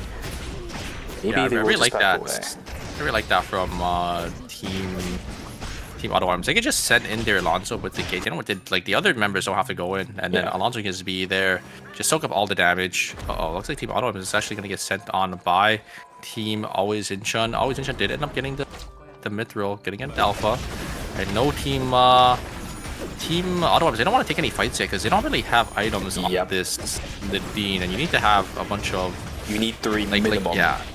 Nadine scales really well with items. If you don't have items, you watch aside from just get some, some damage with the Qs. You basically have to, let your opponent chase into you. Looks like red, green, yellow. They're gonna be able to get a abandoned lab. I think that is the. I think that's the abandoned lab. So the cameras and the combat. And definitely, yes, it is. Unfortunate. I think that is the worst lab you could get, just because it's only like the indifferent. You get a lot of cameras though. It's not bad, but I think the other labs are a little better. They gave it to Tia. Yeah, no, they gave it to the Tia for some reason. I thought it would have gone on to Tsubame, if I'm gonna be real with you, but maybe Alonso would have also been good with it. But they gave it to Tia. She is the most mobile, technically, if you want it. I can see it. Yeah, well, okay. We'll see if it pays off. Yeah, giving it to like the character that's able to self-sustain and maybe 1v3, I think is probably fine, just because she needs to have that extra mobility maybe to hit those blue yellow. So I can never see the vision on why they did this for Tia. Indeed. BNK4X slowly moving their way over to Digital Cybers. That's an amazing parry. Oh my god, he didn't even see the Eva and just preemptively parried as soon as he saw the phase vortex. Nice play from Bum. A lot of animals are already being taken from Digital Cybers. There's not that much left now. The only things left is probably the mutant dogs on the left side, but I don't think Digital Cybers is going to let that go for free. Taeyong, shield has been popped. Cinema and Loken still pushing their way up on the northern side. I want to see the items on this Nadine. They need a minimum of 3. I'll keep track of that later. Centipede stuck in the corner. He's still alive. Yes! Backup galore, and he actually crashes himself into the Tetragon. That's what kills him. But the fight is already won. That means Centipede's going to be brought back alive. KCW taken down. That's our first minus 200 of game number 2. They found the Lenny, but they invested too much. And once all equivalents are down, there's a Shoichi who just has everything up, and he's just able to just wreak havoc onto your team. So unfortunately, Team Ultimate will be on the back foot of that fight, gonna lose 200 credits. But I mean, not too bad. They do end up trading on like 1 kill for them. Is that worth it? It's probably not, especially in day number 3. But yeah, they're gonna be sitting on 6 field kills for himself. Here's Ultimate. Here's a release coming out from Luminol. Gonna get so much damage and just gonna obliterate Taeyong there. Team Ottawa is gonna be on the back foot here. Oh wait, this is terrible. Minus 200. Ooh, they do use that Nimrod's Gate to get on out of there. They need to get that res, maybe on down here. There is the bullseye gonna connect onto Lenny, gonna get a lot of damage, but nothing really gonna come out of that. Is that half HP on the Lenny? Oh my god. Lenny went down to like 20% HP or something. Oh, okay. Again, I don't know if the Nadine items were shown, but the 3 items that she needs at the minimum to have consistent actual team fights instead of just poking out is Holy Orders, Racing Helmet, as well as Tellurian Timepiece. You need to actually get those auto attacks out as this Nadine. If she has those items, I wouldn't be surprised if they're fighting right now. Maybe even Artemis would also be good, but you can just hold this until Fail Not later down the road anyway, so I'm not entirely sure if that one's going to be necessary. On the south side, we are seeing a potential fight angle wanting to be taken by Team Ultimate, but these yellows are landing pretty consistently from O-Man. Yeah, basically zoning them out here. Yeah. Can't really zone. You really can't engage when you have a yellow one, just because it just allows the Tia to just drop the blue down. But here's engage coming in from the Alina. Gonna get a lot of damage. You're actually gonna be focusing. But look at Green Apple. Green Apple in the backline just able to find the Art, and the Art is gonna go down, and they kill KCW as well. Can't really kill Tia with the Alonso on top. There's way too much self-peel and peel from the Alonso to keep them alive, and be a 2-for-0 going into the side of Team Red, Green, Yellow. He's gonna pick up another 2 kills. Looks like Insider was able to get the heart from Tangled WX as, oh no, wait a second. Didn't hear the footsteps. Gonna be able to get away. It looks like they will be able to maybe sneak into this corner here. But Tangled WX, they lose a member. It's gonna be a minus 200 for this team. And yeah, it's gonna be a disaster because they're gonna have no way to res right now. Yep, Adela's walking up. This Marcus is kind of stuck in the middle of nowhere. We'll have to back away as he doesn't have information on where the rest of Team Insider is. If he knew that was a 1v1, maybe you take it. Riori spawning on the north side. They need not to res here. They don't she doesn't have enough money. Yeah, because the Magnus has to be the one that can res. You are correct. 120 is what Riori's looking for. It's a disaster here because there is going to be a call-in in school as well, so that tested, and there's just no safe place to res right now for Team Tank LBX. And the longer and longer, your teammate stays down for, you're gonna be losing out on those passive credits and so much mastery, right? For the heart. The heart's just gonna fall farther behind. Yeah, they have enough credits now, but Riori has 10 seconds left. It's gonna have about 2 before he makes it out, or even opts to go back into school, so even more time being invested. 4 seconds left for the Sicilla as we're gonna start going into day number 4. The map is going to close, and the only zone open for Wick is going to be school. This is gonna be a fiesta on the western side of the map. Yeah, and I guess it's... Look, yeah, you can see all the teams just slowly, crawling in here for day 4. It's like about 4 teams. So how about half the teams on the top side of the map here? Team Insider probably want to look for an angle onto Team Day and Cypress. I think they definitely have the answer or a good all-in team come to maybe kill one of the members of Team Day and Cypress. But obviously, there is that Peacemaker from Revolu. If the Peacemaker does end up coming down on the full combo, it's going to be a little rough for Team Insider. So it looks like Team Insider are just going to back away. They don't want to take the fight there. Blood is going to be given over to the Eva, and the Eva is going to be able to get that chaser online. Disgusting, dude. Oh my god, how do you kill that? How do you actually kill that at this point? We saw how difficult it was in the last game to kill it. Compositions for the most part are the same, but it's still so difficult to deal with it. There's no Mai available either, so you have no safety net with the exclusive this time around. Once you're in, you're in. Yeah, and oh my god, I don't know if you saw the items on Luminal. He's sitting already on red shoes. I think he's on 5 gold, but usually, I think probably got a red box is my guess for that red shoes instead.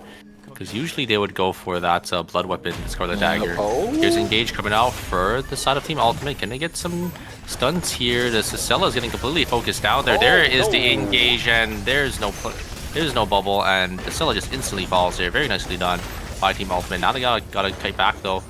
I've seen E8s do a lot with this character, but not to be enough there. As here's the third party Tangled Lobby X going to find BK Ferrex, and a great pull from the Sicilla, and now it's gonna be Bomb. Just gonna have to sit in that corner, gonna have to rat it out. Alonzo isolated away from the rest of his team too. What happened over there in police station? Luckily, Bum is still alive, but unfortunately, Hunter actually ended up popping. I think there was a possibility if E8 was able to pull people away, maybe he gets the res. But insane. Bum, no. I mean, they don't know. They don't know right now that Bum is here because of the invisibility. They were outside the range. I mean, they definitely should have seen the camera being placed down, so they do know that there was someone that did end up walking past them there. The wick line looks like it went over to the side of Team Insider there, but look at the damage. Stella is going to be able to get Revolu there. Dina doesn't have any bar, but is going to be able to get some back up. There's a healing from the Sua. It's going to be a lot, and the Cadmus is going to go down. That's going to be it. I don't think Dina's going to be able to get on out of here. It is going to be that Adela and that Sua, but oh, great blink over the wall. Looks like Dina will be safe. They don't have credits, man. And Insider. Oh, you're right. The Young Cybers, no credits left, and that's gonna be it. Team Insiders will be able to pick back up their teammates. Oh, actually, they're gonna be exploding. I think maybe there's a third party in the angle there. So unfortunately, I think Team Insider is also gonna be on the back foot there. That's unfortunate. That's really unfortunate. That's a Wick team too. Now it creates a really big opening for some of these teams. Still alive, and they get credits back. And they get the credits back. Some of the rewards were picked up. Oh my god. How? They let a reward be alive, and it's late game rewards too, immediately getting 200 credits. Oh my god, they're actually back into the game. How are they being given a chance like this? Okay, Logan only charged it about halfway, manages to do about, I think, a third of Seiko's HP bar. They do have enough timer to sit in forest, so we'll chill here until the zone is going to open up. What are the items on Logan, man? Have we ever seen it? I think the only time we've ever seen it is when it has holy orders, and that's it. Oh no, looks like Bomb is caught out, and a great ultimate from the Alina. Gonna be able to catch Bum. Comes dash, and Bum's right in the middle. He's gonna be gone here. That's gonna be it for BK Fearx. Gonna go down in 7th or 8th place actually, but only 2 kills. Disaster. It's day 5, man. Come on. Oh my goodness. We do see Char sitting on Chinese Opera Mask. Chinese Opera Mask seems to be the new trend, I guess, for just people who you don't normally expect to have Chinese Opera Mask, which is strange because the stats on the thing is pretty good, but because a lot of hats nowadays actually has really specific uses for a lot of characters in their build, it's so hard to divert away from what you're normally running, right? Which is why it makes sense for seeing these off characters. Okay, Tellurian Timepiece is not the biggest upgrade, but they do have Argy. They do have Argy. They have the I mean, their boots as well. It's not the amp boots, it's the attack power boots. So yeah, they're not going to be doing that much damage on the bullseyes. But we're going to have to see here. Ooh, it looks like Team Always in Chen. They want to take this fight, but it is a triple backline team. Can't really full send it here without getting blasted by the Eva. Yeah, just a little bit of damage. Even the Johan is doing damage right now too. I don't know if you saw into Senefine, but it chunked him for like a quarter of his HP when he got hit by an empowered Radiant Arms Brilliance. is so poor. They gotta get away. Look at Taeyong has nothing as well. They have nothing. Who has items on that team then? Cinema probably doesn't have that much either. Because Cinema probably only has like 3 as well. Yeah. They're just down bad this game, it looks like, because they did have to res a lot. They did end up losing a lot of team fights. They're still sitting on like 200 credits apiece, so they could get like one more buy-ins, but they're just like not gonna have the opportunity. Yeah, there's 7 teams alive. It's low value at this point too. Arda, if he's looking for anything, it's probably so many teams. If Nadine is looking for anything, it's probably a Force Core. Like, it's hell, man. There's no time left for buy-ins that are actually going to be meaningful to that team, which is really brutal. I guess the only thing for Nadine maybe would be Iron Man. Would be. Look at Lumino's items. Double blood with the double force score, obviously. The Cotier. They don't have the false ult upgraded, but like it's not gonna matter too much here. I think Always Inshan definitely gonna try securing the zone, but there's 7 teams still alive going into our final zone here. It's gonna be quite the final zone, because you can look at Lumino's timer as well, only 8 seconds. So Always Inshan probably gonna be the first one to have to pull the trigger. I mean, actually, you guys want to see the other teammates or other teams' timers as well. Yeah, it's not good. Yeah, Tangled Dobby only on 7 seconds. The Cell only on 7 seconds. Really on 7. I think it was Loken only on 8 seconds as well. And oh my god, the Eva damage is just way too much. Gets completely blasted down. Not even having a chance to use the Nimrod's Gate to get on out of there. I mean, did end up popping it down, but not going to be able to basically use it. Taeyong gonna go down. Loken gonna get caught by the other team, as Red, Green, Yellow will be able to pick that one up. It's just going to be a fiesta from here on out. Yeah, the only place that you're going to be able to get the Hyperloop out, or at least the VLS out safely, is going to be inside of school, probably. The gas station one, don't even think about going for it. There's too many teams around here. You're not going to find a chance. Oh, no. Team Ultimate. Oh, that's a yellow-blue. Double tag. Okay, quick spin. Actually, there's a lot of return damage onto the man. Look at how low the T is. Look at who's coming behind them. It's Taeyong's Divers. They got to basically go into red here. Oh, the catch-up with the dodge recovery. And KCW gets a great follow-up. What the hell was that? Oh my god! Yeah, what? He calculated the fact that it was going to be a dash of color. What? KCW just goes in and finds the knockup. KCW is playing out of his mind with they're so doomed. Yeah, look. Oh no. Tangled LBX gonna send it on to Dayon. Cyber's gonna get anything here. Dean already chunked down to 1 HP. Gonna blink on into the corner here. Gonna be stuck. This is a copy. Maybe Dealer can get some damage out here, but look, there's a team above them. Oh shoot, and there's a team coming down. Oh, Zinchan is also coming down. Oh my god. Oh, shoot. Everything's just in red here. Oh, Zinchan gonna send it on to Team Ultimate while we have another team fight on the bottom side. Looks like Revolu will go down. Dealer gonna get a lot of damage. There's a Peacemaker gonna be popped onto Team Tangled LBX. So it looks like we'll keep all 3 members of Team Tangled LBX alive. Yeah, looks like the side of Team Always Injured, they were able to win that one up, but they only got 1 kill. The timers are ticking here. The timers are ticking, but Team Tangled LBX do end up putting that one out there. And oh, Team Ultimate, they will -1. Unfortunately, the Arda did not get tagged there. I think that actually might make it so Team Always Injured doesn't have that much time right here. They just have to full set it in. The timers, looking timers, they get Senefine. They actually get him down. They knock him down. Maybe they can stall out for the timers there. But Lumino's just doing way too much damage just to be able to demolish the side of Team Tangled LBX, and they will be the ones to come out on top. Team Tangled LBX, they were just forced in with an item disparity, so just a little unfortunate. Always Inshan gonna be the ones to pick up. They actually got a nice 6 kills, I think, in that final zone too. Alright, we are down to 2. Always Inshan. I don't think Team Insider has no idea what happened up here. They had absolutely no clue. They're just gonna start cashing out here, but it is that one-shot comp, and there's no Mai on the side of Team Always Inshan. And I like this play. They're gonna walk up here. If they can just catch Team Always Inshan by surprise, either get the Lenny or the Shoichi just instantly off the rip. Oh, yeah, they can't see him just yet. There it is. Oh, daytime. Yeah, daytime vision will allow them to see there. There's the Queen. It is prepped. Are they gonna look? They're trying to look for a Luminol. Can they find? Is there follow-up? There's the Queen Ball Ban. He's dead. And he's dead. The Sua honestly didn't even connect. It's just the Adela and the Nikki combo, which is way too strong. I think the Adela was sitting on 2 bloods. There's really not much Team Always Incheon can do without that Mai. That Mai is the deal breaker into the team comp, and if you don't have it, even through the Estelle ult, it was just completely one-shots Luminal there. You know, Luminal, it's not a tank. We've seen this team comp just obliterate even tanks. Even through the Estelle ult, it's just not enough. Yeah, imagine if Mai gets banned again after game number 3, and then if they run this composition against the same composition against Team Insider, Team Always Incheon, imagine if Luminal runs Blink instead of False Up because he doesn't want that to happen. Because you have to remember that Nikki is running Blink there too. That's part of the reason why she was able to catch up. If Luminal had Blink, then he would have been out. Did you see like how far Luminal was away? But somehow the Adela still followed up.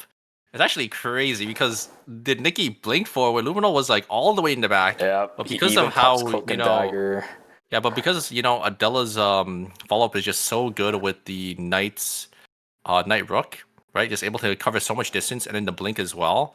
You're just able to just follow up and get the one shot there. Yeah, indeed. Imagine being able to play the game. At least on the bright side, Luminal isn't playing a tank or anything like that, so you can't just like stare at your screen and be like, why? Why am I even playing this game, right? At least on the flip side, Luminal on Shuichi is a very squishy character, so doing a combo like that is pretty much the go ahead.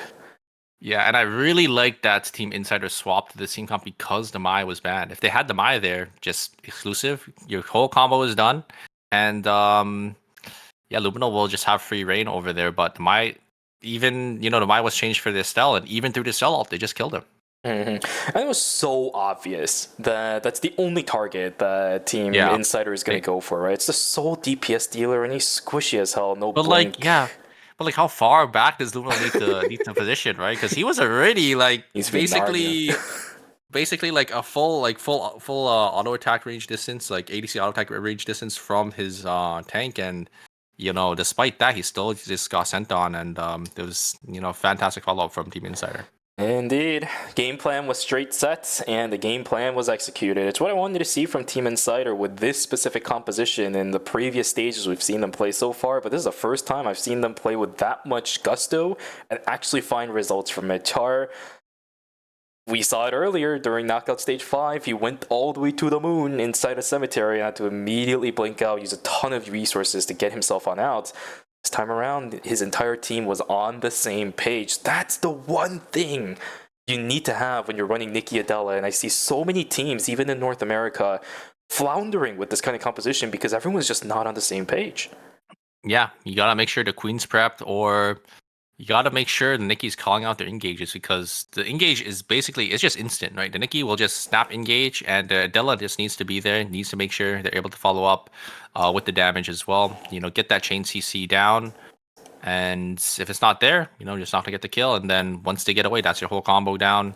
That's all of your damage. It's basically all your cooldowns invested. It's going to be really hard for you to win that team fight if you don't get that pick. Yep, Team Insiders is locked in, ready to go, trying to move themselves up into the finals. Let's take a look at what the score sheet looks like before we go on our break here. Red, green, and yellow in first place. Wow. Yeah, look at how close the scoreboard is. It is a nail biter. I don't think I've ever seen Auto Arms and BK Fairx in 7th and 8th place. Wow, it's quite the scoreboard here. Red, green, yellow, you're right. Third, 30 points. Daeyoung Cybers, 28. Tangled Dobby, 24. Insider, 22. Ultimate, 21. So only a 1 point difference between 4th and 5th place. And Always Incheon, BK Fairx, Auto Arms, they got to step up their game here. I really want to see Auto Arms go all the way. Always Incheon go all the way, but it's not looking too good for them so far. 2 more games left. It's only a 5-point difference into the top 4. True. It's not that big of a difference that Always Incheon has to make up. Yeah, they did just have a good game number 2 as well. Yeah. Despite them, not winning the game, they still had a 2nd place. They had a decent amount of kills, so I think they're definitely in contention to still making it in. Yeah, and I don't want to discount any teams, but Team Insider, this is one of the few rare cases where they have a stable game. So there's still definitely possibilities for anything to happen inside of this lobby. As always, Incheon has been one of the more stable teams throughout the entire course of knockout stages. In comparison to Team Insider, of course, that can change within this stage in and of itself, and always Incheon could struggle a lot more than Team Insiders will, but yeah, just looking from history and looking from experience, always intent should be okay. But ladies and gentlemen, that right there was game number 2. It's an even number game once again, game number 6 of tonight. You know what that means? We are going to go on a break. So make sure you guys go grab some water, go grab some snacks, and go take a stretch. It'll be the last time you do it for knockout stage number 6.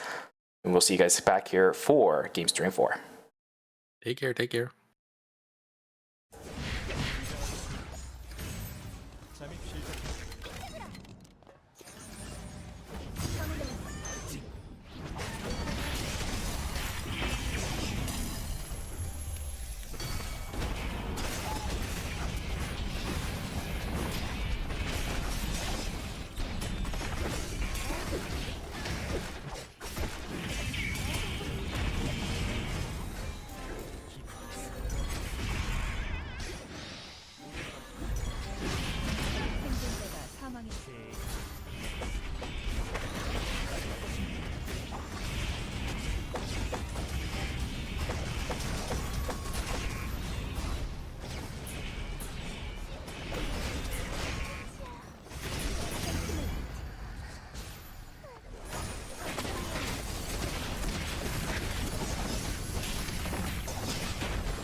어서 가죠. 다음 스테이지로. 어느 자리에 있든 최선을 다한다고 말했죠? 지켜보세요. 제가 성장하는 모습을. 응원법은 숙지하고 왔죠? 사인 요청은 언제든지 환영이에요. 지금은 디자이너가 아닌 아이돌의 사인이에요. 빛나는 별이 되는 건 더 이상 꿈이 아니라고요. 사인이라도 해줄까요? 무대를 방해하는 사람은 용서 못해요. 팬이라면 용서해줄게요. 역시 전 이때가 제일 빛나는 것 같아요. 경호팀은 어디서 뭘 하는 건가요? 허락도 없이 사진 찍지 말라고 했잖아요. 동선이나 멘트는 미리 외워둬야겠죠. 오늘도 최고의 무대였죠?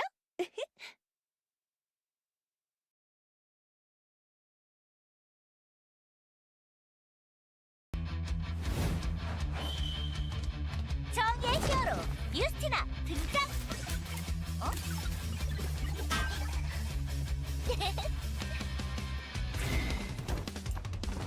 걱정하지 마, 내가 왔어. 에이전트 에이든, 내가 구하러 왔다. 정의의 이름으로 각오하라고. 에이전트 알렉스, 이제 괜찮다. 왜냐고? 내가 왔으니까. 역시 악당들의 냄새가 나는데. 집중 포격! 발사! 나를 누구라고 생각해? 포기하지 않는 게 바로 내 장점이야. 모두 집합! 강한 힘에는 강한 책임이 따르는 법이야. 내 이름은 유스티나. 사람들의 소중한 일상을 지킬 수 있는 최고의 히어로가 되겠어. 아스트라 버스트!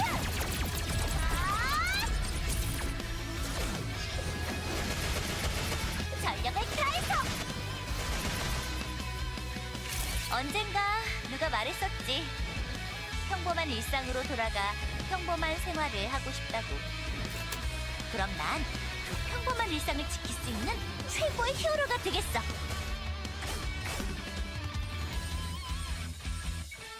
여기가 히어로의 전장이야.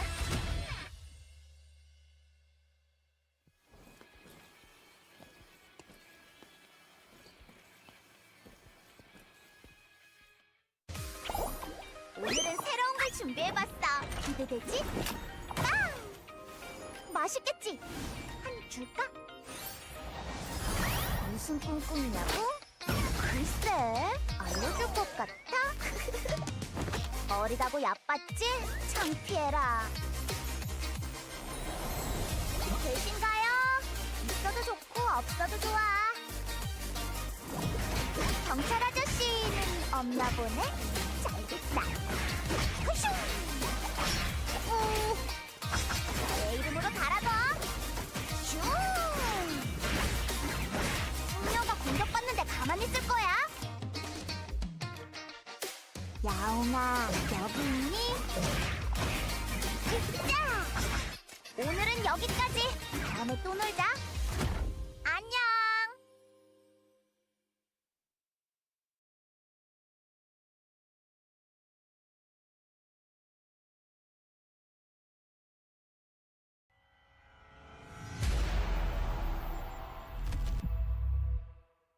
안녕하세요. 반갑습니다. 게임캐스터 천시아입니다. 신규 실험체를 집중 탐구해보는 시간, 이터널 리턴 실험체 백과사전이 유스티나로 돌아왔습니다. 석궁을 사용하는 실험체 유스티나는 이동하면서 스킬을 사용할 수 있기 때문에 기동성이 상당히 뛰어난 실험체입니다. 유스티나는 꾸준한 거리 조절과 게이지 컨트롤을 통한 스킬 활용이 굉장히 중요한 실험체입니다. 먼저 유스티나의 스킬 구성을 알아보겠습니다. 유스티나의 스킬 구성은 Q 스킬 연속 포격, 그리고 선멸 포격, W 스킬 집중 포격, E 스킬 부스트 대쉬, 궁극기 아스트라 버스트, 그리고 패시브 스킬인 아스트라 에너지로 구성되어 있습니다. Ladies and gentlemen, welcome back to Eternal Return Master Season 6 Phase number 2. The break was good. I'm not going to say what number it is because if you guys are here now, it's too late. I don't like you guys. No, I'm just kidding. Welcome to the stream if you guys are joining us now. We are getting ready now for knockout stage number 6, games 3 and 4. The last set of games we're going to be watching tonight. So once again, if you guys are joining us now and are wondering what the heck even happened for the rest of the games today, do make sure you check the VOD later down the road once we are done. Stay with us though, because games 3 and 4 are going to be fun. We are going to finally decide which 4 teams will be moving on into the finals for phase number 2, and which 4 teams will unfortunately just barely not meet the mark. Yeah, this is our final 2 games for the knockout stages here. So these teams have to make sure, they get enough points to qualify here, or else it's going to be it. Yes, indeed. Score sheet looked rough for some teams, let's just say it that. We'll take a look at them in the game. You should be able to see it at the bottom right corner once we do get in. But for now, just do know that there are a couple teams that seem to be doing pretty solid, and then 1 or 2 teams that are very much struggling. And it's not the teams that you would normally expect to be struggling at all. Yeah. We're going to have to see here, though. I think we are probably just going to jump straight into it. I don't think we had any bans going into game number 3 here, right? I think it was only the Mai that did end up getting banned for game number 2. We're probably going to see the Mai going to be banned for game number 4, though, because it is going to be back on the table. Yep, there's 1, there's 2, there's 3. So an immediate ban coming in. Is any other player going to take advantage of this character? From the looks of it, at least as of right now, no. Ultimate can definitely bring it to the table. Insider, with the Mai's available, doesn't seem like they want to pull out the Nikki Adela composition right now. Char also going to be bringing it to the table. Insider, I like this response, honestly, right? One of the easiest counters to the Nikki Adela combo. They're going to just opt to swap it around, go for the William Elena combo we saw here instead. Game number 1, we didn't see that great of a result, but I do believe in them. Swapping Magnani over onto the Bianca. This is another stable pick of Magnani. Oh my god, I'm excited. In one basket.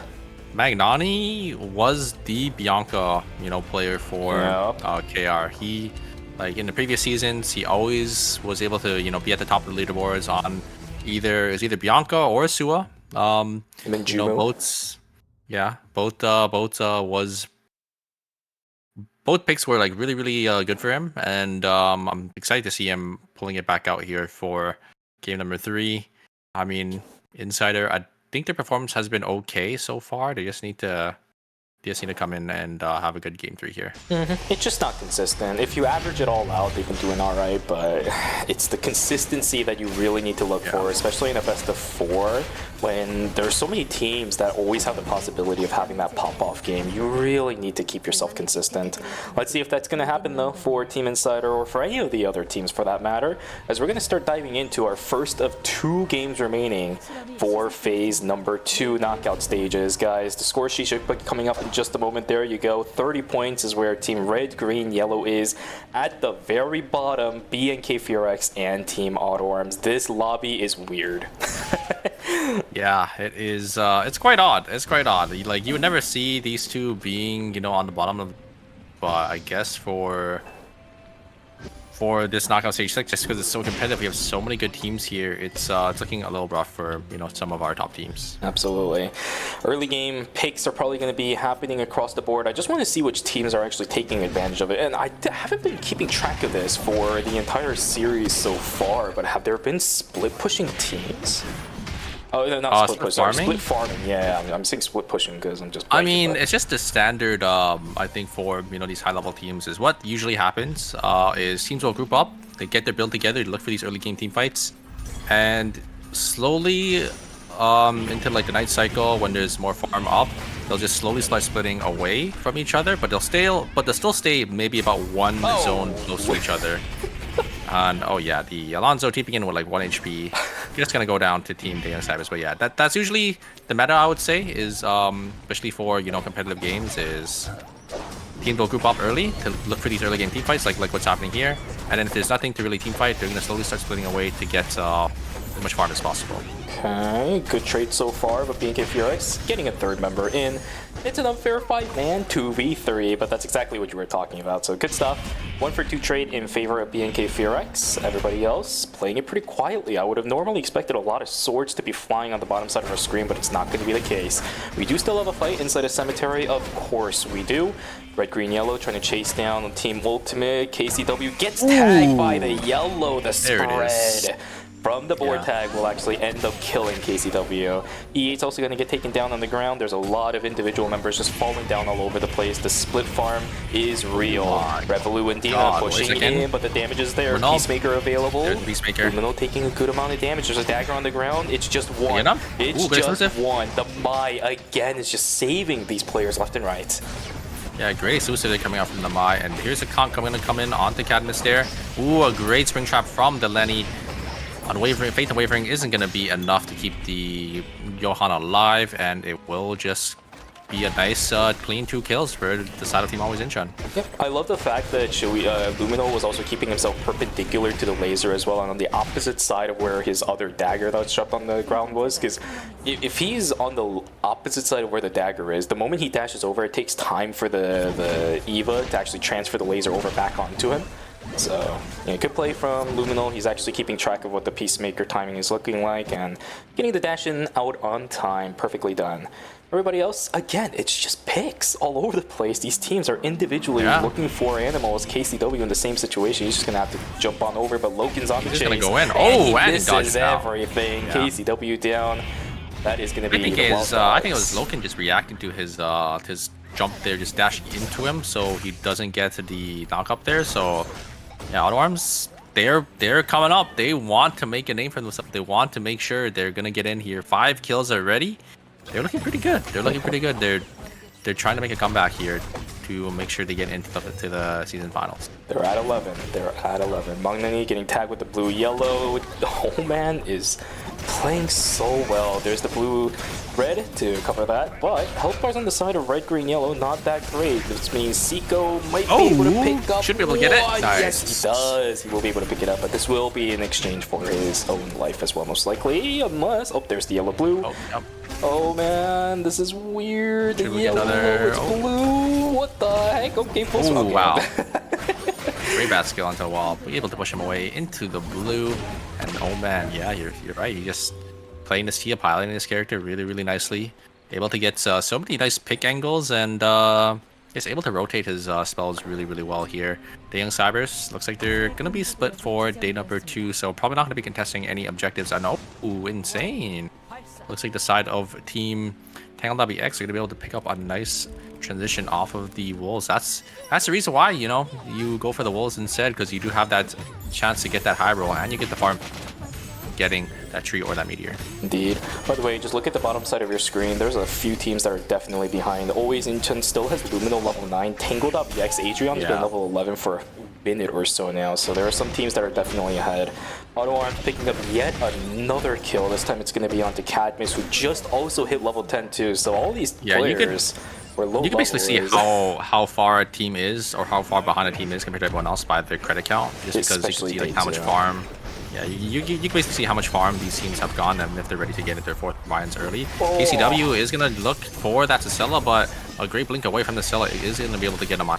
E8 going to chase the Alina. I don't think this Alina is going to be able to get on out of here. Great taunt there coming in from Bum, and BNK Ferrex going to be able to pick up a nice 2 kills for themselves here.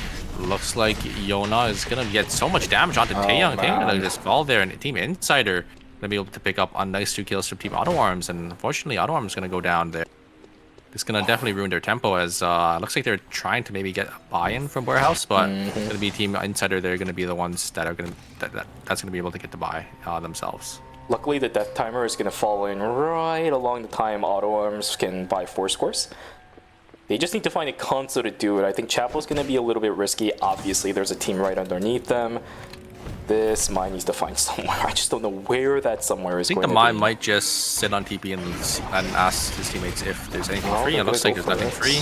So yeah, they're just going to go for the Chapel buy-ins. They're getting the 4-score buy-ins. And will be Team Always Incheon going to be playing this Lumi for himself, and going to be able to prepare for the Temple Flares very shortly. Yep, we do have the alpha inside of Police Station as well, but that's just purely held by Team BNK Furex. It seems like Always Incheon actually wants to go for an objective. They're gonna try to fight the Police Station one. 5 seconds to go until those are going to spawn. It feels like they should be able to make it. I'm not entirely sure. Magnani slowly walking in. They have no idea. Seiko is still behind them. They still have no clue. The Raid of the Vampire Queen is huge as well. The Peacemaker comes in clutch on time, but the damage exchange is just not there at all. Down goes Loken. Yona is still safe. He's just pumping out damage using the fastballs. Cinema in a little bit of trouble. Young Cybers is right here. Cybers is right here. You're absolutely correct. They're trying to chase people down, looking for the purple box instead. Whereas Taeyong just looking for the exchange kill instead. Magnani sitting inside of the coffin is going to keep himself alive. I don't even know what happened to the members of Team Insider. Are they still alive, all of them? Oh, they still are. How did that happen? They all just got away there, because looks like Taeyong was the one who basically received the brunt of the third party from the Young Cybers. Young Cybers is just going to walk down. Looks like they will be able to get one. I think it was just Taeyong there. It was Team Insider did end up getting Loken on the other side there. Ultimate gonna grab the Bears in Temple. I was not kind of surprised. I guess Always Incheon did end up losing the fight into Team Ultimate on the outside there, as Shoichi is going to be the last one alive. Looks like Magnani is just going to be the one to solo the abandoned lab here. Don't really need to send all your members into the lab. It's better to sometimes keep some members out, just because, you know, you want to make sure your teleport back in is safe. Yes, indeed. Insane sitting on 4 transitions himself. Sharanga is the option. Alto, oh my god, he's in trouble. Nimrodski positioning is pretty good though. Always Incheon desperately wants these kills, man. KCW like this on the wall. Oh my! Back into the wall. Tetragon's already down on the ground. Dance Macabre down as well. He should still have access to the Ruthless, but is that going to be not even? He doesn't need it. Looking for more kills. Char is the next target that they want to be aiming for. Seraphine on the target. Trumpet is there. The stun comes in. Ruthless right there to intercept it. Down goes the Elena. 2 for 0 in favor of Team Always Incheon. Finally, they find something. KCW, he tried going for the double roundhouse kick, but unfortunately, they just weren't close enough to the wall, so they just got pushed back. No stun really going in. Their bomb actually going in a little too far forward. Wait a second. Oh my go on to Insane and just completely obliterates him. He is looking for more, looking for Riori here. Should be able to find him here. I think that might be it for Lobby X. I remember has Insane chase, and that is going to be the Age Runner going down. It's just going to be up to the mine to get on out of here. Lobby X, can they get away? I don't think so. The Nadine should be respawning here in 13 seconds. Dodging out on the Sicilla pole. Is it going to be enough? Going to be able to use a catwalk? And yes, just barely going to be able to get out of there. But it is going to be a really early minus 200. So lucky, so lucky. Tango.bx is pretty safe when it comes to points right now, but of course it's not going to be safe Only after game 24, number 3. yeah. It's not going to be safe at all after this game, so the fact that they're actually keeping themselves alive is really, really big. The pole just now, right around where the dog spawned, if that landed, I think Tango.b was out. So lucky on them for, well, not even lucky, but good job on the Mai to dodge that one out. It is going to be so close. Our bottom two teams, they are fighting tooth and nail. Yeah, they if you're are. X7, Autumn's already 6 kills. Comes engage from Tango.bx, a great engage, a lot of damage coming Quake, and a lot of whip damage there. KCW, oh no, jumping on in, but completely whiffing his combo. And that's going to be Team Ultimate going to lose KCW, and it's going to be -200. I saw the vision for KCW. Unfortunately, yeah, just not able to connect his abilities there. Titan Cybers fighting it out up against Team Insider. Luckily, Seiko gets out. It's a 1-for-1 trade between the two teams. They're still both down members, but Lumi is right here for Titan Cybers. Yeah, Team Insider is immediately going to have to leave. Good trade between the two teams, but losing credits like this is also not exactly the best situation to be in. Why is Seiko still here? You gotta leave, my friend. Your William is trying to get the res back onto your teammate. Slowly making their way over. This team is going to be split for quite a while. Yeah, Don't looks like, walk that way. oh no, yeah, they might be walking back in. Have another fight here between Team Auto Arms and Team Ultimate, and yeah, looks like Loken and Taeyong just able to get the one up onto the Lina there, just able to burst it down, and there's a third party as well. There is Team Tango.bx. Are they gonna be able to get? Ooh, great Debronskate out for Team Ultimate, gonna be able to get them on out of there. And you're correct, Team Insider. Why? Gonna lose it. William, it's gonna be another -200 for the side of Team Insider. Why walk back Oh that way? my. Oh my god. Okay, Green Apple just doesn't play the game. Alright, sounds good. They're just going for the rest that's here. Such a Oh good no. angle on that too. Green Apple, oh, the Alonso's gonna get sacrificed. He is coming around. Can they maybe look for something turn here? this? Full Rainbow's There's the amazing. ultimate, yes! Oh my god! AoE damage is way too much! The ball timing was perfect! It was perfect! Oh, BNK Fearax.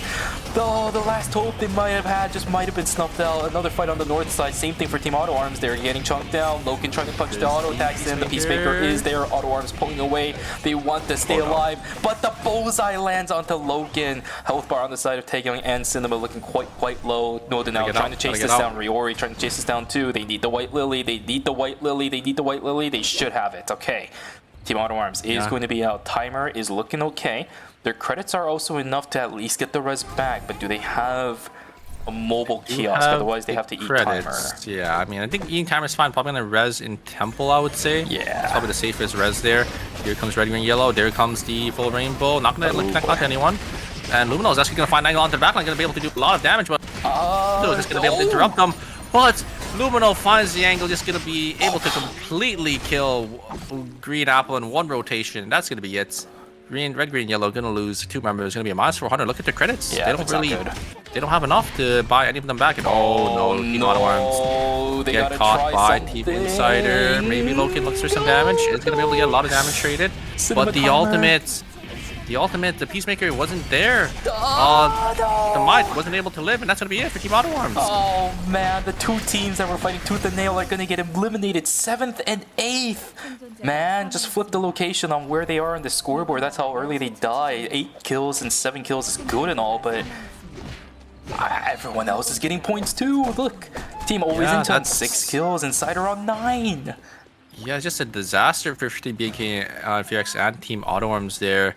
They were showing a glimmer of hope, but I think with that, that just might seal the deal for them. Yeah, it's starting to look really doomed. Obviously, it's not fully out of time yet. Luckily, because of BNK Fearax's and Auto Arms' kill counts, might still have some slim window they might be able to find themselves going into game number 4, but that slim window is like a centimeter wide, man. You have to be the piece of paper to fit that through. Yeah, oh my god, the poke damage coming out from Riori is way too much. And here's the engage. I don't think the Willem is going to be able to live through this Mai, and I think that's going to be it. Team Insider just got to get away here. Magnani should be able to get away, but there's a third party as well. The Tia is going to try locking down the Alina. Alina's going to be able to use her W over the wall. Tia's just going to get the...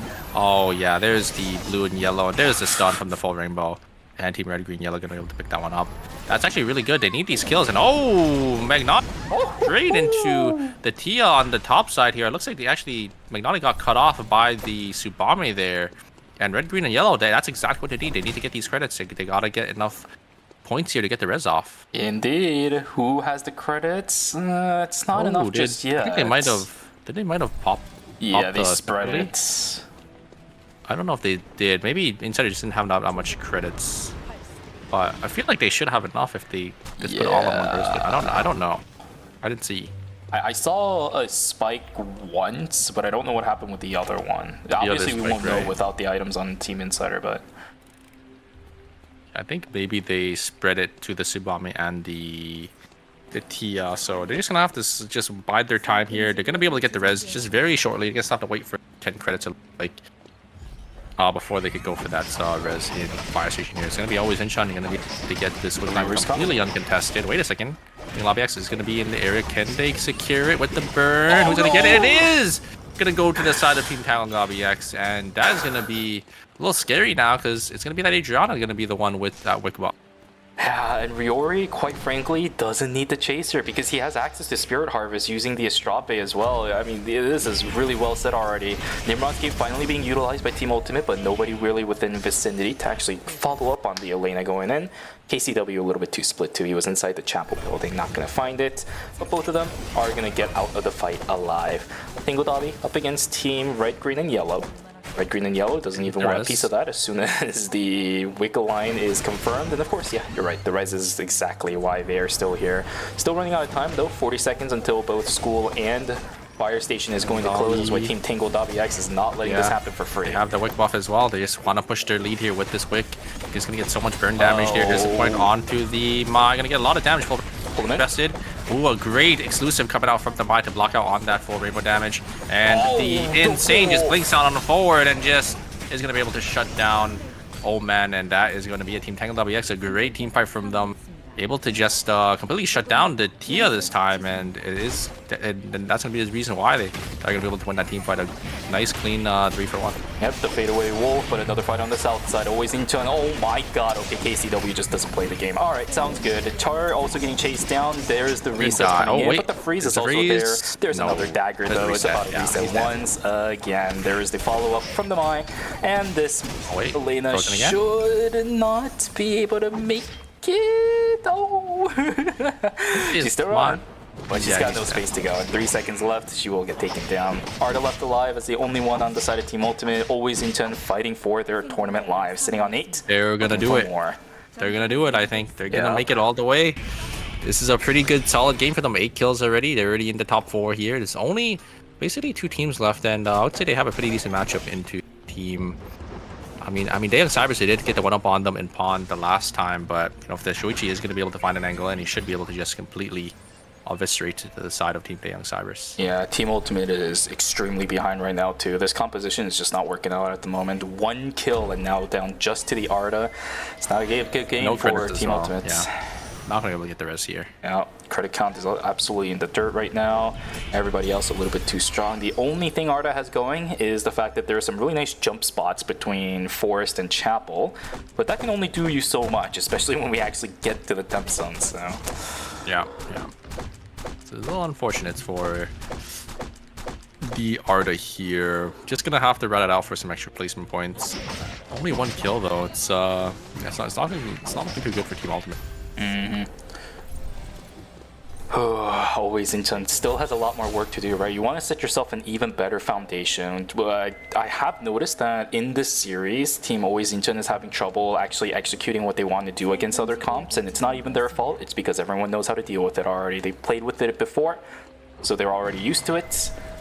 Always Incheon struggling a little bit, which is why winning a game right here is gonna be very solid in case they have a bad game number 4. If they lose here though, and not get them many kills afterwards, then it's really gonna be a toss-up for Team Always Incheon. I'm hoping they win, just so they have a solid amount of point differential going into game number 4 between themselves and maybe 5th place team. But the teams are evenly split, makes it a little bit difficult to gather as many points as you need for game number 4. Yeah.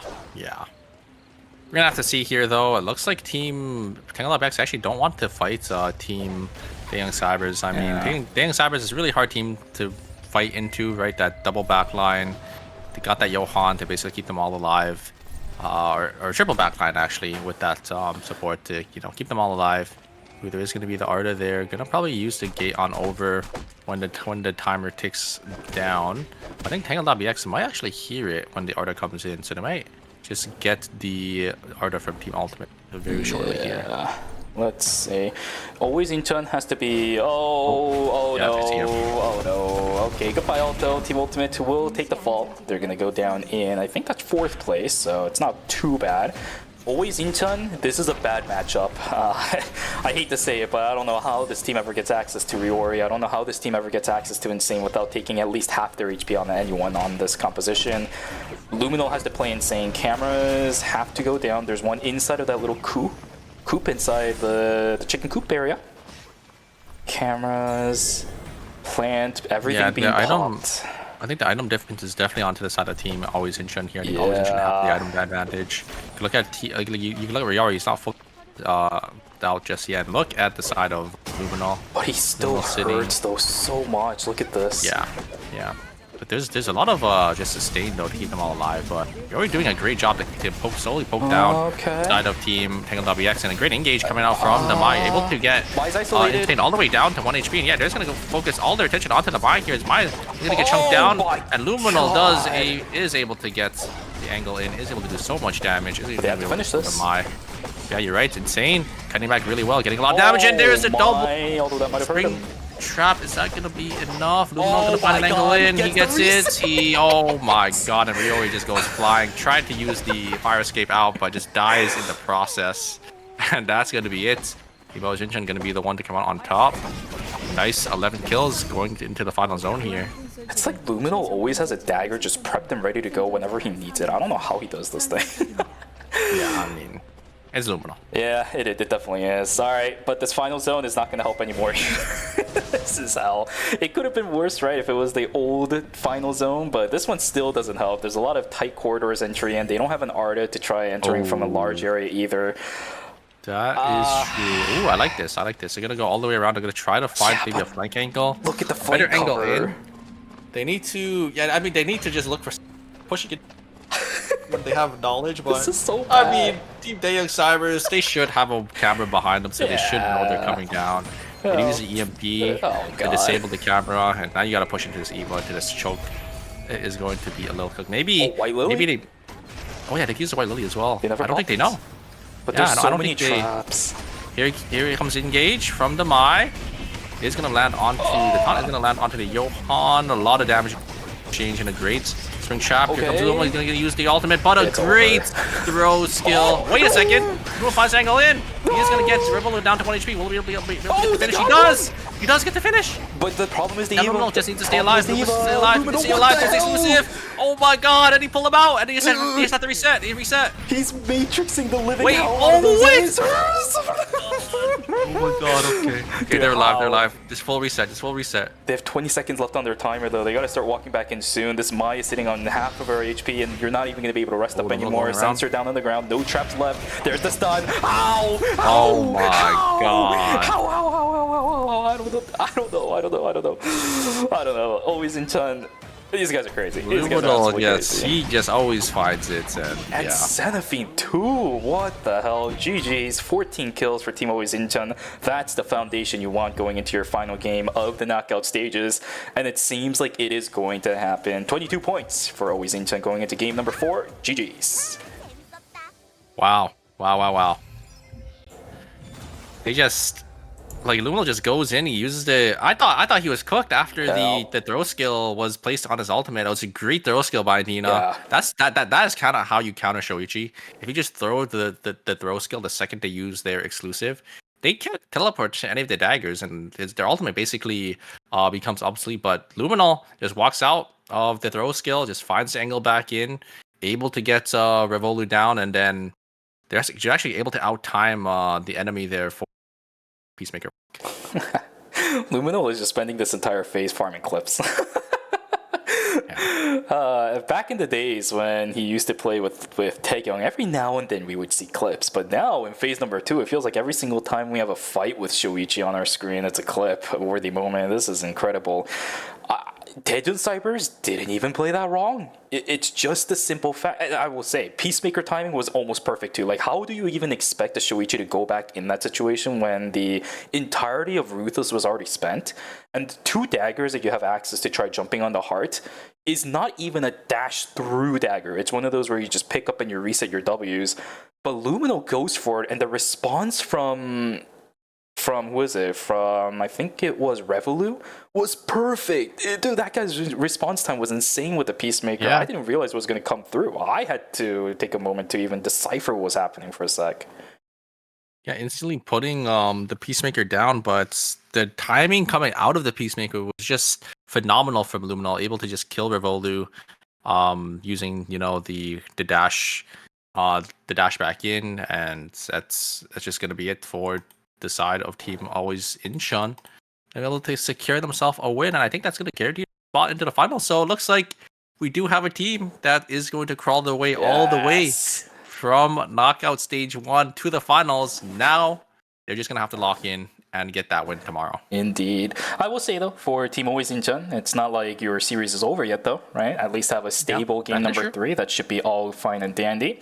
And I think they can, simply because we just saw Luminal matrixing the living hell out of Eva lasers. I don't think I've ever seen a Shoichi do that. This man just like went back and forth and back and forth.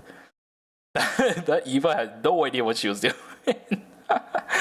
That What is amazing players. true. There is a possibility, and there is a world where they don't qualify, but I think they're basically in with that game. It's what was it, like a 14 kill win there? So that's like 22 points. I'm pretty sure they're good to go. Yeah, we'll take a look at the score sheet. There's been a lot of teams, even in the middle of the pack, that's pretty close to the 20 point, maybe even the mid-20s point marker. Obviously, again, we got to look at the score sheet. I don't know what the numbers are looking like right now anyways to begin with. This is all just speculative. I'm hoping that Team Always Incheon is going to have a solid foundation. They should. Yeah. But I would just want to say that it's never guaranteed until the series itself is over. Exactly. Wow. I think it's going to be really close, though, for the other team, because even though BNK Phoenix and Auto Arms went down 7-8, they still had 7-8 kills. I think they can still make it in, potentially. I know the other teams got a lot of points as well, but they weren't like too far off from the 4th place team. So we'll see how it shapes up the league. I think Always Incheon is definitely going to be a cut above the rest. And wow, that means they basically went first in every single, or they're probably going to go first, except for one of them, which was to the side of Team Rump Rebels, and Rump Rebels unfortunately didn't make it out for knockout stage 5. Their hand-holding partner, man. Such a shame. But they got to still carry on the legacy. That's what we are here to watch, and that's what we are here to witness if they are able to pull it off. At least going into the finals itself, of course, would create the miracle run, but finishing the miracle run is a whole different story, especially with the teams that are playing tomorrow. It's going to be another Titan they'll have to deal with. But that's time for another day. For now, we still have to continue focusing on that game number 4. Still haven't brought out the score sheets yet, though. I'm wondering why it's taking so long. I just want to see the numbers. Oh. Yeah, I want to see where all these teams stand, because it's going to be really, really close here, I'm pretty sure. All these teams had a great showing, but only 4 are going to be coming out for today to the finals for tomorrow. We are going to go down to our top 8. Coming in tomorrow is going to be at the same time at 3 a.m. EST, so make sure you guys set your alarms, or put it on your calendar, even though it's already just 1 day away. I think by the time we end, we're also gonna have to be like, oh yeah, it's 15 hours. It's 15 hours. Yeah. I think it's gonna be 19, just because we have that 2 extra hours. That is true. Yeah. That 15 hours is only from Saturday. Is only from Friday to Saturday. Yeah, because we have 2 hours less. Indeed. Where are the numbers, man? Dude, the score sheet, please, guys. I want to see the numbers. Yeah, I mean, we just have to wait here. Mm-hmm. Game number 4. Is there no bans, right? Oh, no, there is a My ban coming in. Oh, that can actually create some opportunities now that I think about it. We should have Insight probably going back to Nikki Adela. Oh. That creates a bit of a difference now, doesn't it? An Insider might be able to... Oh, you are correct, yeah. They probably will go back to Della, and they're another that's pretty close into making it in. So if they just have a nice good game number 4, they should be able to get their spot into the finals as well. Yep, indeed. If they're able to at least replicate what they did in game number 2, it's going to be a good way for them to punch their ticket into the finals. But at the same time, I'm still worried. I said it before going into game number 3, but Insight's performance with this composition, the Nikki Adela composition, is very shoddy at best. Talked about it before, but I'll just remind you guys one more time. For multiple reasons, the main one being I need to buy time because the score sheet is just not showing up. But there's too much. They're disjointed a little bit too much. I think that's the best way to put it. The fight inside a school that we had earlier was probably by far the best that I've ever seen those teammates play with each other. Yeah. Every other time, they just let Char go and they never look back. The Nikki die all the way up there and see ya. Yeah, they are pretty inconsistent, but I think Magnani on that duo, he's holding the team together. We know how good he's made so many finals. He's won so many tournaments. Mm-hmm. Very excited to see. I don't know if he's gonna go back onto the Suo.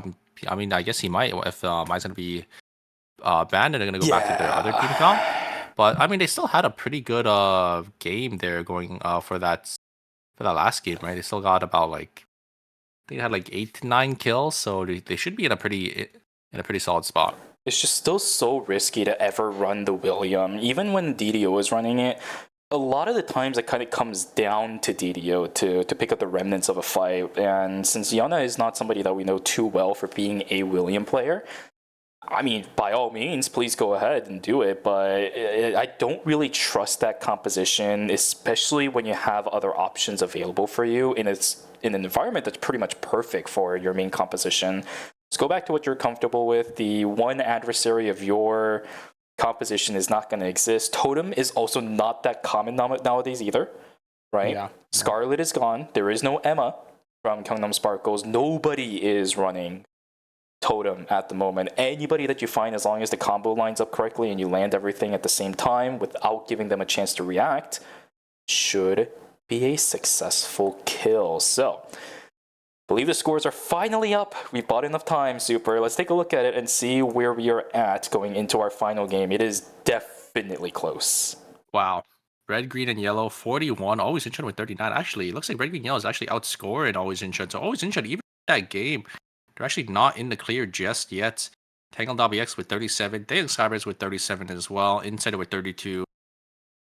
I thought they were going to be secured off that game alone, but it looks like this lobby is so close here. The 4th and 5th place, only a 5-point difference, but there is quite the gap between 6, 7, and 8. Wow. I think Auto Arms 24. That's a might be a little too much. BNK Furex 17, a little too much as well. Ultimate 12 is still doable, but they're gonna have to have a really good game. Insider is definitely in striking range. I hate to say it, but Auto Arms without Sad Hands is just not performing at all. Remember their performance in phase number 1 was also very lackluster. It's very quite disappointing, if I'm going to be real with you, because Loken is an incredible ADC player, even in Eternal Return. Originally made his name in League, obviously, but coming into Eternal Return, this man set up pretty much his entire dynasty as one of the best ADCs in Eternal Return. But to see his performance faltering like this with Auto Arms of all teams, this is so weird. I would never in my mind. Tell me maybe 3 months ago, myself 3 months ago, that Auto Arms' performance is going to dip this hard just because they don't have Sad Hand. I would have laughed at you. Yeah, I mean, Loken is definitely a really solid AC. He's been rank 1 on the Korea server. He's really good. Maybe it's just the nerves or something, but I mean, I don't it can't be because he's been a professional League player, in the past. So yeah. It's not nerves. I don't know. It's just maybe something isn't clicking with this team. I mean, we know how good Sad Hands is as well. So, definitely, a tough shoes to fill. But Loken should be the one that's able to do it. There's a part of me that really thinks, because one of the biggest stigmas I guess you could call it a stigma, in competitive play is that you can stake a team full of superstars, but if they don't meld together, that team all of a sudden just starts imploding on itself, and that's the kind of vibe Auto Arms is giving me right now. With Sad Hands, Auto Arms seem like they flourish, but with Loken substituting in, no matter how much of a superstar Loken is, it just doesn't seem to fit right with the team. Yeah. That worries me a lot. We'll have to see going into the season finals. I don't even know if they have points to qualify for the finals. I don't know how they did for phase number 1, but maybe we'll see them for the LCQ next week. Yep. All right, Super. It's almost time. Let's get ready for our final game of the night. I don't know what actually took them so long, but yeah, maybe I'll take a look at the scoring server thing with like escaping or something. Yeah. Oh. Wait, didn't that happen in game 4? Or not escaping, but I like blowing up. Maybe it was some head exploding. But yeah, looks like this will be our final game for the day for Knockout Stage 6, our final Knockout Stage. So this will determine which 4 teams will be beating us in the finals for tomorrow. Phase 2. Yes, sir. Here we are. Marcus is back. Alonzo is still here. Same team composition for BNK Furex. They are willing to die on this hill with the Alex, Cecilia, as well as the Irem. Always Inchun back in the same thing as well, just swapping out over to the Estelle. This is what Insider. we saw more during the group stages. Insider, there it is. Very obvious. Yeah, on the Adela, Nikki, and Sua. Just because not on the table, so they're not like a lot of these teams aren't gonna have that safety net of using that exclusive to pull for the period jump combo with the Adela. Yes, sir. It's all in the hands of Team Insider at this point. This entire lobby is pretty much in the palms of Insider if they play this out well. If the coordination from game number 2 is back in this one again, Insider should have it. Otherwise, all the other teams, it's fair game. Now, even for, Auto Arms and Team BNK Furex, not like it's impossible. 24 points. We've seen teams get even more than that before. Auto Arms is definitely a team that can do it. BNK Furex also a team that can definitely do it. It's looking quite doomed. Ladies and gentlemen, the next 20 minutes will decide the fate of all of these teams in the lobby right now. 4 teams move on and 4 teams will drop. Which of those 4s, which of these 8 will drop in each of the categories just listed? Now looks like we're just going to jump straight in here. I mean the scoreboard is really tight, right? There's so many teams that are hovering around that 30, 25 point mark. So anyone can really get in here. It's going to be up to Daeyoung Cybers and Tang Lobby X to hold their spot for that 3rd and 4th place spot, and even Always Inchun as well. Only 39, so they have a really bad game. If they go out in 8th place, they're definitely going to be on the chopping block for elimination. And yeah. I don't want to see Always Inchun go just yet. Not just yet, right? Oh boy, it's dangerous. The kill going in favor of Arda. The scroll got it. Yeah. Cinema. Auto Arms will be able to get that kill. Kind of what they needed. They need to get I don't even know, 24, right? Yeah, that's the difference. And that's the minimum. Yeah, because if the other teams don't get any points, so maybe like a 30-point game that can get like 30 plus points ultimate is going to be able to get Dino here. Looks like they're going to get a nice kill. Lumino, unfortunately, not going to hit or not going to connect their dagger there just because the blink was invested from the other player there, and Insane going to get caught as well. So a lot of early game picks in game number 4. It's going to be Cadmus as well, going to be on the back foot there. Revolu going to try getting away. I don't think Revolu actually going to be able to get a kill and trade onto the side of Team Red, Green, and Yellow. They're going to be able to kill the Sumabi. Okay, Revolu still sitting on the front side, going to get slowed down, and it's a third party coming in. Peacemaker invested. It's going to be a sacrificial lamb for the heart, sacrificial lamb for the Johan. Down goes 2 on the side of Titan Cybers. Eva needs to completely book it. She gets tagged by the yellow, she gets tagged by the blue, but the buffer on the White Lily will let Dina live. Good stuff from them. I mean, I don't think Titan Cybers would have been in trouble. TTK for Tia is quite high, especially early in the game. But what the hell is the build on Dina, man? He's missing both his hand and Dina is homeless. Dina does not have any items. I think they're just see these teams group up early, really early on, just looking for these early game kills, just because kills are just very important in play, so you can get as much points as possible. Will be Always Inchun going to be able to get a nice kill onto the side of Taeyong there, as Cinema going to be forced to get on out. Yep. Early game kills going in favor of Team Ultimate, Team Always Incheon, and Team Auto Arms. Dijon Cybers will finally lose out on Dina. Red, Green, and Yellow furthering their lead. I don't know. This team is also another one. I talked about it how Rebels, the more series they play in the knockout stages, the stronger they seem to become. It's the same for Red, Green, and Yellow, but these guys are more learning than just powering up. Loken, explosion shot into a blink. Catch, dude. Yeah, great backstep there from Luminal to dodge out on the explosion shot, but looks like Loken is just going to get cut off by the Estelle. So I'm going to be able to get that one for Always Incheon. Always Incheon already on 2 kills. That is exactly what they need. Ooh, the Adela actually going to jump straight into the Tornado. They're going to be able to get onto safety, but... Wait, this is weird. Go in there. There's the combo. They're going to find Pia there, and there's the full combo. Very nicely played by Team Insider. But wait a second, maybe. Oh, they do get 1 kill. Not too bad for Team Red, Green, Yellow. You'll definitely that, especially since the points are so tight. You know, getting those extra kills is gonna secure yourself more and more for your top 4 spot.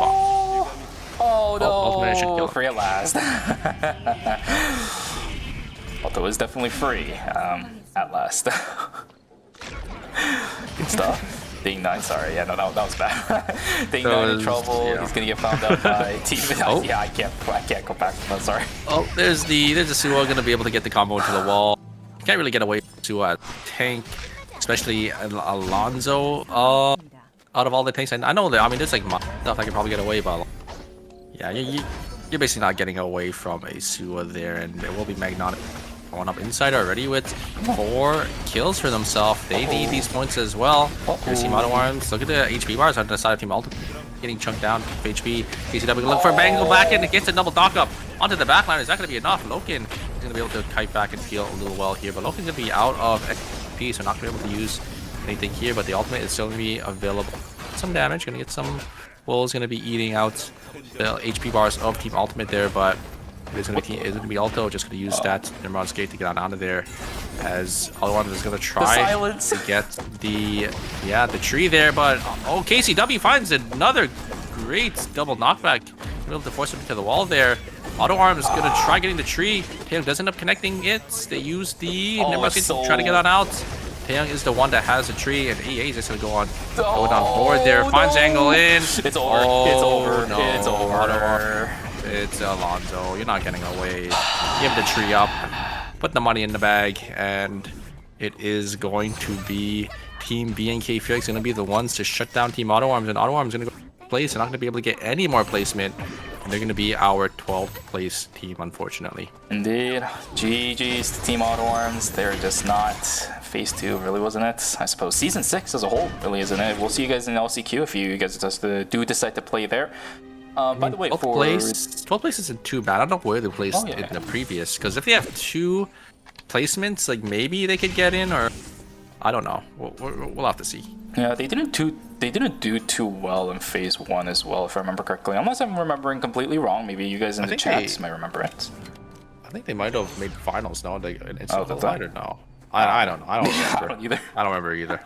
If they did, then good. If we can see them in Day 2 guaranteed, Day 1 guaranteed at least, then I'll be happy. But they have a lot to work on, right? Yeah, that's the problem with Team Auto Arms. I don't know what is going on with this team, but whatever they tried in Phase number 2 just never worked. Yeah, and it's just going to come down to these 7 teams now. I mean, these teams are really close. All these teams are really tight. They need to get as possible. Ultimates still in the fray as well. They already have 3 kills. It's a pretty good look for them. Looks like BNK Fearx gonna get some damage down onto Cadmus. Cadmus already down to 1 HP. Gisela gonna try killing the Johan, but the ultimate from the Johan is gonna keep him alive. Not enough damage there just yet. EA gonna get a lot of damage. A great taunt there coming out from Bum. Gonna chunk down the heart down to 1 HP. Bum gonna go back in as well with E8, and yes, they actually kill both members of the side of Team Taeyong Sabres, but the third party is here. There is the Marcus. E8, you get away. It is that IREM. You get a lot of, but a great knock up from the Marcus. Oh, E8's gonna be able to jump all over the wall there. But wait a second, Insane gonna be following up, blinking over the wall. Don't think Insane can get them here. Yeah, no more CDs for their dashes. CD gonna be 3 seconds. Cadmus is gonna be on the top side as well, and oh my god, what is going on?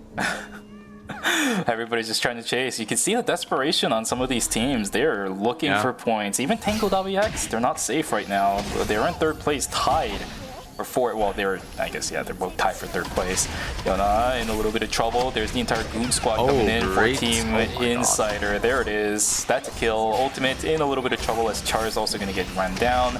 You're not running away from this. Down they go. 2 members of Team Ultimate will go down. About a minute left into night number 2. 30 seconds is the death timer. That is quite long at this stage in the game. Yeah, great Tonfa skill, but just wasn't enough. Della just was able to use their combo right after. And Team Insider, they're showing some life as well. They're in 5th place and they're on 6 kills already. It's a great showing from them so far. Always in Chun, just gonna focus the Marcus over here as Luminol is gonna try to get them. I think Marcus is still a little far away. Just gonna dash on out, and I don't think Luminol is gonna be able to connect any chase here. And Tangalobbyx will just regroup back in hospital, looks like. Doesn't really mean anything at this point, but Tango.vx just staying alive is, I guess alright. Again, Tangalobbyx, no, they're also, I mean, they're in like 3rd as well, so they need to make sure they have a good game here. All these teams, I think, need to make so there's basically a lot on the line here. Red, green, even BK Furex, like, if they get enough points, I mean, maybe. They're sitting on 6. Yeah, they are 20 points, about 20 points behind though, so it might be a little tough for them. And here's the full combo in, coming in Insider. Wait a second, they are going to be able to trade. Oh no, it's going to be an Arda and a... That's never happened, is it? Yeah, an Arda and an Alina. You're not going to be able to or the Nikki. Both of these characters are just way too tanky for an Arda and an Alina to go through. So it looks like Team Ultimate, they're going to get the res down here in there's a team Warehouse, in and you are correct. I wonder if Team Dang and Cyber sniffs them out here. Looks like no, they're just going to get the farm down here. They are completely split too, because the Johan is all the way in Beach, so probably don't want to take any team fights just yet. I think it was really lucky for Team Ultimate too, because somebody in Uptown actually killed a Raven, but the vision opening that it gives you disappeared right as they walked into Uptown, so nobody from the side of Pigeon Cybers actually knew that was happening. Another fight inside of Chapel, though. Down goes the Adela. It's a trade. No, it isn't. Char is still healthy. This is looking tough. Yona is going to most likely get taken down. Adela was just a little too far away from his teammates and gets picked off there. Great response there from Team Ultimate, just able to find that, and great send there. They are going to get the res here. Are they going to be able to get 2? No, it's only going to be 1. The res was cancelled. Wait a second, Magnani going to go in, but Lina is nowhere to be seen. They are going to get the res. Ooh, great cancel there from all. They're going to try to stick the res one more time. Yes, they get the res here. Magnani finds the angle in. Going to get a lot of damage. Just blink on forward. Alto down to 1 HP. They're going to kite back. A lot of damage is going to be traded. Sewer was going to go down. Magnani falls. Magnani falls, and the Queen combo just barely doesn't connect. It doesn't kill him. I think that's going to be it. Too much. Down goes the Adela. No. Yona needs to run right now. He has the White Lily. Not going to get cancelled, so luckily Team Insider is still going to keep themselves alive. Yeah, that's 800 total. In a time span of a minute. That is a disaster for Team Insider. Magnani, I think, pulled the trigger a little too much, or a little too soon there. Thought he had an angle in, but great peel back for Team Ultimate. And that's exactly what Team Ultimate needs. 10 kills already for Team Ultimate. They are in that 6th place spot. They're eyeing for the top 4 here. They just need to have a good game. They're gonna get so many credits as well, because they got basically 4 bodies worth of credits. Oh no, that's not how it's supposed to end for Team Insider. That is. They have 40 though. They do have 40 points overall. I mean, doesn't Team Daylon Cybers already has? Yeah.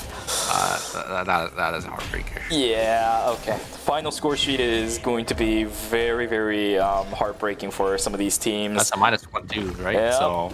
Oh, you're right. That's right. It's 39. I don't think it's happening, man. Team Taejon Cybers is still alive. They're sitting on 37. Oh my goodness. Team Insider, not like this.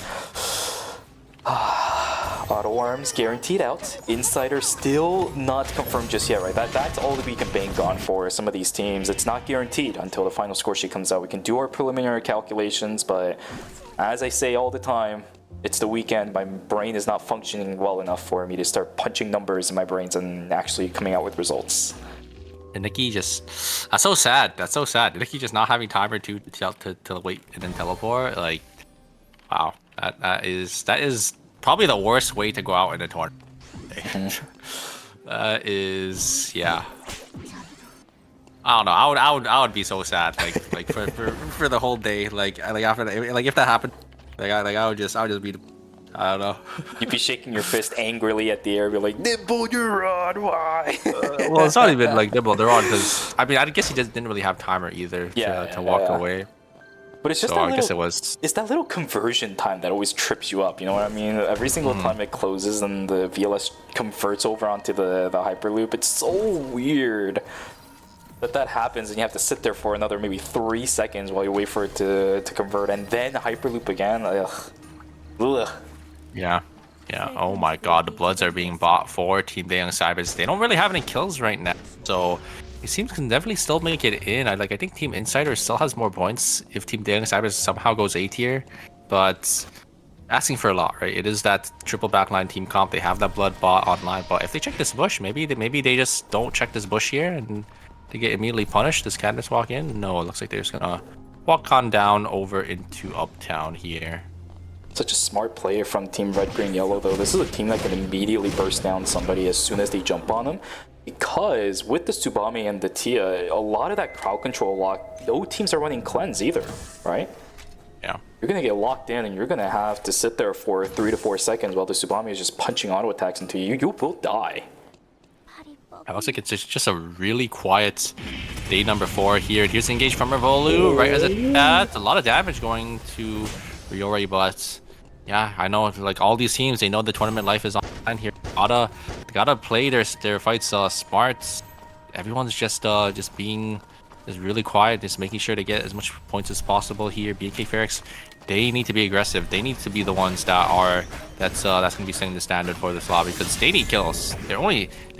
They are down in 7th place. They need kills and they need it bad. Yeah, they need nearly double the points they have alone in this game, and probably more because teams are going to get way more than that as time goes on. Tones are...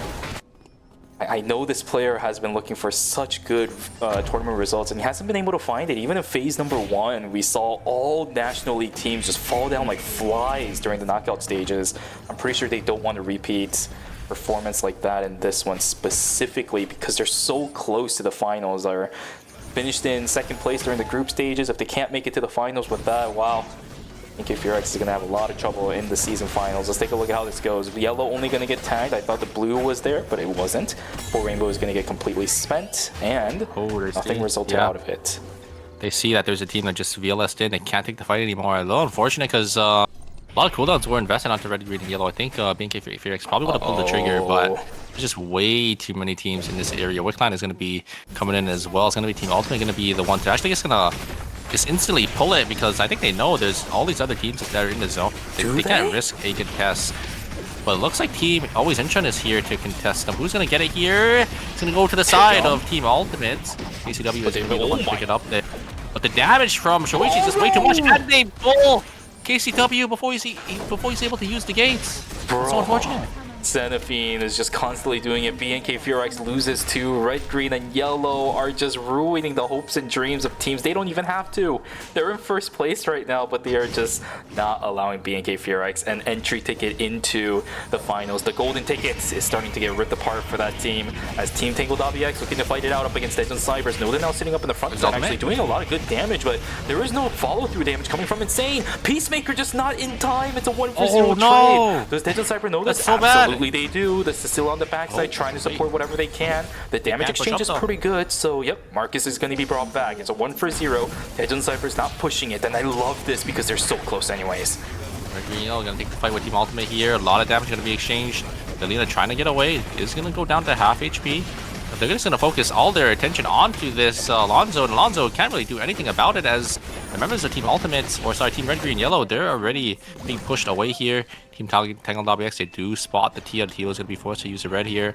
VLS system is probably going to be forced to be used by Green Apple. Maybe going to VLS into Team or into Hotel. But where's Lumi? We don't know where Lumi is. Can Red, Green, Yellow get back into the game? I don't think it really matters for them. I think their spot is secured because they already have 5 kills in 1st place. But yeah, maybe they just want to end on a good note here. Team Ultimate is working so hard too. They're at 36. They're almost there. They can taste it. All these risks that they're taking is just in case they have enough points to go into the finals. They are looking for more. Green Apple trying his best to run away. Senafine is on the chase. There is no timer he's dead. on this. Wait, he still has 21 seconds. Okay, yeah, it's not bad. Yeah, but it was a Tia. Tia was one who spent a lot, but Lupinol gonna just jump. Okay. Was that necessary? Lupinol just gonna jump on in there. Gonna secure that kill for their team. Gonna get their timer back. I mean, it's not that big of a deal, but yeah, looks like Team Always in Shun, they're gonna have to be forced to, or they're gonna be forced to use the VLS system to fly on out of there. Maybe just wait for the. Oh yeah, they're just gonna use the VLS system. They're gonna fly out. Maybe land onto a team here in Uptown. Team Tangle WX. Oh Jesus. Oh, we're gonna get pulled as well. Kill's gonna go over to Always in Shun. Always in Shun should be secured, it looks like, as well. With that, a nice 5 points already going into the side of them. Ultimate, though, they want it. They need some more kills here. They already got a decent amount of placement, too, because it is down to their top 5 here, so... I'm not really sure yet if they can make it in here, because both Tangled WX and Team Daeyoung Cybers, the 3rd and 4th place team, are both still alive. Indeed. Okay. Whew. This is all over the place. All right. 5 teams left going into our final couple of zones. It's going to be Uptown and Dog. I don't like this because the team in Uptown is going to have 0 chance on solid control going into the final zone. Actually, no, never mind. I'm still thinking about the old final zone inside of Chapel. It's about even. This is not bad. It just matters on what final zone, what temporary zone you actually fight, depending on your team composition. Note now, ripped to shreds. The... What is it? Oh my god. The frailty has already been invested. Oh, wait. The burger flip doesn't happen. Just with the flip. Look at the timers. They have to go. They have to go. Yep. Oh, shoot. That's it. That's it. Oh, that's really bad for Team Tangle WX. They're going to go down here. With only... they're not going to get too many points. Wait a second. They do get some kills? No, they don't get anything. Only going to go down in 5th place with only 2 points. Is that enough to get Tangle WX into the finals? Going to have to see here if Team Ultimate is going to be able to win maybe their side, and maybe if they get more placement. But it looks like no one's contesting Team Ultimate there, so if Team Ultimate just gets to that 2nd place position, I think they actually might outscore Team Tangle WX. This is not good. The only problem now is for Team BNK FearX. These guys have to win this 100% if they want even a remote chance. I don't even to know if they have. Yeah, I don't even know if they can get enough. They would have to get every single kill here. Yeah. Oh, okay. We'll see how it goes. There is the possibility Cecilia free at last is going to do quite a bit, right? That's always going to be an option. DHC and J, though, they have traps already set up. They have cameras all over the place to make sure they check for flanks. 25 seconds, though, they're actually not that high on timer. It is always Incheon with the advantage on that. Third party coming in from the backside, and Daejeon Cybers is split. Look at the kill opportunity for Team BNK Fear Rights, but the Peacemaker is going to deny it. And down goes Hunter. It's not looking that good. Kill credit goes over in favor of Team Always Incheon. BNK Fear Rights completely isolated. Oh, the kill opportunities. They're gonna go in. It's not even going to happen. No, yes. Faith Unwavering will deny E8, and that's it for BNK FearX. We will unfortunately not see them in the finals. Always Incheon, they should have this, right? It should be pretty easy for them. Daejeon Cybers, down they go. And Dina over the wall, 4 seconds left. TTK, not that low, playing an Eva. Oh, -1. It doesn't matter. Oh. Wait, yeah, I don't think it matters. 6. Oh yeah, it doesn't. Yeah, I think Daeyoung Cyber should be secured as well. So now it's just gonna come. I think Ultimate's also in now with this, just because they have so much placement points here. It's gonna be because they did secure themselves a 2nd place. It's gonna come down to maybe if they could maybe get some kills coming into the final. They're 41 at the moment. 41. If you do 11 plus the placement Tangle points. WX, I think they're also maybe 41, so they still have to maybe get 1 kill here. I'm not exactly sure, but we're gonna see going in, or we're gonna see after the score sheet. Yeah. This fight here is probably much more for formalities, but we'll see if Always Incheon can secure themselves a 1st place spot in yet another knockout stage. Luminal, this matchup is pretty good. It's in favor of Always Incheon looking at what happened in the past, but these scrolls and papyruses are making it so annoying, alright? Taeyang gonna start sending it in on the backside. Char not gonna have a good time up against Luminal. The Freeze to get the combo is already combo, set, they get but this stun into the KCW walls, and rotation is no. in. Oh, this is a little bit weird. Ruthless is there too. The dagger resets. It's not gonna happen. They can't follow through over on towards the Yan, but Char is sitting in the middle of nowhere. Down goes the Elena. I think that's gonna do it. Always Inchem with yet another first place in the knockout stage from the looks of it. If only yesterday they had a first. Yeah, it would have been. It would look so clean, but I mean, they're just like a little bump in their run. It's okay. KCW trying to get as anything he can. Luminal is just able to live for so long. Just so much sustain, so much healing coming from the side of Team Always Incheon, and Team Always Incheon going to be the one to come out on top with 11 kills for themselves. And yeah, nice another first place for the side of Team Always Incheon, going to be able to secure themselves in first place for the group as well. So almost a perfect run all the way from knockout stage 1. Unfortunately, they got second place in knockout stage, I think it was 4.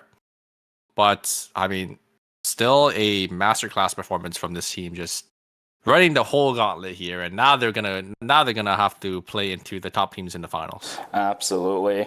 All right. I feel as if I accidentally clicked on the wrong button to change the scene there, so we couldn't actually see the victory screen. I apologize, but it was the Lenny one, and I'm pretty sure throughout the entirety of phase number 2, we've seen plenty of every character from Always Incheon when it comes to their victory screen. They've won so many games, and they've done it, making it all the way from knockout stage 1 and going into the finals. The miracle run itself is partially done. They're so close. They're at the last leg of the race.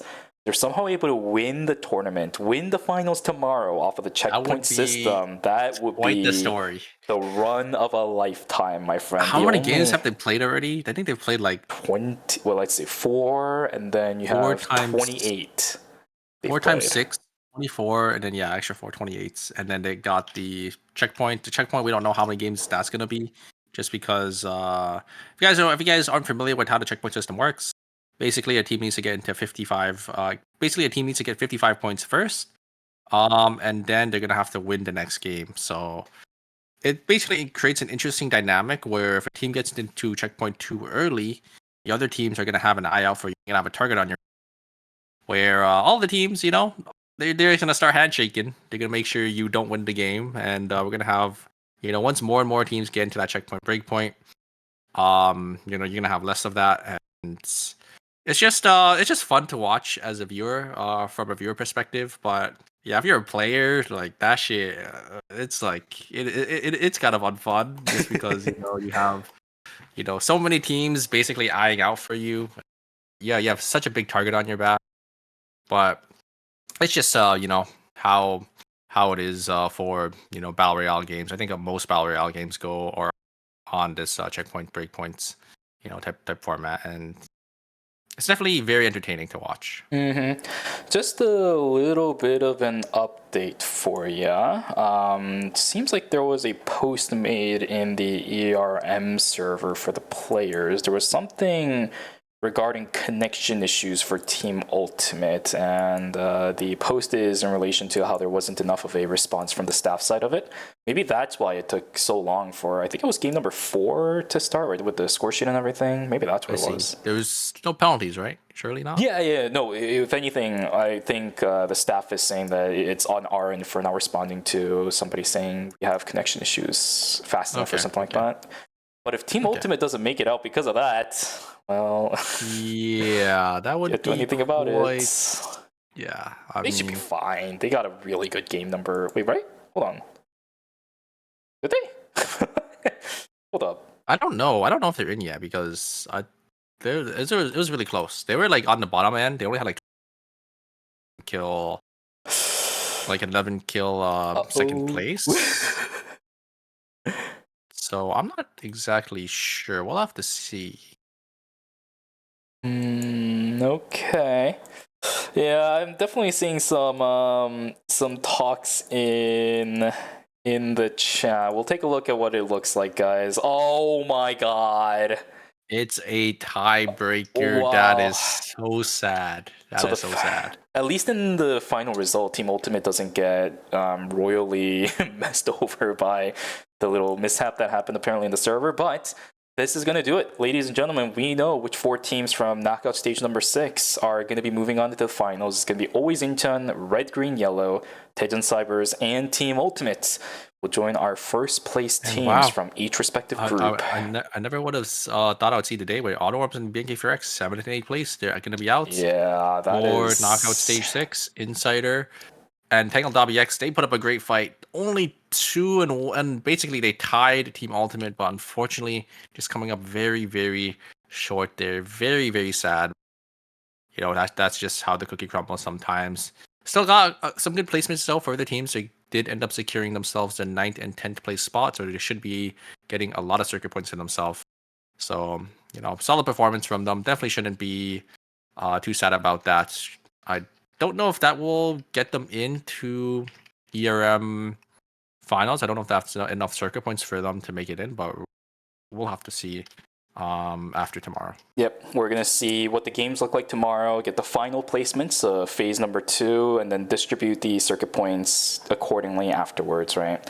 Going to be a long one tomorrow. I'm hoping that it is a long one. At the same time, I'm of course not hoping it's a long one because I want to go to sleep, but the games tomorrow are going to be banger. The teams that played today, as you saw and as we talked about too, they were fighting tooth and nail to make sure they can get into the finals. And you know what? I think the teams that were able to make it, they stood out above the rest. It is absolutely wild what happened today, especially during games 3 and 4. These teams gritted their teeth and fought through hell to get them into the get themselves into the finals. All I can say is congratulations to all the teams that made it. Yeah, I mean, Always Incheon coming down all the way from knockout stage 1. They're getting an interview right now. They're probably going to be asking how they feel about that. Yeah. It was quite the gauntlet they ran. Like first place in almost every single knockout stage as well, except for one. They're just looking so good this season and for this phase. I wonder though how they're gonna shape up into the final contestants, because obviously we have teams like Team Mira Sejong already in the finals that they're gonna have to meet up tomorrow, and teams I think it was. Who are there's another. I can bring it up actually. Yeah. I have. There's the other. There we go. Really good sponsored team. Non-responsible FN Sejong, Gyeongi and Team Freya. Non-responsible. Wow, I forgot about that. Yeah, non-responsible. They had a really good 4-game series and they're just able to make it to the finals. Freya, another team that has really well-known players, and obviously our 2 sponsor teams, probably our 2 best National League teams is, you know, Gyeongi and Team FN Sejong. Both teams are just really adept at the front to back, and we're gonna have to see, you know, how these other teams respond to that. Yeah, I wonder what kind of team comps we're actually going to be seeing tomorrow, especially for FN Sejong. What are they more comfortable with? Are we going to see the Theo over and over again? We know whenever One Circle decides to bring that one out, he is in serious mode, right? All the other ones are a little bit interesting, a little bit more for fun. Obviously, they're all playing seriously when it comes down to it. But the performances on Theo wildly outmatches almost anything else. I think Team FN Sejong is most comfortable with it. I've seen the Tazia gameplay. It's a little bit finicky, although he himself is very, very good on Tazia. Whereas on the flip side for Gyeongi Innate, Nadine Hayes ? That's their bread and Maybe butter. not the Hayes, because yeah, that's the problem, right? It's the Hayes is kind of throwing me off. Would it be like Nadine? I think they also played Nadine Theodore as well, if I'm not mistaken. Maybe we'll see that going in. So maybe we'll have like a sort of a mirror match between Mira Sejong or FN Sejong, sorry, and Gyeongi Innate, but we'll have to see. But very excited for the finals. Indeed. Non-responsible and Freya, they're going to have quite a list of teams they're going to have to deal with tomorrow. Same thing for the teams, of course, moving on from today. But ladies and gentlemen, I think that is going to do it. I know the Korean side is still doing the interview, but quite frankly, I think you and I bought quite a lot of time earlier. I've ran out of stuff I want to say about the entire series today. So I think we're going to call it here. I'll keep the stream up just so you guys can finish your drops or whatever. So I'll just bring it over to the clean feed. I'll just bring it, make sure you guys can actually see. Well, even if you guys can't hear anything, I'll let you guys. I'll leave the stream on. Okay. So make sure you guys show up tomorrow. Let me bring the buy screen up on this screen as well. There we go. Make sure you guys show up tomorrow. It's in UTC, but It will be 3 Same time. a.m. Eastern time. Yeah, exactly. The same 3 as today. a.m.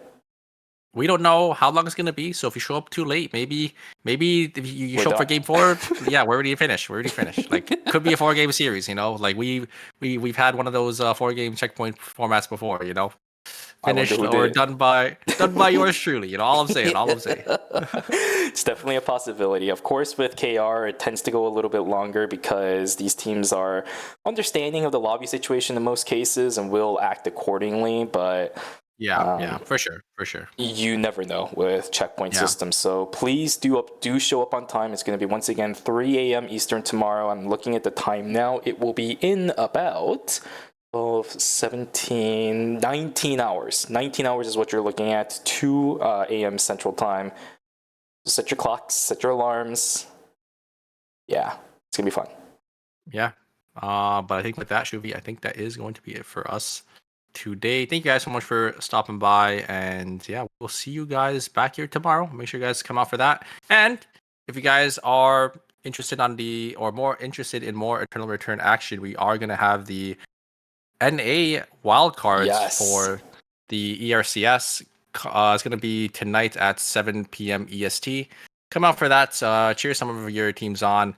I think Team Old Divers did end up getting sent to the Shadow Realm, so they won't play today. Wow, you're throwing shade in a location where they can't even defend themselves, but all right. Yep, there is a ton of Eternal Return competitive action that is still awaiting you guys throughout the weekend. We got ERCS tomorrow and today. We got ERM tomorrow. There is a lot of things happening, so keep up to date. If you guys want to see, it'll be right here on the Eternal Return game channel, so please show up. I always love seeing you guys around. That will be really it from us. We'll see you guys tomorrow. Hopefully all of you guys are able to just keep watching and get your drops. If there's anybody more that's remaining afterwards, well, I can't help you anymore, so yep. All right, bye-bye, everybody. Yay! Take care. Bye-bye. Bye-bye. I'll leave the stream up. Yay.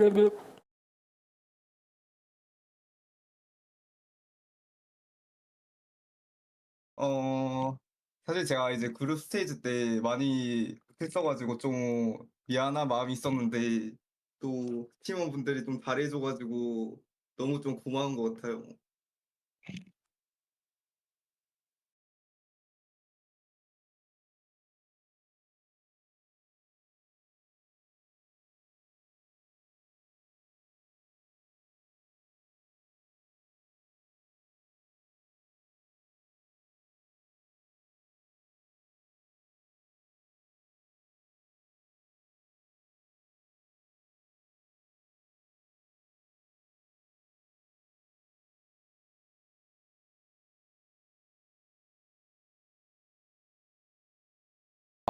제가 기억력이 좀 좋지 않아가지고, 네, 미안합니다.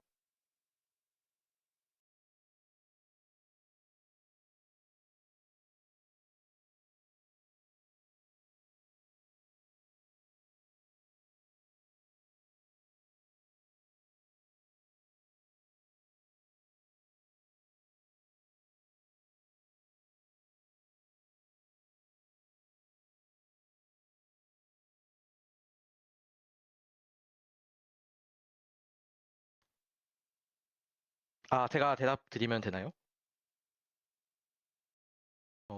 일단은 솔직히 안 힘든 라운드가 하나도 없었던 것 같은데, 아무래도 진짜 솔직하게 얘기를 드리면 이제 어제랑 오늘 노가웃 스테이지 6 1라운드 때 끝나고 좀 많이 힘들지 않았나? 네, 어제 오늘. 네.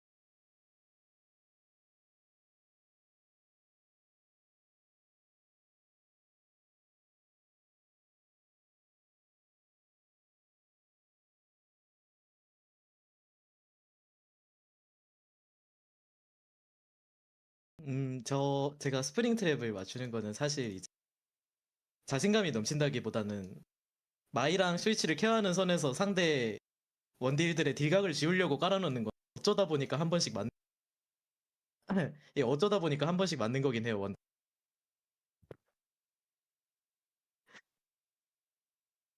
네, 딜각 지우기용.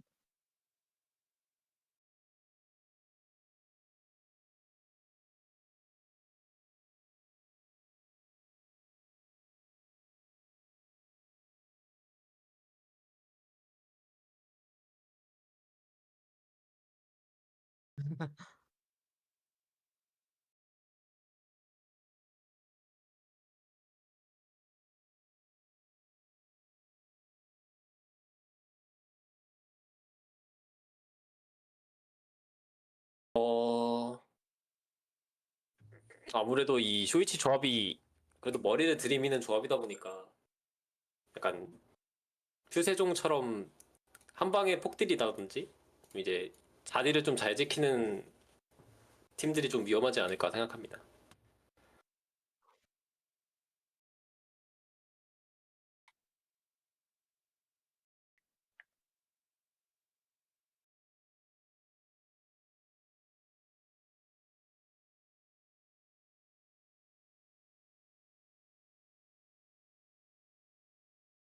아, 안녕하세요.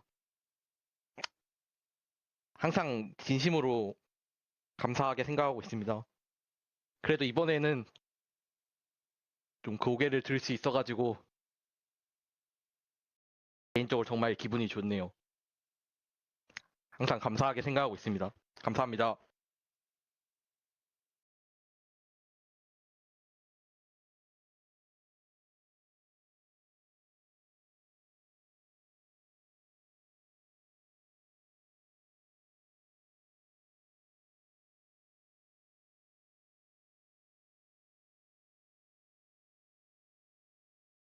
아, 예, 하셨습니다. 수고하셨습니다. 고맙습니다.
어서 가죠.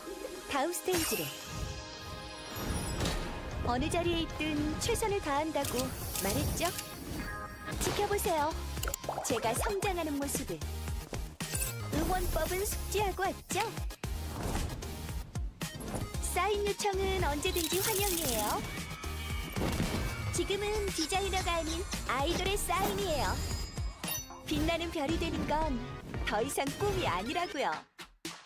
사인이라도 해줄까요? 무대를 방해하는 사람은 용서 못해요. 팬이라면 용서해줄게요. 역시 전 이때가 제일 빛나는 것 같아요. 경호팀은 어디서 뭘 하는 건가요? 허락도 없이 사진 찍지 말라고 했잖아요. 동선이나 멘트는 미리 외워둬야겠죠. 오늘도 최고의 무대였죠?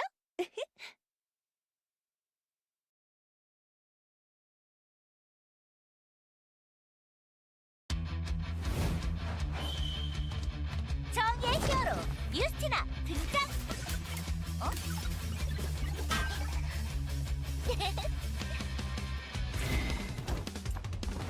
걱정하지 마. 내가 왔어. 에이전트 에이든, 내가 구하러 왔다.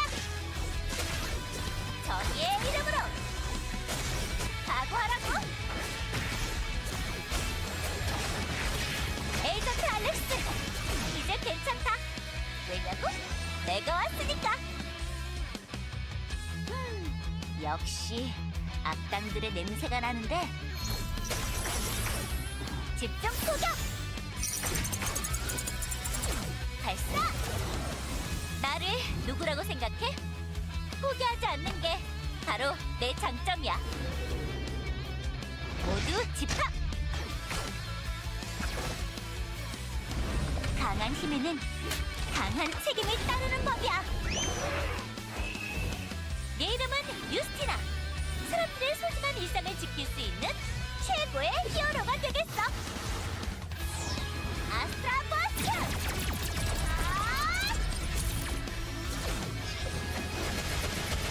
전력을 다해서! 언젠가 누가 말했었지. 평범한 일상으로 돌아가 평범한 생활을 하고 싶다고. 그럼 난 그 평범한 일상을 지킬 수 있는 최고의 히어로가 되겠어.